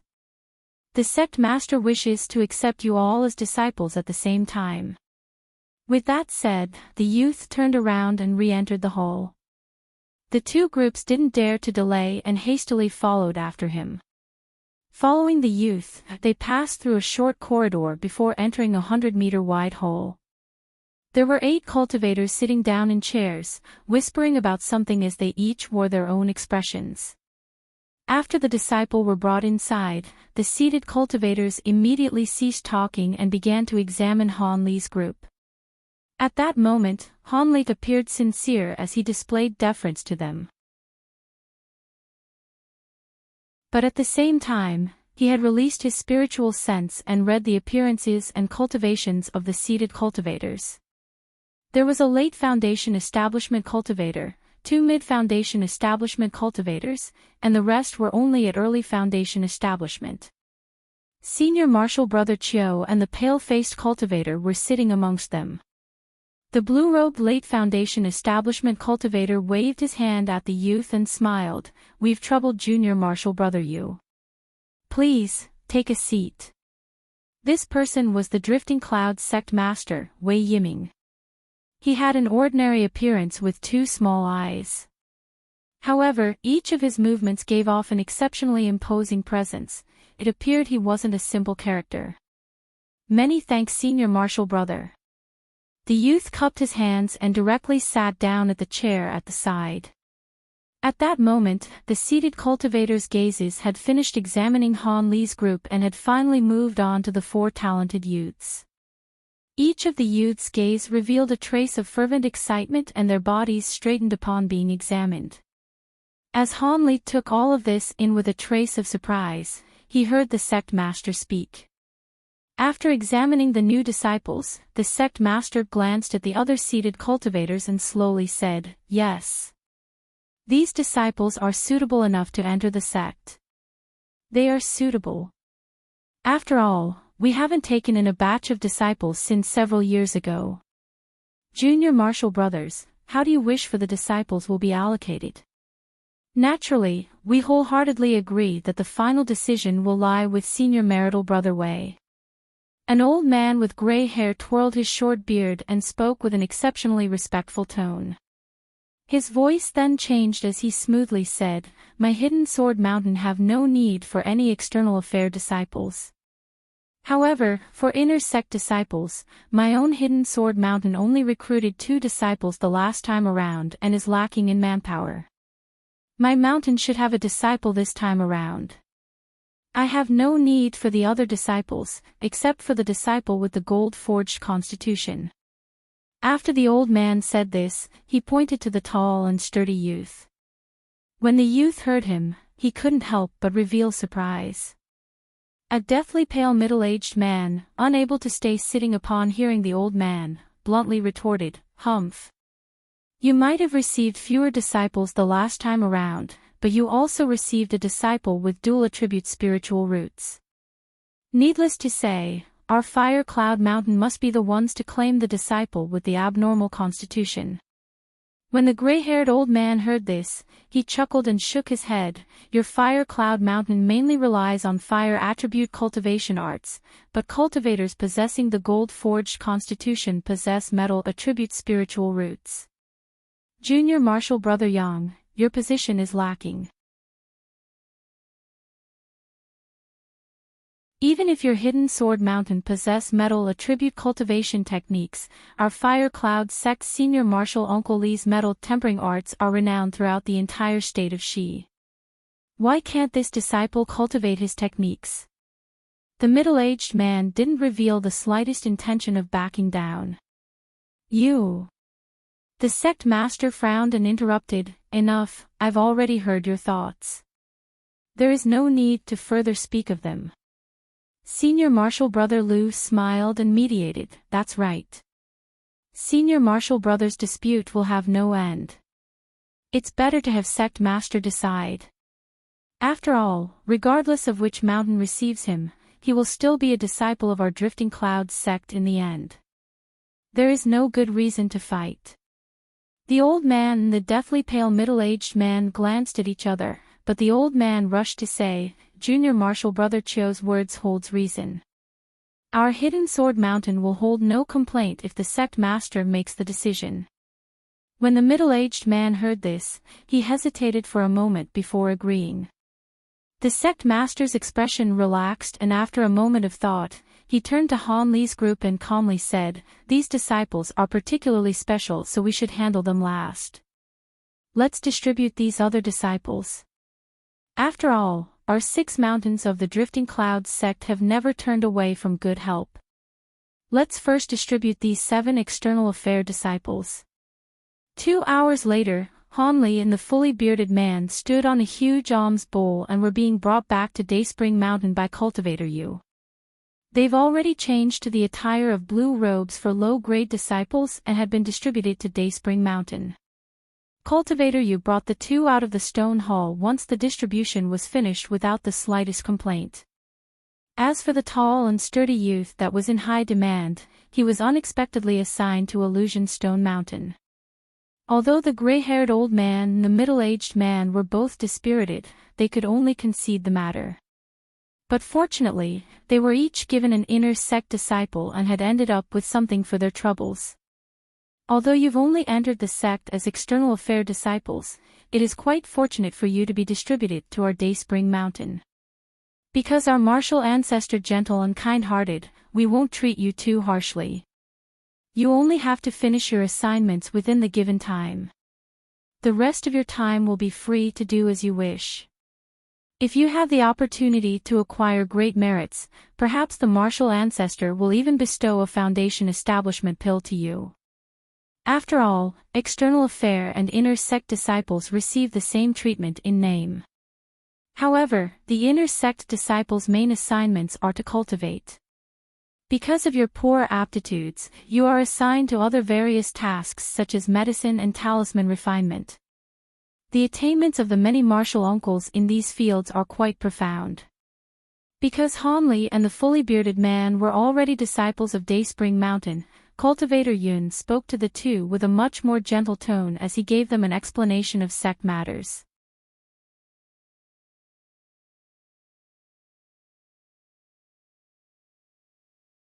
Chapter 603, Affiliation. Many thanks for Martial Uncle Yu's guidance. Although Han Li found it somewhat awkward, he wore a respectful expression as he uttered his thanks. As for the fully bearded man, he merely grinned, appearing simple as if he weren't one for words. Already knowing that there was something amiss about his past, Han Li felt dumbfounded. The large man's acting skills had already reached perfection. Could it be he truly didn't know about the oddities of his own body? While that senior martial brother Miao also noticed something odd, Han Li was certain that a late foundation establishment cultivator wouldn't be able to see through the person's cold chi. There was certain to be something amiss. It was quite thought-provoking.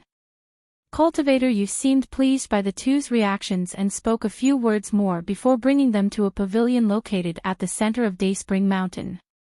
They landed on a limestone platform where two young teenagers were chatting about something. When they saw Cultivator Yu appear, they immediately stopped talking and approached them. The doll-faced girl chuckled and asked, "Well, if it isn't Martial Uncle Yu. Did you come to visit Martial Ancestor?" Knowing the strictness of seniority in the cultivation world, Hanli felt shocked at the girl's casual attitude. Cultivator Yu smiled and said, "That's right. These two are external affair disciples that our mountain had received from this selection. I am here to report to Martial Ancestor and see which senior martial brothers to give them to." It appeared he was quite familiar with the girl. The girl then turned her gaze to Hanli and the large man. She sweetly smiled and said, "So they're newly arrived junior martial brothers. If you have an opportunity in the future, please don't forget to pay me and junior martial brother Xan a visit and tell me a bit about the mortal world. I'm looking forward to it." The dark-skinned teenager at her side meekly muttered, "If senior martial sister wishes to hear them, don't drag me in. I would prefer to cultivate." You can cultivate any time you want, but having new disciples enter Dayspring Mountain from the mortal world is something that is hard to come by. Naturally, we should listen to a few interesting tales from the outside. Although she was quite young and dainty, she had chided the boy with a bold attitude, leaving him at a loss for words. Cultivator Yu revealed a wry smile and shook his head before bringing Hanli and the large man into the courtyard. As they walked, Cultivator Yu warned, "Keep note of those two. Junior martial sister Ma and junior martial brother Xan may appear young and hold the same seniority as you, they are the martial ancestors' descendants from the mortal world. Although they haven't yet been accepted as official disciples, it is a matter that will occur sooner or later. Do not offend them no matter what, nobody will protect you from the martial ancestor." When Hanli heard this, he nodded his head with a forced smile. As for the large man, he rubbed the back of his head and silently smiled. When Cultivator Yu saw their reactions, he smiled and consoled them. "Junior martial brother Xan is a sincere person. He won't do anything inappropriate." Although junior martial sister Ma had always been somewhat mischievous, she doesn't bear any malice. There is no need to be too worried about them, you just have to pay a bit more attention to them. Of course, Hanli and the large man nodded their heads in response. As that was said, the three had already passed through 3 courtyards before appearing in front of a secluded side wing. As soon as the 3 appeared at the side wing, they faintly heard a man's voice. "Is that you, Juner?" When Jun heard this, he immediately stopped in place and solemnly replied, "Disciple pays his respects to master. Your 3rd martial brother and your 5th martial sister also happen to be here. Go ahead and bring the 2 behind you inside." From the liveliness of the voice, the owner seemed to be in a good mood. "Yes." Jun didn't dare to delay and called to Hanli and large man before hastily entering the half-closed door of the side room. Apart from several pots of various unknown plants, the elegant and refined hall only had a black wood table along with a set of chairs. A middle-aged man in scholar robes sat at the side.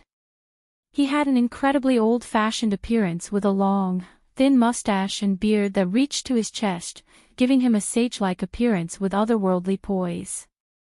To his side stood an old man and a young woman. With a wrinkle-filled face and pure white hair, the old man was by all means someone that appeared to nearly reach his end. He was silently smiling. As for the woman, she appeared to be in her late 20s and possessed a fair, elegant appearance. She was currently expressionless. Jun hastily stepped forward and saluted them in a kneel. "I pay my respects to master. Greetings, 3rd senior martial brother, 5th senior martial sister. Please stand up. There are no outsiders here, no need to be so formal. So these 2 must be newly accepted disciples to our Dayspring Mountain." The middle-aged man waved his arm and had the Yu-jun stand up. Afterwards, he examined Hanli and the large man with interest. When Hanli saw that this person was a mid-core formation cultivator, he felt somewhat gloomy, but he could only force a smile and call out to him as martial ancestor. The large man had done the same. This martial ancestor possessed neither the capability of spotting the peculiarity of the large man's body nor seeing through Hanli's true cultivation. As such, he asked for their names and casually said, "Good, good, good." He then turned to old man and young woman at his side and mildly instructed them, "Since you two are here, I won't have to bother any others. As an expert in talisman refinement and a pill concoction adept, you should be lacking people. Take in these two newly arrived disciples for the time being. Naturally, pick a cultivation art for them along the way. Even if they are external affair disciples, if their cultivation is too poor, they'll be a target of ridicule by their fellow sect members from the other mountains." The white-faced old man replied with a wide smile, "Yes, master. Junior Marshal sister and I will take a person each." The beautiful woman in her 20s hesitated for a moment before nodding her head. After a moment of thought, the old man proposed, "Since Junior Marshal sister also agrees, how about I take Marshal nephew Du over to my talisman refinement division? I am in need of sturdy helpers, so that will leave Marshal nephew Han to you." The woman agreed with an unchanged expression, not bothering to glance at Hanli. When the middle-aged man saw this, he nodded his head and spoke to Hanli and the large man, "You two are dismissed. Wait outside for a moment. I still have matters to discuss with your seniors." Hanli and the large man glanced at each other before sincerely acknowledging him. They then headed out the room and stood about 10 meters away from the room as they obediently waited. Soon after, the large man glanced to the cloudless far-away sky as he remained still. It was unknown what he was thinking about. As for Hanli, he wore a lazy expression as he eavesdropped on the conversation inside.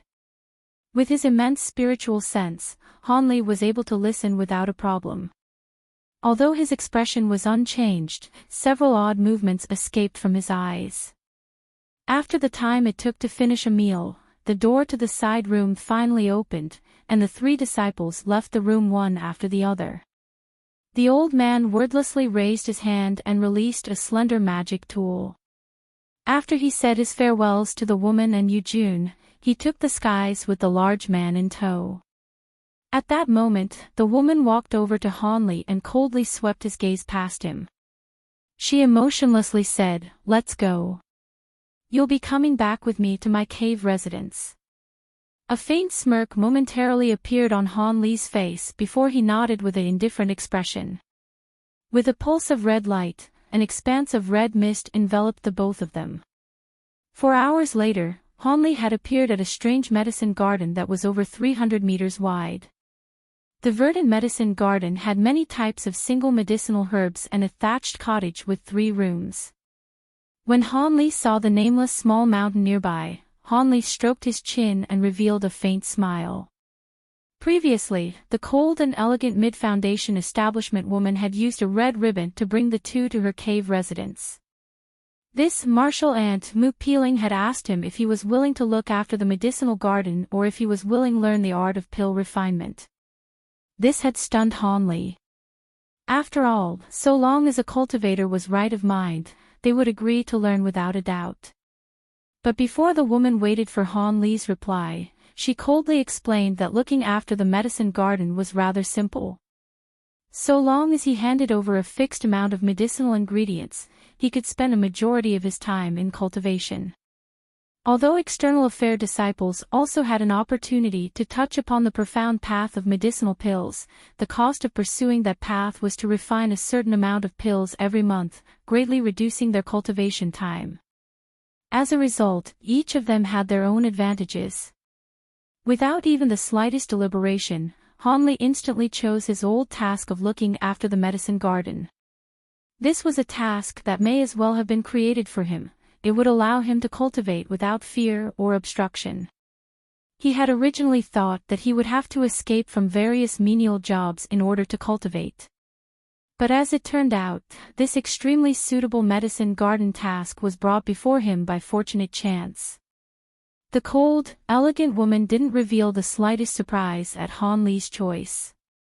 Since he was brought here, Mukpeeling brought away the original keeper of the medicinal garden and left behind a jade slip that recorded the water attribute cultivation art, the profound ice arts.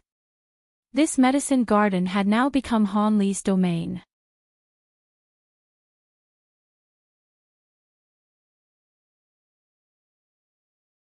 Chapter 604. Removing potential problems. Han Li waited for the elegant woman to disappear off into the sky before flipping his palm. There was a blue jade slip, a green jade slip, and a yellow command talisman. The green jade slip included methods and tips of how to tend to the plants in the medicine garden that was left behind by the previous caretaker. Because the grade of the medicine herbs here was quite common and there was only a small variety of them, so long as he wasn't a moron to the utmost degree, tending to the garden would be extremely easy. As for the blue jade talisman, it recorded the cultivation art that Mukpeeling had left behind. The profound ice arts wasn't a top-grade cultivation art by any means. It was so pathetically weak that it couldn't even be considered a second-rate cultivation art. Its only merit was that it was easy to cultivate and its bottlenecks were comparatively easy to break through. However, this wasn't a result of malice or bad intentions. As Han Li was an external affairs disciple, his cultivation must have been poor, so she had opted to give an easier cultivation art to him. As for the command medallion, it controlled the crude spell formation that enveloped the medicine garden. Of course, he didn't hold it with much regard and placed all three of the items in his storage pouch. Afterwards, he entered the thatched cottage with unhurried steps and slowly walked through it before leaving. As Han Li stood in front of the cottage, he swept his gaze towards the small mountain behind the medicine garden and revealed a faint smile. He slowly closed his eyes and gradually released his spiritual sense to envelope a radius of about 15 kilometers. After seeing that there were no other cultivators in the area, he waved his arms without regard. A series of clear rings sounded out as a dozen twinkling azure flying swords left his sleeve and shot towards to the small mountain. Under the control of his spiritual sense, the flying swords efficiently cut out a cave from the mountain as if its stone were soft tofu. In an instant, he had already carved out a deep cave residence. Han Li's consciousness then split into many strands as he had them control each of his flying swords. Each of them began to hurriedly carve out stone rooms, each unique in their size and style. As Han Li had already become incredibly proficient in splitting his consciousness, this had taken very little effort. About 6 hours later, a new small-scale cave residence had secretly appeared in the mountain. Han Li revealed a trace of happiness at seeing that the first draft of his cave residence was completed and immediately took out several sets of formation flags and discs. The small mountain then became incredibly busy as several high-grade concealment spell formations were placed around it. Although this spell formation was incapable of escaping the keen notice of a nascent soul cultivator, it would escape any passing notice of a core formation cultivator. For Han Li, this would be enough for the time being. After all, there would be no reason for a high-grade cultivator to suddenly visit such a trifling medicine garden as this one. Also, these measures were only a temporary affair. Once he refined and placed down a spirit-constraining formation, even a nascent soul cultivator would be incapable of seeing anything amiss. After Han Li had finished placing down the spell formations, he placed down the 9-curl spirit ginseng inside his cave residence's small medicine garden. Only after carefully placing down several formidable restrictions around it did he release it from confinement. The 9-curl spirit ginseng was crucial if he was to condense a nascent soul. Following that, Han Li placed the gold-silver-gold devouring beetles into the insect room. As for the black-tainted gold devouring beetles, Han Li kept them as his side since he couldn't induce them to reproduce with the rainbow skirt grass. Neighboring the insect room was a spirit beast room he had specially prepared for the weeping soul beast. Because the beast had consumed such a large quantity of Umbra beast souls, it had remained in deep sleep ever since it returned to his storage pouch. Even Hanli was unable to wake it from its slumber. However, Hanli faintly guessed that because the weeping soul beast had consumed so many souls, it had begun to evolve a grade. Hanli naturally desired such an outcome. Having acquired a safe haven, Hanli immediately made peaceful arrangements for the beast. At that moment, Hanli also decided to take advantage of the beast's slumber to refine the weeping soul pearl inside his stomach to completion. Because of the weeping soul beast's soaring advancements, Hanli felt slightly worried that he would be unable to fully control the evolution of the weeping soul beast. During his time in the Umbra realm, he felt the weeping soul pearl stir several times in his stomach when the weeping soul beast had savagely absorbed the Umbra beast souls in his enlarged state. Although Hanli kept a calm face in front of Fairy Violet Spirit and Mei Ning, he had felt great trepidation. Now that he had the opportunity, there was no way he would dare to allow this to continue. As for Yuan Yao's explanation of the weeping soul pearl's symptoms, they should pose little problem to Hanli given his superior magic power and spiritual sense. Moreover, the weeping soul beast had unexpectedly ascended 2 ranks since then, and the symptoms may have disappeared. But regardless, in light of the weeping soul beast's current abilities, it was worth braving the risk. With his plans decided, he didn't immediately refine the weeping soul pearl, but instead chose to address another pressing matter, the wind spirit energy inside his body that had yet to scatter. Feng Shi, the great 9 windbreaker beast, naturally couldn't pursue him to the heavenly south. However, the fact that the wind spirit energy still remained in his body was cause for much distress. Perhaps another incident would occur if too much time had passed, but directly refining this harmful energy didn't seem very possible. He had tried several times before to little effect. As of current, he only had the clumsy method of using magic power to forcefully expel it. While it was possible, it would take no small amount of time. It was for this reason that Hanli had put it off until now. Now that he had settled down in a peaceful place, he planned on completely eliminating this danger inside his body. With several huge ape puppets acting as sentries in the medicine garden in order to respond to any sudden visits, he entered his refinement room. Hanli sat cross-legged in the quiet room with a solemn expression and immersed his spiritual sense into his body. He examined the lustrous golden light sphere that was contained inside his dantian and noticed that there was no change.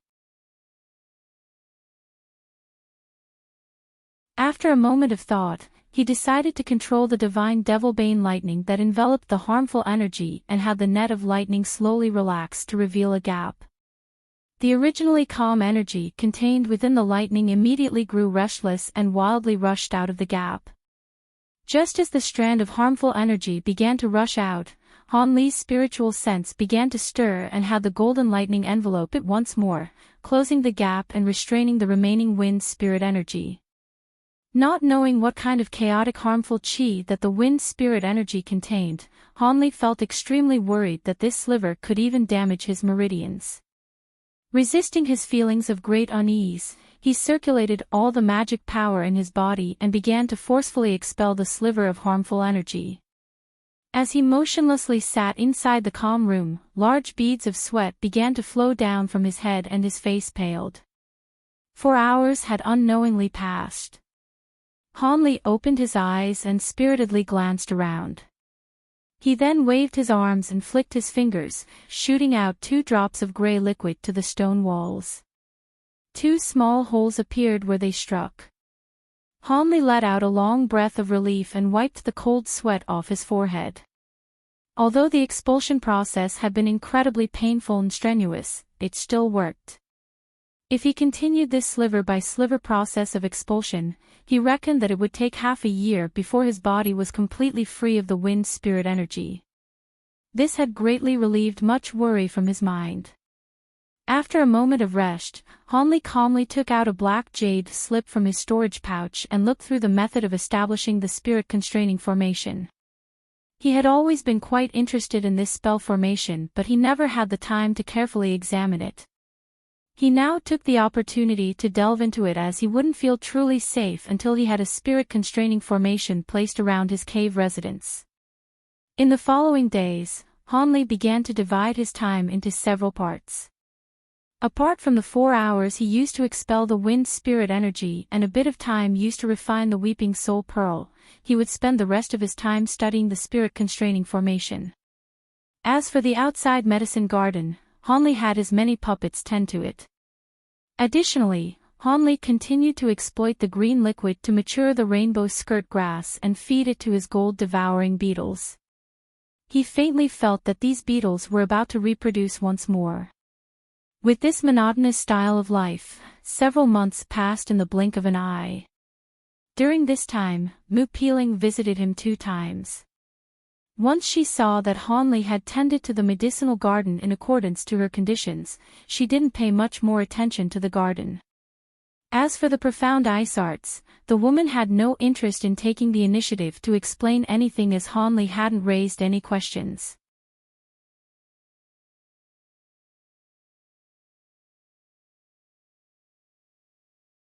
Chapter 605. Blood Shadow Evasion. May Peeling had continuously treated Hanli with a neutral indifference during her visits, much as he preferred. It would be best for him to have this woman forget that this medicinal garden ever existed. If she stopped paying him any visits, it would be very convenient for his cultivation.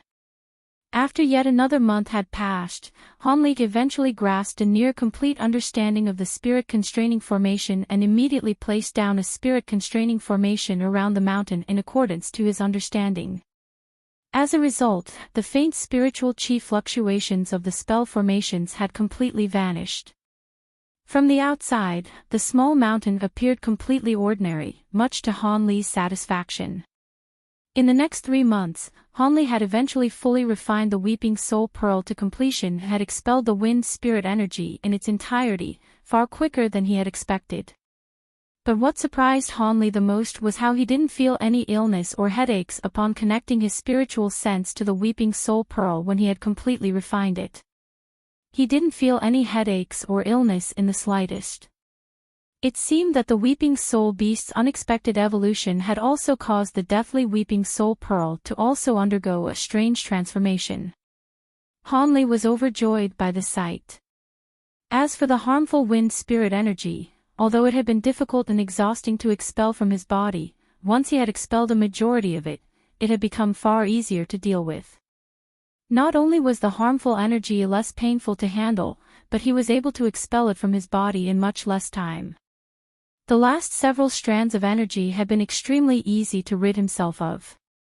After carefully examining his body several times to find no abnormalities, Hanli eventually felt relief.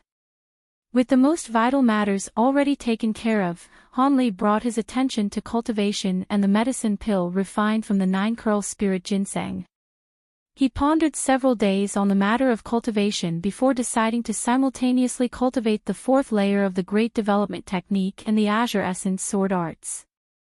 According to his previous experiences with forming a golden core, a powerful spiritual sense seemed to greatly benefit in breaking through bottlenecks.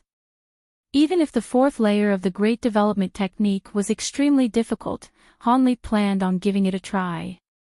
Even if spiritual sense didn't provide a particularly large benefit in condensing a nascent soul, it would at least prove greatly beneficial when confronting an enemy. While it may somewhat increase the time it would take to reach false nascent stage, Hanli didn't believe the choice was incorrect, as he would only lose a bit of time at the worst. As for the matter of refining the 9-curl spirit ginseng, Hanli couldn't afford to be negligent. While the other materials were easily replaced, the 9-curl spirit ginseng, the Great 8 demon echo grass and the agate horn were nowhere to be found in the heavenly south. If he were to fail in the pill refinement process, Hanli would be left helpless without any alternative.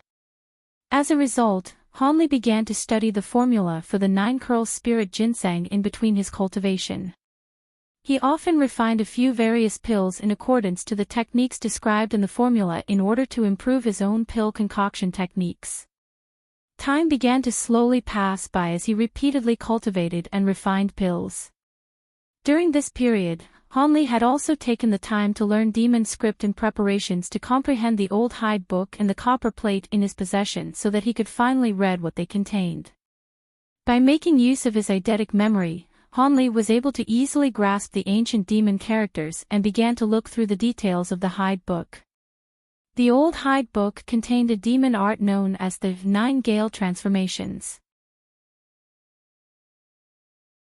After taking a look at it, Hanli discovered that the technique was specialized for bird-type demonic beasts. It contained a series of spell arts, body techniques, and 2 secret techniques. The spell arts and body techniques were out of the question. Unless a powerful demon were to cultivate it, one would find their body bursting halfway as they cultivated it. As for the 2 secret techniques, one of them was the nameless concealment technique that he had been using this entire time, the hidden wind technique. However, the nameless concealment technique was slightly altered from the original in order to become more suitable for human cultivators. It currently held no value to Hanli apart for reference. However, the other secret technique that was described was of much interest to Hanli, the blood shadow evasion technique. As the name implies, blood shadow evasion was a strange movement technique that draws support of one's blood essence that allowed one to flee over 50 kilometers in an instant. Secret techniques that drew support of one's blood essence in order to display great abilities were something that most Devil Dao cultivators were capable of. However, this blood shadow evasion was quite different from the secret techniques of humans. First of all, one is incapable of controlling the distance traveled with this technique. When this technique is activated, one would instantly turn into a crimson blur as they shot over 50 kilometers away. Secondly, this secret technique required a large, fixed amount of blood essence. Once the technique was activated, the blood essence for this technique would immediately ignite. However, if one lacked enough blood essence to use the technique would cause one's body to rupture halfway through and turn into a cloud of gore. It was a truly dangerous technique. Lastly, activating this technique required a pair of wings. Because blood shadow evasion was too fast, without any wings to maintain balance and a particular body lightning technique, the technique could cause one to crash into the earth after traveling only a short distance, or return back to where one started. In brief, a clean escape would be an impossibility without them. Hanli carefully read through the secret technique several times. No matter how he saw it, he felt that it was very suitable for him to cultivate. While other humans might not have wings, Hanli had the thunderstorm wings. This treasure's spirit wings was no different from true wings. If the blood shadow evasion was truly as amazing as described, then it was an optimal technique for escaping. After all, the thunderstorm wings could only use lightning evasion to travel over small area. It would only be able to flicker incessantly and would be incapable of making a clean escape. After committing the cultivation method of blood shadow evasion to his memory, he started to look through the copper plate. The copper plate didn't have a name for its techniques and its description made little sense. Hanli also found the strange cultivation postures unfathomable. After glancing at the techniques it recorded, Hanli was left particularly confused. After all of this, Hanli faintly recalled what the flood dragon had said. This divine provenance plate seemed to be damaged beyond use. It was no wonder why he couldn't make sense of the plate. After realizing this, Hanli grew greatly dispirited and could only put the plate away. From that day on, Hanli added the blood shadow evasion to his cultivation routine in addition to the Great Development Technique and the Azure Essence sword arts. Although he later felt that he had grasped this technique, he didn't dare to rashly test the magic technique. A great decrease in blood essence wasn't something that could be joked about. As this continued, half a year had unknowingly passed. One day, Hanli sat inside a quiet room as he cultivated the great development technique when he suddenly opened his eyes. A strange expression flickered from his face as his body immediately glowed with azure light before immediately shooting out from his cave residence to the medicinal garden. A short moment later, Hanli was standing in front of the medicine garden's cottage with all of his puppets placed away. He glanced to the southeast and pensively thought for a moment before taking a seat inside the cottage. He then steeped a cup of tea and assumed a relaxed position. A short moment later, an extremely polite voice came from outside the medicine garden's restrictions. "Excuse me, could you tell me if Senior Marshal Sister Yuan is here? I am the Hidden Sword Sect's Kuei Huan." The young man's voice seemed to contain a trace of urgency. Senior Marshal Sister Yuan. Was that the name of the original caretaker of the medicine garden? Han Li's face remained calm as the new arrival shouted several more times. Han Li then downed his cup and slowly replied, "Senior Marshal brother, there is no need to shout. Senior Marshal Yuan left this place half a year ago. This medicine garden is now being cared for by me. If you wish to find her, then you should pay a visit to Marshal Aunt Mu's cave residence." What? The medicine garden changed caretakers? The young man was astonished. From his tone, it seemed it wasn't trying to find someone, but he had come to the medicine garden for something else. The man chuckled and amiably said, "Since Senior Marshal Sister Yuan isn't here, then Junior Marshal brother will do. Would Junior Marshal brother release the restrictions so that I may have a chat with you?" Han Li rubbed his chin. From how elegantly spoken his words were, Han Li had no grounds to refuse him. After some thought, Han Li walked out from the cottage and took out a yellow command talisman. With a flash of radiance, the mist surrounding the medicine garden began to slowly dissipate. This revealed a yellow-robed young man that stood in the southeast of the restriction. The man had thin eyes, thick eyebrows and a large, straight nose. His head was also slightly smaller than normal. Although his appearance couldn't be said to be ugly, his appearance was somewhat comical. His cultivation was only at the 9th layer of qi condensation, somewhat inferior to Han Li's displayed cultivation. It was unknown how this person was able to enter the Drifting Clouds sect.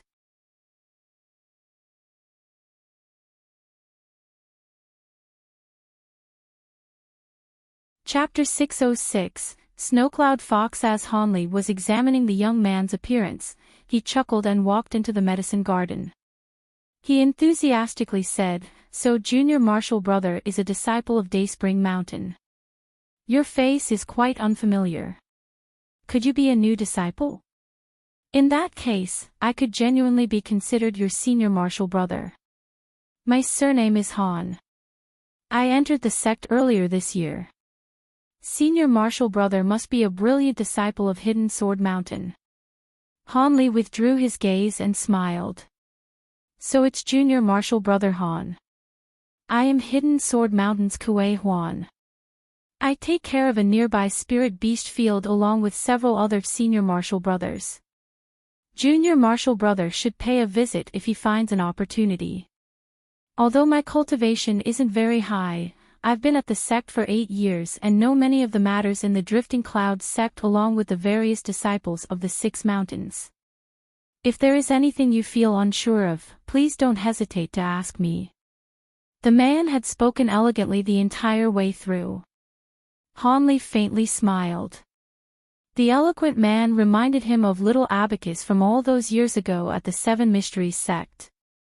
He was also eloquent, smooth at establishing relations and proclaimed himself to be greatly knowledgeable. They were clearly the same kind of person. While Han Li did find this humorous, he didn't mean any ill will towards him. He crossed his arms and blinked, asking, "Many thanks for your kindness. However, may I ask if Brother Kuei has any urgent matters for coming here?" Kuei Huan revealed slight embarrassment and hesitated for a moment. He then rubbed the back of his head and said, "It can't be said to be an important matter. I merely came to ask Senior Marshal Sister Yuan for some help." I just didn't think that the caretaker of the garden for 6 years would suddenly leave. This has left me in a bit of a difficult situation. You want help? Hanli frowned and revealed a trace of doubt. It isn't anything much. Surely Junior Marshall Brother knows that since us external affair disciples have inferior aptitudes, we aren't particularly valued. The sex magic tools and medicine pills naturally won't fall into our hands. A year's worth of hard-earned spirit stones isn't even enough to buy a few cultivation progression medicine pills. As such, I along with many other Marshall brothers go to the nearby Green Track Marsh and capture a few small rare animals to sell at the market. These snowcloud foxes aren't demon beasts, but their petite physique, adorable appearance, and human-like intelligence makes them in high demand with female disciples of the sect. That is why my Marshall brothers and I struggled to capture a lot of them. Not long ago, we discovered a strange snowcloud fox that had a faint trace of spiritual chi on it as if it had transformed into a low-grade demon beast. This was naturally cause for joy. If we could capture it alive, it would net over 100 spirit stones, a rarely seen sum. Unfortunately, we were far too impatient and didn't think things through, allowing the fox to escape. Now, the demon beast had already fled deep into the marsh and is difficult to spot. Although we've searched through a majority of the marsh and occasionally spotted it, it wouldn't allow us to come any closer. It would simply flee deeper inside. With that said, Qiu Huan revealed a trace of regret. When he saw that Hanli wore a pensive expression, he paused for a moment before continuing. We later left a few people to watch over it for a time and discovered that this strange snowcloud fox is fond of eating huangjing, especially huangjing that is over 10 years old.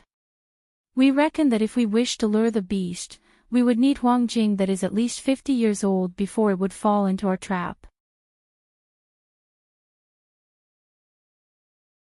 Junior Marshall Brother should know that any medicinal herb that is several tens of years old isn't something that can be bought with a few spirit stones. It would require more than a couple dozen. While we did have a few savings, we've already pooled them together earlier to buy cultivation medicine. We don't have any spirit stone left over. Helpless, I could only think of Senior Marshall Sister Yuan's medicine garden.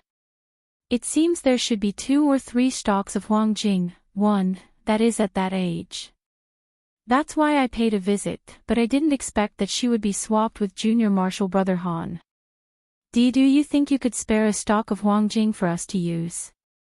When Kuei Huan asked his question, his voice grew softer and he somewhat stammered. It seemed he also knew that this request was somewhat excessive. After that was said, Han Li's face remained unfathomable. After a short moment of silence, Han Li said, I do have 2 stalks of huangjing that are over 50 years old which are according to your specifications. While it stands to reason that since this is the first time Senior Marshall Brother Kuei has come to seek help, I shouldn't refuse you as your Junior Marshall Brother.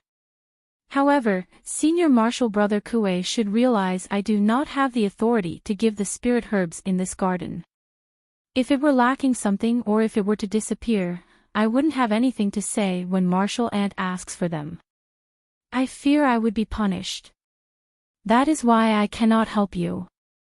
Han Li's words were quite calm, but the yellow-robed man couldn't help but reveal disappointment. Junior Marshall Brother, please be at ease. I am only going to borrow this spirit herb for several days. When the time comes, I will be certain to return it to you with thanks.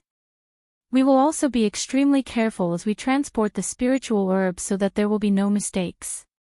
Of course, us Senior Marshall Brothers won't have you lend the spirit herb for nothing. After this succeeds, we'll be certain to give you a few spirit stones. We won't have you suffer a loss. I am sorry. This matter is quite important. I cannot allow you to use this medicinal herb. However, if you are lacking in spirit stones, I do have some saved up. I can lend a few to Senior Marshall Brother so you can buy a herb instead. After giving a staunch refusal, Han Li proposed an alternative with a smile. The yellow-robed man's unsightly expression quickly brightened, is Junior Marshall Brother serious? If you can lend us spirit stones, it is natural that I won't need the spiritual herbs of your garden. However, a medicinal herb of that age will cost at least 30 spirit stones. Does Junior Marshall Brother truly have that much? His delighted expression soon revealed a trace of doubt. After all, this was by no means a small amount to a chi condensation cultivator. Hanli slowly said, "These spirit stones were saved up before I joined the sect and I've yet to use them. I'll lend them to Senior Marshall Brother for now. If these spirit stones could be turned into more, I wouldn't want to miss such a rare opportunity." Hee, so it turned out that Junior Marshall Brother Han is an expert in conducting business. Please don't worry about it, Junior Marshall Brother. With the Huangjing, that snowcloud fox will be practically ours. Kuei Huan couldn't help but grin upon finding that Hanli had spoken truthfully. Hanli smiled and grabbed his storage pouch. He then handed over 30 various colored spirit stones to the young man without any reservations. Kuei Huan received the spirit stones with delight and pledged that they would succeed without problem. With only a bit of idle conversation afterwards, he took his leave with his mind occupied. As Hanli glanced at the departing young man, Hanli's smile faded away and he shook his head. He naturally didn't value the pledge to bring back the spirit stones in any regard. He merely didn't wish to offend anyone having just arrived at the Drifting Clouds sect. Hanli planned on staying at the Drifting Clouds sect for quite a while. Being acquainted with a well-connected individual such as Kuei Huan could prove to be very useful. With that thought, Hanli reactivated the medicine garden's restrictions and returned back to the small stone mountain to continue his cultivation. 3 days later, Hanli was silently standing in front of an embarrassed Kuei Huan. He wasn't there to return the spirit stones, but rather to request Hanli's help to capture the snowcloud fox. Hanli pursed his lips and doubtfully asked, "You don't have enough people to capture a low-grade demon beast?" Kuei Huan chuckled and said, "Junior Marshall Brother doesn't know how sly this snowcloud fox is, nor does he know how fast it is. Even common flying magic tools are unable to chase it down. We were originally going to have an inner sect Senior Marshall Brother lend us a set of obscure track formation tools to deal with the fox, but this Senior Marshall Brother was unexpectedly assigned to task yesterday and is no longer present in the sect. As such, we are lacking a member to use the formation. It would cost us quite a few more spirit stones in order to replace him, as there aren't others that would be willing. That's why I came to request Junior Marshall Brother to assist us. Naturally, we will give Junior Marshall Brother a larger share of spirit stones when we succeed." When Hanli heard this, he stroked his chin and pondered for a moment. Had Kuei Huan come to request his assistance any other time, he would have bluntly refused. There would have been no way he would have wasted his time over such a trivial affair. But a few days before, he had broken through to the 4th layer of the Great Development Technique, and his nerves felt on edge. He had no luck regaining his tranquil temperament ever since. It seemed this was a sign that he had reached a bottleneck for the Great Development Technique. As such, this may prove to be a good opportunity, as bottleneck breakthroughs happened by chance encounters. Perhaps going out would do something for it. Having thought that, Hanli nodded and said, "Since Senior Marshall Brother Kuei had spoken as such, I will assist you. I am quite curious where this green track marsh is." Hanli then lazily smiled. 1. In English, this herb is known as Polygonatum sibiricum or as Solomon's seal.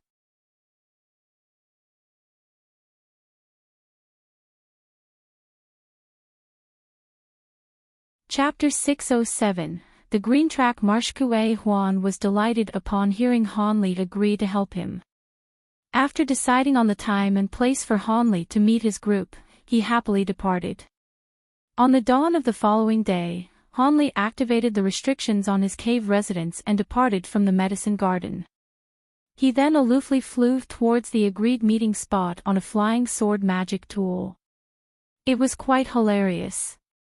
He hadn't used flying magic tools ever since he had reached core formation stage. It had been too many years since he had last used one. It had been quite difficult for Hanli to rummage his storage pouches to find an unremarkable high-grade magic tool. He was unable to find any magic tools that were inferior to this one. After flying for a quarter hour, Hanli arrived at the spot where he would meet Kuei Huan, the top of a relatively tall hill. Hanli wasn't particularly surprised to see that no one else was here. He had arrived earlier than was arranged. Hanli casually found a large, clean rock and sat cross-legged on it before meditating and basking in the nearby heaven-earth spiritual qi. 2 hours later, when the blazing sun began to appear off the horizon, several black dots slowly flew across the sky towards the hill. Hanli rubbed his nose at their pitifully slow speed of flight and bitterly laughed. After more time had passed, the group of people had finally arrived on the hill at what Hanli considered to be a snail's pace. "Junior Marshal Brother Han, it is quite considerate of you to have arrived earlier than us," Kuei Huan shouted out to Hanli with a beaming smile. His group was currently flying on low-grade disc magic tools that the sect distributed to all the disciples in the sect. It was no wonder why they were so slow. Kuei Huan then landed on the hill followed by 3 other qi condensation cultivators. Hanli stood up from the rock and turned his gaze to the other 3. "It was nothing, I only just arrived. Are these 3 senior martial brothers the rest of the party?" "Hee, with 5 people, we can assume the 5 elements obscure track formation. There are many people, but a lack of spirit stones. These 3 are senior martial brothers Ma, Shi, and Wang." Kuei Wam widely smiled as he pointed to the 3 behind him and gave them a quick introduction. These 3 weren't particularly old. The oldest amongst them was senior martial brother Wang at the age of 35. This man had a confident and scholarly appearance and possessed the highest cultivation among the 4, at the 11th layer of qi condensation. As for the other 2 youths, one was short and stout while the other had a yellowish face. They appeared to be in their late 20s and both possessed a cultivation at the 10th layer of qi condensation. Senior martial brother Wang seemed to possess an unordinary bearing. As soon he was introduced, he widely smiled at Hanli and said, "We've already heard about junior martial brother Han. We owe much thanks for your help. If not for you, we would have had no means to capturing the demon fox." His eloquent words left quite an impression. The other 2 also glanced at Hanli with kind expressions. It seemed they'd gained a rather favorable impression towards Hanli for lending them the spirit stones. Hanli naturally denied this out of politeness. "Senior martial brother is too kind. I merely wish to make more spirit stones." The white-robed cultivator surnamed Wang shook his head and sincerely said, "While these spirit stones can't be considered much to a foundation establishment cultivator, to us qi condensation disciples, they aren't such a paltry sum that can be easily lent to a stranger. Junior martial brother Han is truly someone that I'd like to be friends with."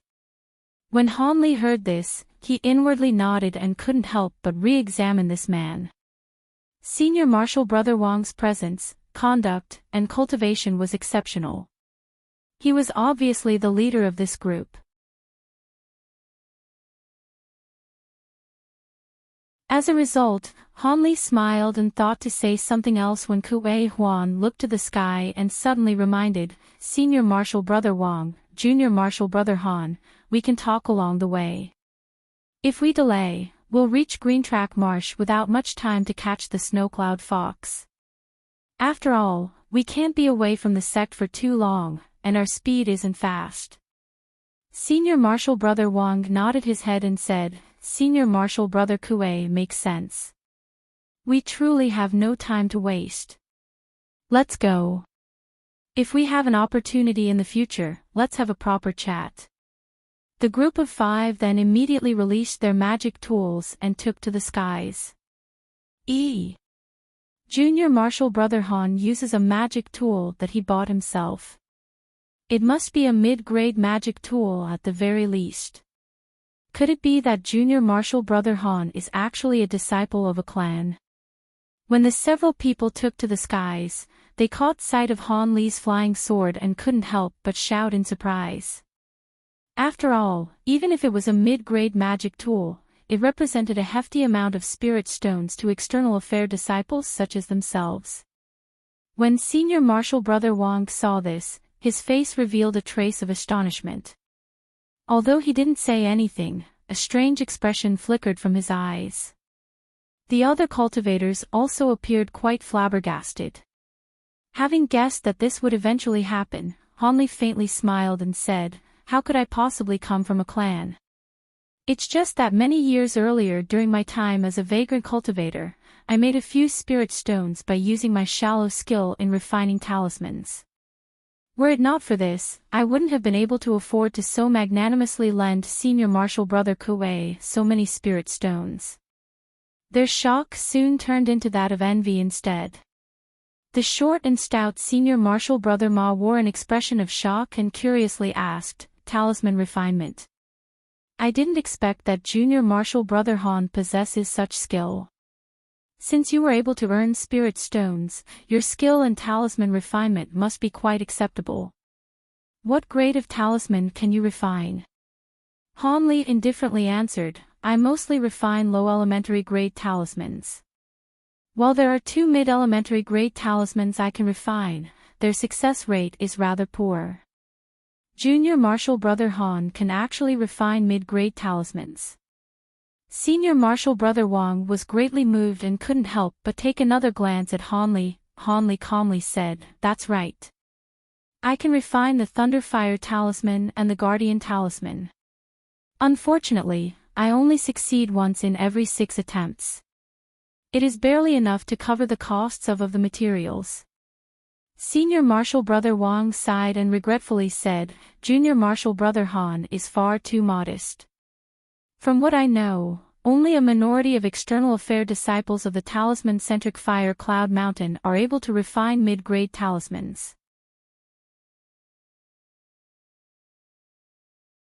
If junior martial brother Han were to rely on this trade, he would be able to acquire an endless amount of spirit stones. Much unlike us, who have to rack our brains every day for a method to acquire spirit stones." When the others heard this, their expressions turned dim. His words clearly touched a sore spot. "You senior martial brothers value me too highly. It's not like I can refine any high-grade talismans. I would have to spend an entire day inside a market and peddle low-grade talismans, not knowing when or even if they will be bought. As such, it isn't much like how you think at all. But from my point of view, your business of capturing snow-cloud foxes is quite impressive." Han Li's eyes stirred as he changed the topic. Having heard this, Kuei Huan's group glanced at each other and soon bitterly smiled. Senior martial brother Wang eventually said, "Junior martial brother Han might not know this, but this shady business isn't sustainable. We won't be coming back to Green Track Marsh after we capture this demon fox." "Why is that?" Han Li asked in astonishment. Kuei Huan explained, "One reason is that we've nearly captured all of the snowcloud foxes in the marsh. It is too difficult to find the remaining ones. The second reason is because the snowcloud foxes aren't selling anymore. After all, common snowcloud foxes aren't true demon beasts, and there are far too few female disciples that are willing to purchase one. Senior martial sisters with superior cultivations are looking to find a demon beast to become their spirit beast. So it was like that. It seems you senior martial brothers will have to find another way in the future." A trace of sympathy was revealed from Han Li's eyes. When senior martial brother Wang heard this, he shook his head and said little more. As a result, the 5 flew out of the range of the drifting cloud sex restrictions and headed straight towards the center of the Dream Cloud Mountains. Junior martial brother Han, the Green Track Marsh is a rather neat place. It is located right on the border of the Ancient Sword sect and our Drifting Clouds sect. But because this place is somewhat remote and had been plagued by miasma for years, very few disciples ever venture there. As a result, we were able to monopolize the business of capturing the snow-cloud foxes. This is a bottle of medicine pills for dispelling the miasma. After we arrive, Junior Marshall Brother must take it every so often. Otherwise, you will be constantly vomiting and be plagued with diarrhea. Along the way, Senior Marshall Brother Wang had suddenly handed over a small jade bottle to Hanli. Many thanks for Senior Marshall Brother's consideration. Hanli bluntly took the bottle and placed it within his storage pouch. But with his current cultivation, he had nothing to fear from miasma.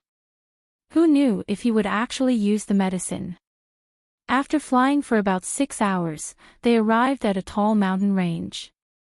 Their eyes suddenly brightened upon seeing a large expanse of the verdant valley with trees and shrubbery of all kinds. However, a faint pink fog could be seen amongst the greenery. "We're here, let's descend. Be careful." Senior Marshall Brother Wang gave a quick warning before landing his magic tool and showing the way through the miasma.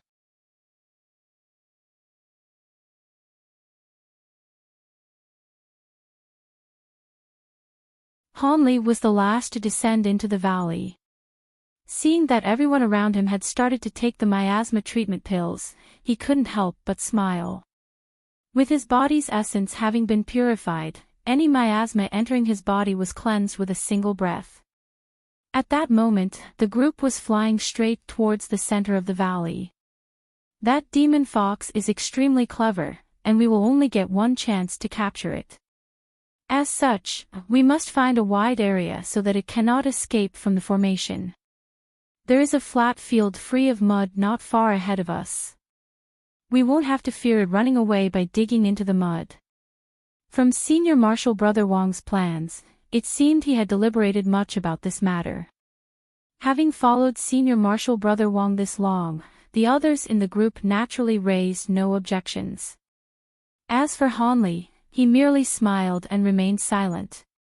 A short moment later, the five arrived in a lush, flat field with short shrubbery sparsely scattered about. Without waiting for Senior Marshall Brother Wang's instruction, Kuei Huan and the others landed on the field and examined their nearby surroundings. Following a quick discussion, Kuei Huan walked to the center of the field and dug open a small hole. He then carefully took out the huangjing that he bought from the market and shallowly buried it in the hole so that it slightly emerged from the ground. Afterwards, he sprinkled a bit more dirt on top to make it look a bit more natural. A faint medicinal aroma immediately began to spread out. "Good, that will do. The snow-cloud fox has a very keen sense of smell. Even if the huangjing is 3 feet buried, the snow-cloud fox will surely smell its aged medicinal scent." Kuei Huang stood up and dusted off his hands with satisfaction. He then recalled something and took out a white formation flag. "All right, Junior Marshall Brother, take this. It's an obscure track formation flag." Hanli nodded his head and calmly received the small flag. At that moment, Senior Marshall Brother Wang began to brief the party. He solemnly said, "In a moment, everyone will take up a position on higher ground. When the demon fox appears, we'll all use the formation flags at the same time and envelope the field in an illusion formation. I am confident that since the snow-cloud fox only recently turned into a demon beast, it will not be able to flee from the formation." All the others nodded their heads in agreement before taking off on their flying magic tools. They all motionlessly floated about 150 meters in the air with formation flags in their hands. They each used shallow invisibility magic techniques to conceal themselves as they waited. Since this involved such a large amount of spirit stones, Kuei Huan and the others each appeared rather nervous as they unblinkingly stared down below. Even Senior Marshall Brother Wang wore a grave expression as he deeply stared. In contrast, Hanli was the most calm amongst them. He was holding the white formation flag in a single hand as he swept his gaze around. In fact, Hanli had already enveloped the area of a kilometer around them with his spiritual sense. He would be the first to know if any winds blew or any bush shook. The area became deathly silent as 2 hours passed by. Kuei Huan's neck began to ache as he stood on his magic tool from continuously watching down below. His face revealed faint impatience. He glanced at Senior Marshal Brother Wang and thought to say something to him, but after some hesitation, he shut his mouth upon further thought. There was nothing to complain about even if they had to wait a while longer. This was all in order to capture the demon fox. After yet another hour passed by, most of the group began to feel anxious. As for Hanli, his expression began to stir as he stared at a patch of nearby shrubbery. At that moment, Kuei Huan couldn't help but stir. He licked his lips and was about to say something when he heard Hanli's cold voice through a voice transmission, "Be careful, the demon fox has already arrived. It is hiding in a bush to the west. Don't scare it away." The other three also heard Hanli's voice transmission. In response, all of them glanced at the west bushes in alarm only to discover that nothing strange could be seen. They couldn't help but be skeptical of Hanli's words, but their relaxed attitudes became vigilant once more. After the time it took to finish a meal, surprise was clear in their eyes as a foot-long, snow-white beast slowly walked out from a bush. It turned its head around with each step and its whiskers occasionally twitched in hopeful anticipation. It was incredibly adorable. Upon seeing this, the other four grew vigilant and nervously grasped the formation flags in their hands. The white fox didn't glance up at the five. After seeing that there was nothing strange in its surroundings, it grew slightly more courageous and it began to silently walk in the direction of the Huangjing. However, when it arrived about 30 meters away from the Huangjing, it suddenly stopped and its small pink nose suddenly sniffed the air. A trace of doubt flickered in its eyes as if it had discovered something. This scene had caused Senior Marshal Wang to lose his calm and he loudly shouted, "Now!" His formation flag dropped to the ground in a streak of yellow light. When Hanli and the others heard this, they threw down the formation flags without hesitation and each uttered several incantations. 5 different lights began to shine from the flags as soon as they touched the ground. A large expanse of yellow mist then enveloped the field, sealing it from every direction. The 5 elements obscure track formation had taken effect. When the snow-cloud fox saw this, it naturally knew that it was trapped. It immediately released several panicked howls and turned into a white blur as it shot into the yellow mist in an attempt to escape. The group of cultivators appeared somewhat relieved upon seeing this, but they didn't relax just yet. The illusion formation merely changed the direction of the white fox so that it turned in circles and stayed within the formation. The cultivators naturally wished to exhaust the beast first before they set to capturing it. The group of people beamingly smiled as if this operation was a success. After the small fox ran around inside the yellow mist, it suddenly blurred several times before collapsing to the ground. It no longer stood up. When the others saw this, they couldn't help but feel frightened and looked at each other in dismay. Senior Marshal Brother Wang's face grew sullen. He calmly said, "Do not release the restriction. We will continue to maintain it. Junior Marshal Brother Ma, go down and see what is happening. The obscure track formation is only able to trap, it does not cause harm. From the fox's sly nature, it is most likely pretending to be dead." The others were greatly relieved upon hearing him and the youth surnamed Ma wordlessly descended. Hanli faintly smirked at the scene and glanced down with a mysterious smile. The short and stout Senior Marshal Brother Ma was rather fast. After a short moment, he had entered the yellow mist and was several steps away from the fox. He carefully grabbed the white fox tail and boldly shook it several times. The white fox was unresponsive as if it were truly dead. As a result, the youth surnamed Ma felt slightly panicked and immediately pressed his ear against the beast's chest. Soon after, Senior Marshal Brother Ma flusteredly shouted from within the mist, "Senior Marshal Brother, quickly come down, the demon fox's body is ice cold. Perhaps its heart has stopped from fright." "Impossible." Senior Marshal Brother Wang couldn't help but change his expression. Kuei Huan nervously said, "Senior Marshal Brother, let's release the spell formation and take another look. Our spiritual power cannot sustain the restriction for much longer." The cultivator's surnamed Shi remained silent, but a trace of worry appeared in his eyes. The demon beast wouldn't be worth much if it were dead. After a moment of hesitation, Senior Marital Brother Wang nodded his head and said, "Fine. We'll release the spell formation since Junior Marshal Brother Ma has already grabbed onto the spirit beast." When Han Li heard this, he calmly rubbed his chin, but he didn't display the slightest opposition. Suddenly, the cultivators began to mutter some words and point to the ground, causing 4 of the flags to shoot back into their hands as streaks of light.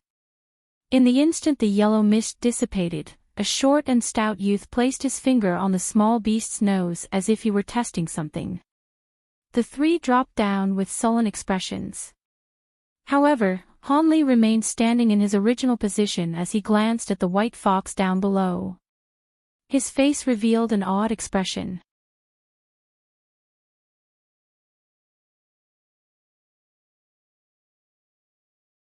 Chapter 609. The chase. Before Senior Marshal Wang and the other 2 descended, the youth surnamed Ma had already placed his finger on the white fox's nose and angrily cursed, "Damn! This thing isn't breathing. Don't tell me that it died for nothing." With that said, he raised his head to the 3 and was about to say something more with an angry face. The 3 that were descending suddenly had their expressions greatly changed as they shouted, "Careful! The demon fox is alive. It was only playing dead." The 3 all shouted different words, but their meanings were all the same. The short and stout youth was rather quick-witted, and his expression abruptly changed upon hearing them. His hand instantly blurred and a white talisman appeared between his fingers. He fiercely slapped the talisman onto the fox's tail. However, his actions were clearly too slow. As soon as he extended his hand holding the talisman, he felt a sharp pain coming out from the hand that held on to the fox. He loudly shouted as he unconsciously released his grip. The fox slipped away and rolled onto the ground. In the blink of an eye, the fox's tail had become erect and its fur became the same as needles. The youth's hand was now filled with holes and dripping with blood. When the other 3 saw this, they flew towards the small beast in furious alarm. The white fox wasn't about to easily be captured. It scuttled away and turned into a white streak as it shot 40 meters away. With several hops, it fled back into the shrubbery. In a moment of desperation, Senior Marshal Brother Wang and the other 2 surrounded the bush and released their magic tools as they slowly combed through it. But after a short moment, the 3 revealed astonishment. Apart from a pile of stones, there was nothing else in the bushes. The white fox had clearly disappeared without a trace. The 3 then despondently stood in place. Kuei Huan unconsciously turned his gaze to the sky and shouted in alarm, "Where is Junior Marshal Brother Han going?" At that moment, the others also discovered that Han Li was quickly flying off into the distance. Han Li's voice transmission soon arrived at their ear. "There is no need for Senior Marshal Brothers to be so flustered. That fox slipped away using a vision-obscuring technique and dug into the earth. Right now, I am using a magic tool to track it down. Once it comes back up, I'll capture it alive." With that said, Han Li flew off towards the edge of the marsh. When Senior Marshal Brother Wang heard him, he grew delighted and called out to the others before impatiently chasing after Han Li. The other 3 were close behind him. As they hurried along their way, Senior Marshal Brother Wang turned his head around and asked, "Junior Marshal Brother Ma, how is your hand?" The short, stout youth was at the very rear. He muttered with a shameful expression, "It's still good." Fortunately, the fox's tail didn't have any poison. It's merely a superficial wound. After all, it was his carelessness that had resulted in the fox's escape. Additionally, the issue had been called to attention by someone, causing him to feel quite embarrassed. Senior Marshal Brother Wang forced a smile and said, "That's good. Let's quicken our pace." Although I don't know what kind of magic tool Junior Marshal Brother Han is using to track the underground movements of the demon fox, we should hurry after him. Kuei Huan turned around and repeatedly nodded his head in agreement. With an odd tone, he said, "Nevertheless, the intelligence of this evolved snowcloud fox is truly too much." Even Senior Marshal Brother Ma couldn't tell that the beast was playing dead.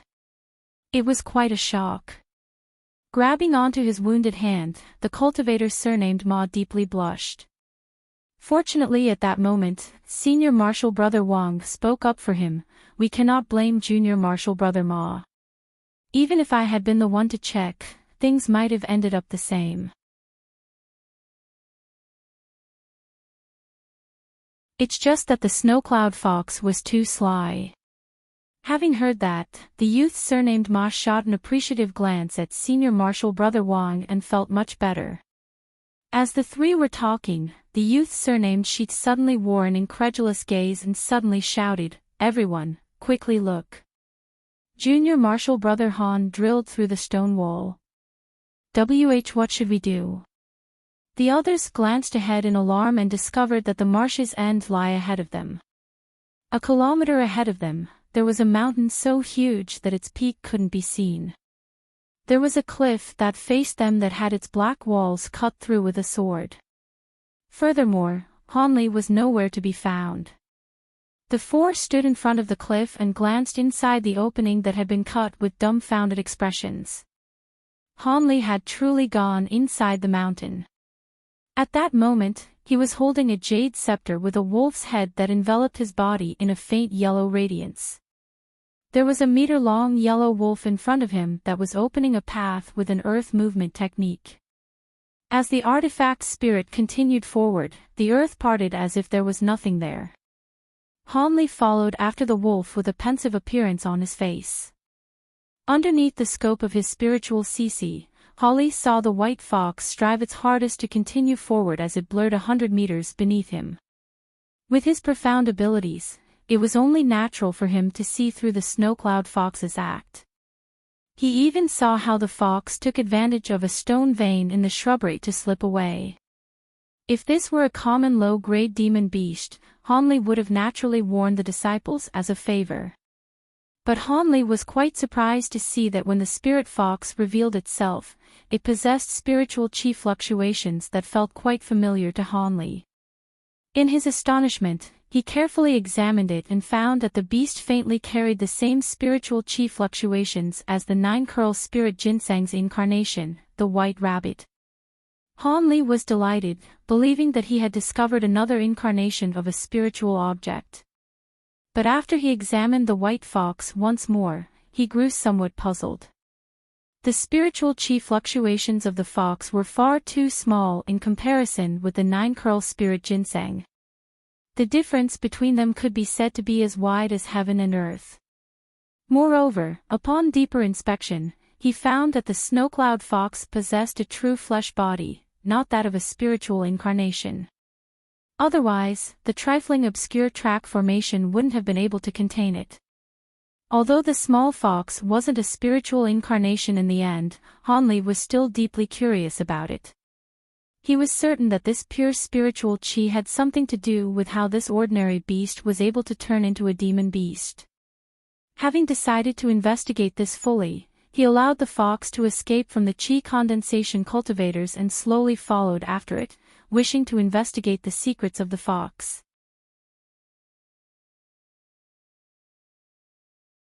When the fox had arrived in front of the cliff, it had turned into a ball of white light and blurred into the ground without hesitation.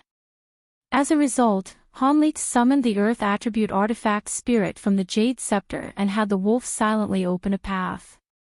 Else, if he were to use a flying sword to cut into a mountain, the fox would be scared away.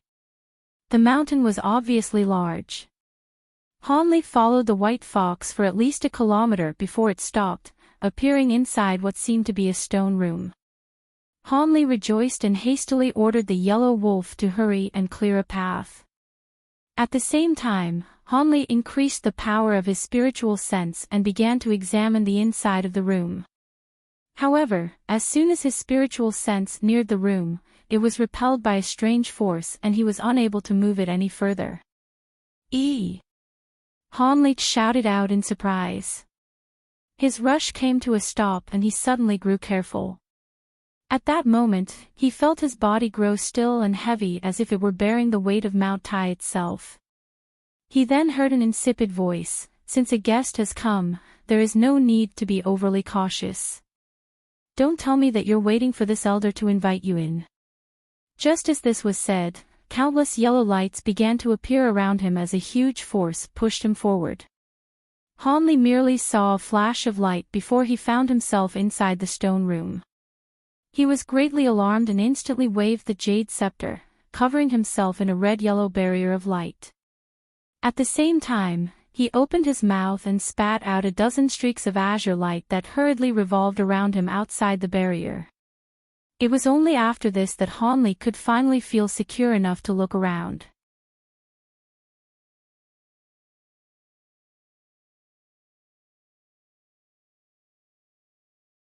Chapter 6:10. Black-clothed young woman. Without much effort, Hanli spotted the owner of the voice. About 40 meters in front of him, there was a young, black-clothed woman sitting cross-legged on a stone platform.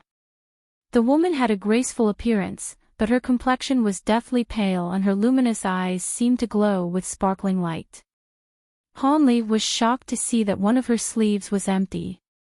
She was missing an arm. Before Hanli said anything, the young woman revealed shock upon seeing Hanli release his magic treasures. The young woman chuckled and her bright eyes stirred. "So it turned out that your esteemed self wasn't a chi condensation junior, but a core formation cultivator. Your chi restraint technique is truly impressive. It even tricked me for a moment." As she sat, the snowcloud fox was comfortably sitting in her lap and was curiously examining Hanli with an intelligent gaze. After sweeping his spiritual sense past her, Hanli's heart trembled. So it turned out that this was Senior's hidden cultivation area. I am truly lacking in manners. She appeared to be rather open and allowed his spiritual sense to easily sweep past her. He wasn't able to discover the slightest spiritual chi fluctuations. From what he had gathered based on her abilities and tone, this indicated that her cultivation was truly too great, not that she had some sort of cultivation concealing treasure. Hanli grew greatly vigilant. As Hanli pondered over how to deal with the situation, the young woman raised her flawless pale hand and caressed the snowcloud fox. She leisurely said, "It appears that your age is quite young, yet you've already reached late core formation stage. That is quite exceptional." Hanli took a deep breath and calmly said, "Senior flatters me. Junior was only able to reach this stage through sheer luck. Might I know Senior's esteemed name?" The young woman sighed and said, "My name isn't anything special. If I said it, you wouldn't know of it. Let alone you. Even this generation's nascent soul cultivators wouldn't know of it." When Hanli heard this, he felt a bitter taste in his mouth. Could it be that this young woman was an old eccentric that had remained isolated in her cultivation? Although Hanli's heart grew cold, he didn't reveal the slightest trace of panic. After all, he now possessed a great number of secret techniques, especially the recently learned blood shadow evasion technique. With this, Hanli no longer held much fear towards nascent soul cultivators. Of course, Hanli knew he'd be no match for one in a fight, but he was confident he could escape. However, the aftermath of igniting a large quantity of blood essence would force him to remain in secluded cultivation for many years. That being said, Hanli had no idea why this mysterious character had hidden herself beneath the 3 sections. Was it because she had some sort of plot in mind, or was she like himself, only wishing to cultivate in a place with dense spiritual qi. Han Li swept his gaze around the stone room and astonishingly discovered that this room inside the mountain was sealed, and lacked any doors or passageways. Additionally, apart from the stone platform that the young woman was sitting on, there wasn't any other furniture. The room's emptiness gave an extremely icy impression. Han Li also discovered that the room's walls were extremely crude, unlike the common clean cuts of a blade. Rather, these uneven surfaces seemed to come from the wanton swings of a huge axe. As soon as he saw this, a strange expression flickered in his eyes. As if having seen through Han Li's confusion, the young woman suddenly smiled and said, "Since fellow Taoist is puzzled, why not touch the stone walls and dispel your doubts?" When Han Li heard this, his heart stirred. He was truly curious. His recent scan with his spiritual sense discovered nothing strange. The room's walls appeared no different than ordinary stone. Since Senior has raised the topic, I won't be restraining myself. He slowly reached his left hand towards the stone wall. But to be careful, Han Li continued to observe the young woman with his spiritual sense, fearing she would launch an attack out of greed. Although she hadn't shown any malice, Han Li had lived through many years of hardship and had grown to become extremely careful. When Han Li felt the stone wall, he noticed nothing strange. Then after some thought, he extended his finger and had a streak of azure sword-light emerge from the tip of his finger. Han Li stabbed his finger into the wall and shockingly discovered that the stone wall had completely blocked the attack. All that had resulted was a crackle when the light touched the wall. Han Li was dumbstruck, but at the same time, a trace of disbelief arose in his mind. His spiritual power surged as he suddenly struck the stone wall with a foot-long sword streak. As a result, the wall remained completely unharmed without even the slightest scratch. Han Li remained silent as an awed expression flickered across his face. He then pointed to one of his flying swords and had it strike the wall as an azure streak. Afterwards, it flew back with a clear ring. The strike had left an inch-deep cut, but the wall started to slowly smooth itself. After a short moment, the cut had disappeared without a trace. Han Li gasped in shock and couldn't help but turn his head towards her, asking, "What is this? How can it restore itself? Could it be that Senior placed it under the influence of a restriction or spell?"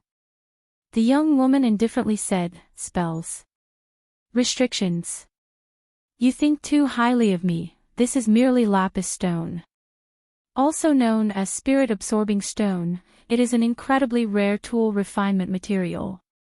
It is impervious to the spiritual power of magic techniques and treasures, and only great strength can harm it."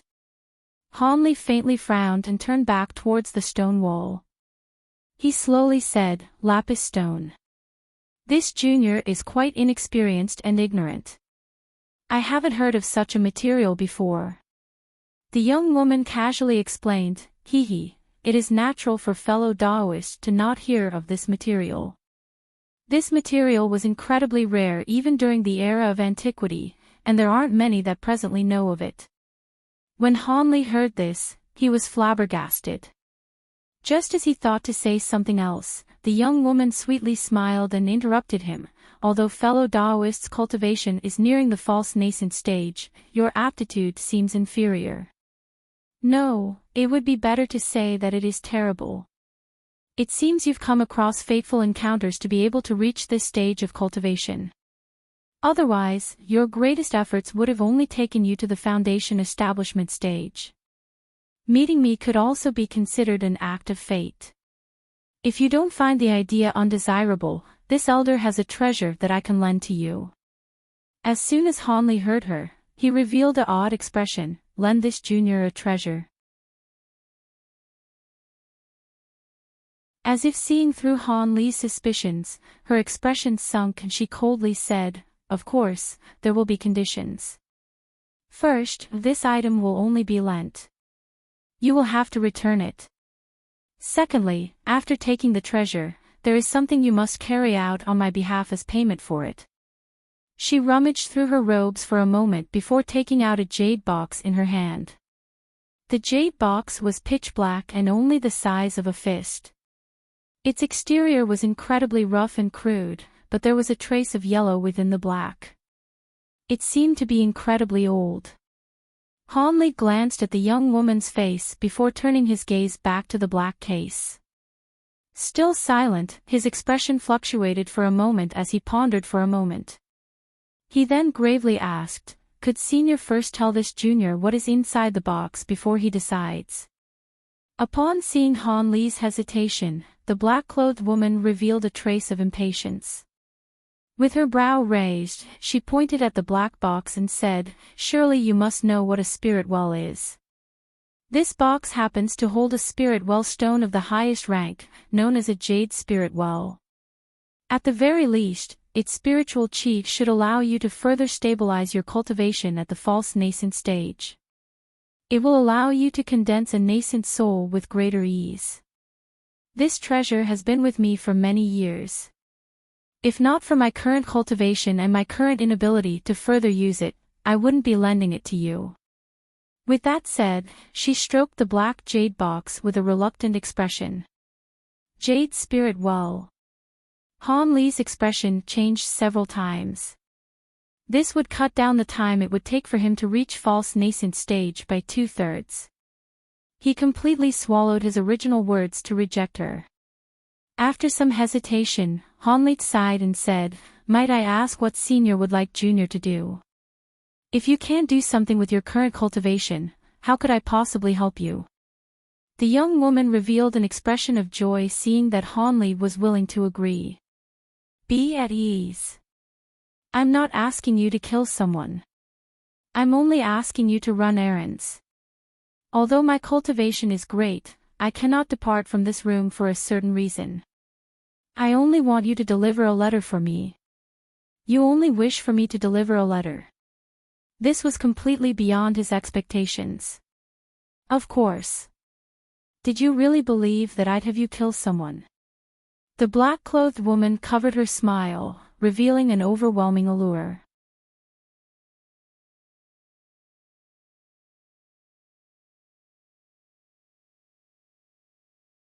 Chapter 611, A Golden Talisman. When Han Li heard this, he faintly blushed. If it's only to deliver a letter, Junior is willing to accept.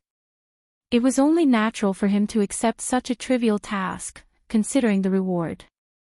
The young woman seemed rather happy and raised her hand without another word. The box was wrapped in a green light and smoothly flew over to Han Li. Han Li received the black box and swept his spiritual sense over it. The spiritual chi within the box was truly abundant, as if it really contained a jade spirit well. Of course, given Han Li's cautious nature, he wanted to personally examine what was inside the box.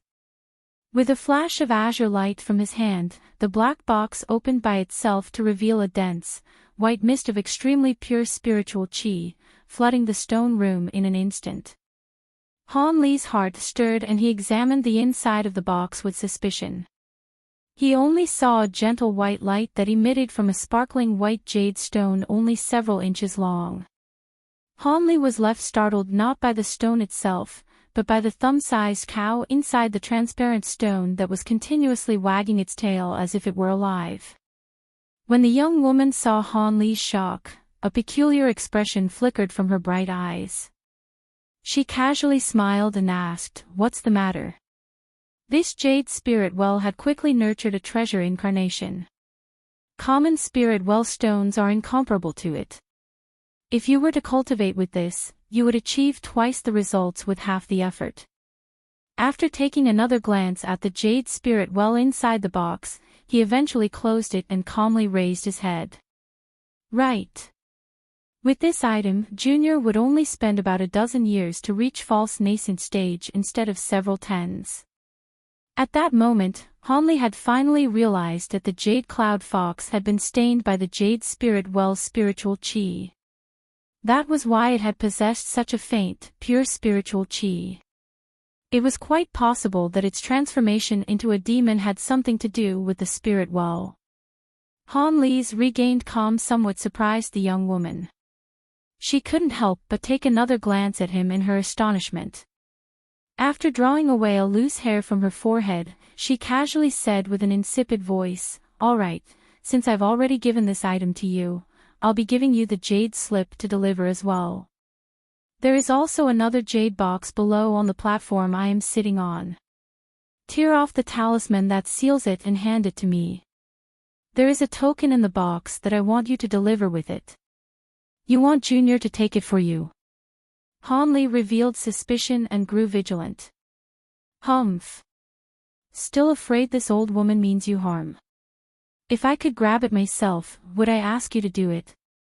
The young woman resentfully smiled and lifted up her long robes with her hand.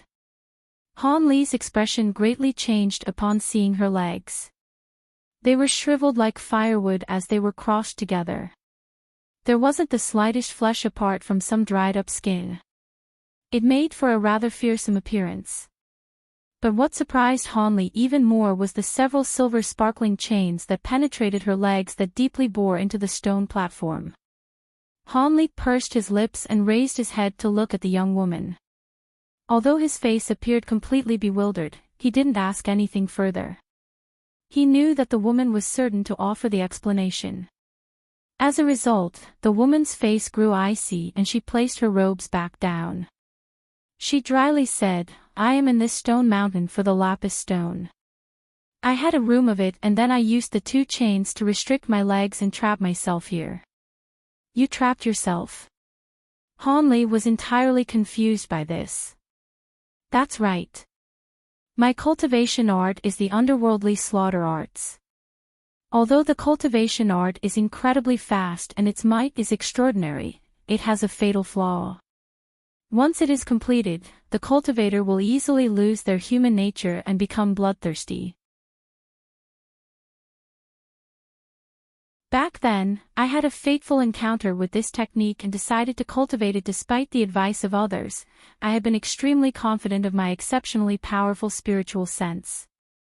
After I successively cultivated this technique and entered nascent soul stage, I was no longer able to restrain my urge to kill and swept through the cultivation world at the time in a massive storm, resulting in no small number of enemies. As a result, I finally tangled in a battle with several nascent soul cultivators, resulting in the loss of my arm. The young woman expressionlessly glanced at her vacant arm and shook her head. After receiving this injury, I thought long and hard. If I had no way to control myself, then I would die sooner or later. As a result, I steeled my resolve and asked my dear friends to forge the divine heaven fire chains and the room of lapis stone to imprison me. Due to fear I wouldn't be able to tolerate the loneliness or would suddenly become regretful, I gave the key to the chains to my best friend. They made a promise that they would come visit me every so often to see whether or not I've gotten better so that they may release me. After that was said, the young woman's expression grew sullen. But I didn't expect that after coming only a few times, my good friend would suddenly disappear without a single word. I don't know whether or not they became impatient or if something unexpected happened to them. As such, I've been imprisoned here until now. Because this room was refined from lapis stone, my spiritual sense is only able to reach out about 1 kilometer, despite having already reached the mid-nascent soul stage. I wished to call for help, but I lacked any method to. These divine heaven fire chains were refined through a very peculiar method, connecting them to my primal soul. Although my cultivation has greatly increased and I am able to break the chains, I will instantly die from doing so. Now that destiny has had us meet, it seems the heavens have heard my plea. I no longer have to waste the rest of my life in this stone room. The black-clothed woman gave a general explanation of her past to dispel Han Li's suspicions. However, the story left Han Li dumbstruck. If she spoke truly, then her past must have truly been unfathomable.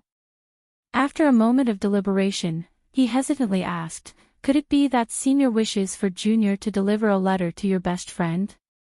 With so many years having passed, it wouldn't be unlikely for your friend to have passed on." The young woman sighed and bitterly smiled. "That's right. Even if that's the case, there is no need to be worried. I just asked that you to bring the key for the divine heaven fire chains. We were on good terms. If anything had happened, they should have passed it on to their descendants for safekeeping. It'll be the same if you found their descendants instead. After a moment more of thought, Hanli found this to be reasonable and that there were no gaps in logic.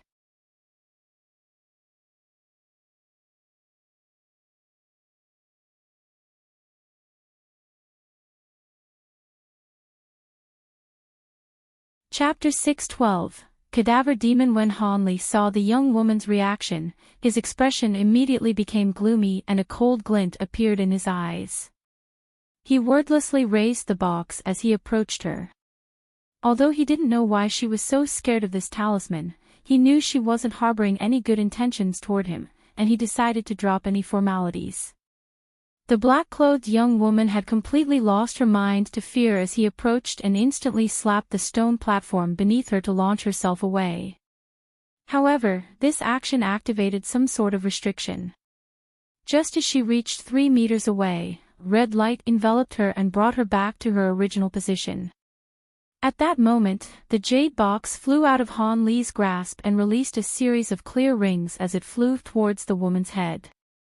The golden talisman on the box flourished with radiance and released countless golden talisman characters that slowly floated down towards the young woman. No!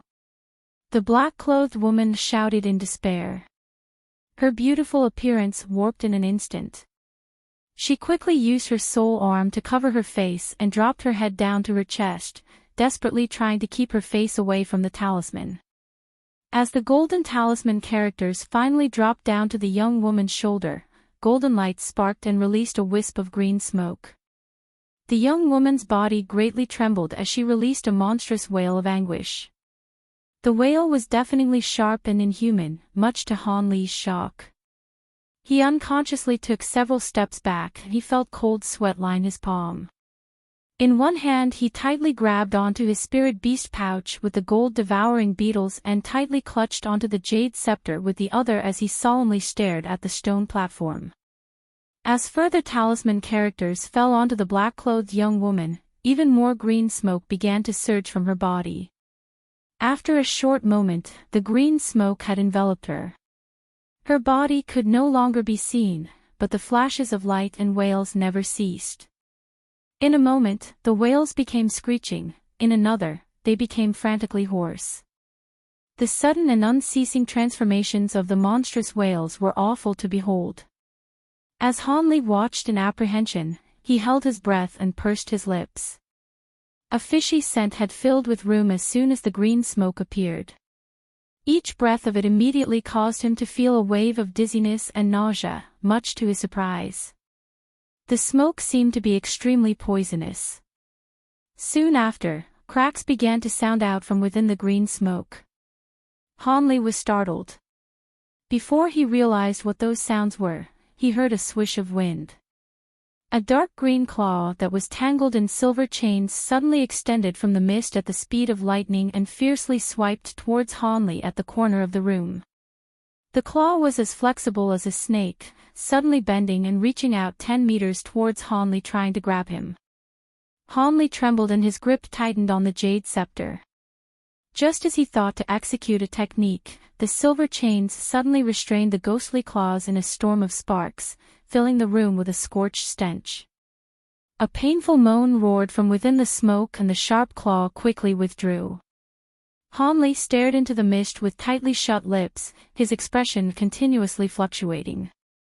After some consideration, Han Li's expression grew sullen and he drew back with 2 additional steps. With the lapis stone wall close against his back, he poured a great amount of spiritual energy into the jade scepter, thickening the red-yellow light barrier around his body and causing him to feel somewhat more at ease.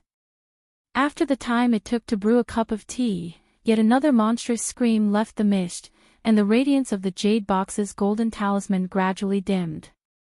The amount of talisman characters it produced had also started to grow sparse. With all that he had seen, Han Li mused, It seems the golden talisman is capable of restraining either ghosts or demons, but it has a rather limited amount of spiritual chi. It will eventually expire and will no longer be able to restrain her. Fortunately, Han Li's worries were unfounded. In the following moment, the final scream faded away and the smoke had grown still. However, the golden talisman's light had yet to fade away. Han Li glanced at the golden talisman and didn't immediately approach it. Instead, he waited for a moment more. After the golden light faded away and the jade box fell into the dense smoke, Han Li's expression began to stir. He waved his arm and put away the spirit beast pouch for the time being. He then formed an incantation seal with the newly freed hand and began to mutter something in a low voice. In the following instant, a red, egg-sized fireball appeared in front of him. After taking a glance at the fireball, Han Li pointed into the smoke and the fireball flew into the green smoke as a streak of red light. He raised his brows and uttered, "Explode." Boom! The smoke was swept up in a gale and was scattered in an instant, only to be replaced with a burnt stench. As expected, fire attribute techniques were the most effective means of dealing with poisonous qi. Han Li stood in place as he felt hot winds blow against him. A strange expression stirred in his eyes as he stared at the stone platform while the smoke cleared away. When he eventually saw what was there, he felt his heart jump and he dryly swallowed as a shiver went down his spine. There was a human-shaped silhouette on the platform that remained still, and it was unknown whether it was still alive. Although it could be said to be human-shaped, there was dense green fur covering its body. Additionally, it smelled very much like a rotting corpse. Although he didn't see what it truly was, it was absolutely not human. Like its human form, it had only one arm, but this arm was much longer and had pitch-black claws. This was clearly what had attacked Han Li earlier. What was even more notable were the many chains that wrapped around its body. Not only did they bind its legs and arm, but it also pierced through its chest and back. It had been entirely restrained. Without much further thought, Han Li pointed to his flying swords and had them pierce into the monster. As a result, a series of muffled clangs sounded out. The green fur had repelled them without harm. Han Li wryly smirked, but he didn't feel particularly surprised. Given what heavy restrictions the monster was subjected to, Han Li would have been somewhat astonished if that had actually cleaved off its head. It couldn't have possibly been that simple. Han Li waved to the swords and had them fly back towards him. He then took a few steps forward and lightly flung his sleeve towards the green-haired monster. At that moment, an azure mist of light shot out from Han Li's sleeve and gently enveloped the monster, resulting in it dropping to the floor with its true appearance revealed. With its hair parted, it was revealed to have only skin and bone as if it were a dried-up skeleton. Its half-open mouth had a pair of inch-long fangs emerging from it, making for a frightful appearance. This is... Han Li glanced at the green fur on the body and took another look at its face. It faintly felt familiar as if he had seen it before in a jade slip. After lowering his head in contemplation, its name suddenly appeared in his head. He couldn't help but raise his head and frightfully shout, "Cadaver demon." He suddenly recalled the fearsome legends of this vicious spirit from times of antiquity. Cadaver demons were a type of Jiangshi. However, it was greatly different from cultivator refined corpses and ordinary Jiangshi that naturally rose from deep within the earth. It only appeared under extremely rare and specific circumstances. Although no one knew of the method by which this fearsome spirit took form, there were two main conditions that a cadaver corpse required to take form. First, there must be a corpse of a nascent soul cultivator at the very least. Corpses of mortals and inferior cultivators weren't sufficient for a cadaver demon to form. Secondly, the corpse must have heavenly spirit roots that are either wood or earth attribute. Otherwise, it wouldn't be able to draw support from nature to rise once more. In addition to this, the cultivator must have died harboring immense grievances. With the soul unwilling to return to the path of reincarnation, it is retained by the corpse. As time passed by with some other unknown conditions fulfilled, the soul and corpse would fuse together to form the monster known as a cadaver demon.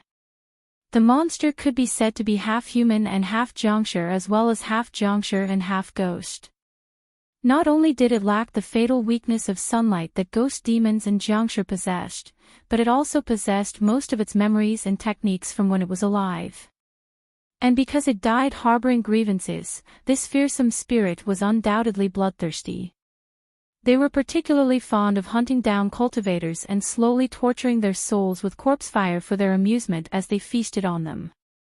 It had been ages since the last cadaver demon had appeared in the cultivation world. You're tuning in to the Journey of the Soul YouTube channel. Don't forget to subscribe and join us on this journey to catch the most captivating stories.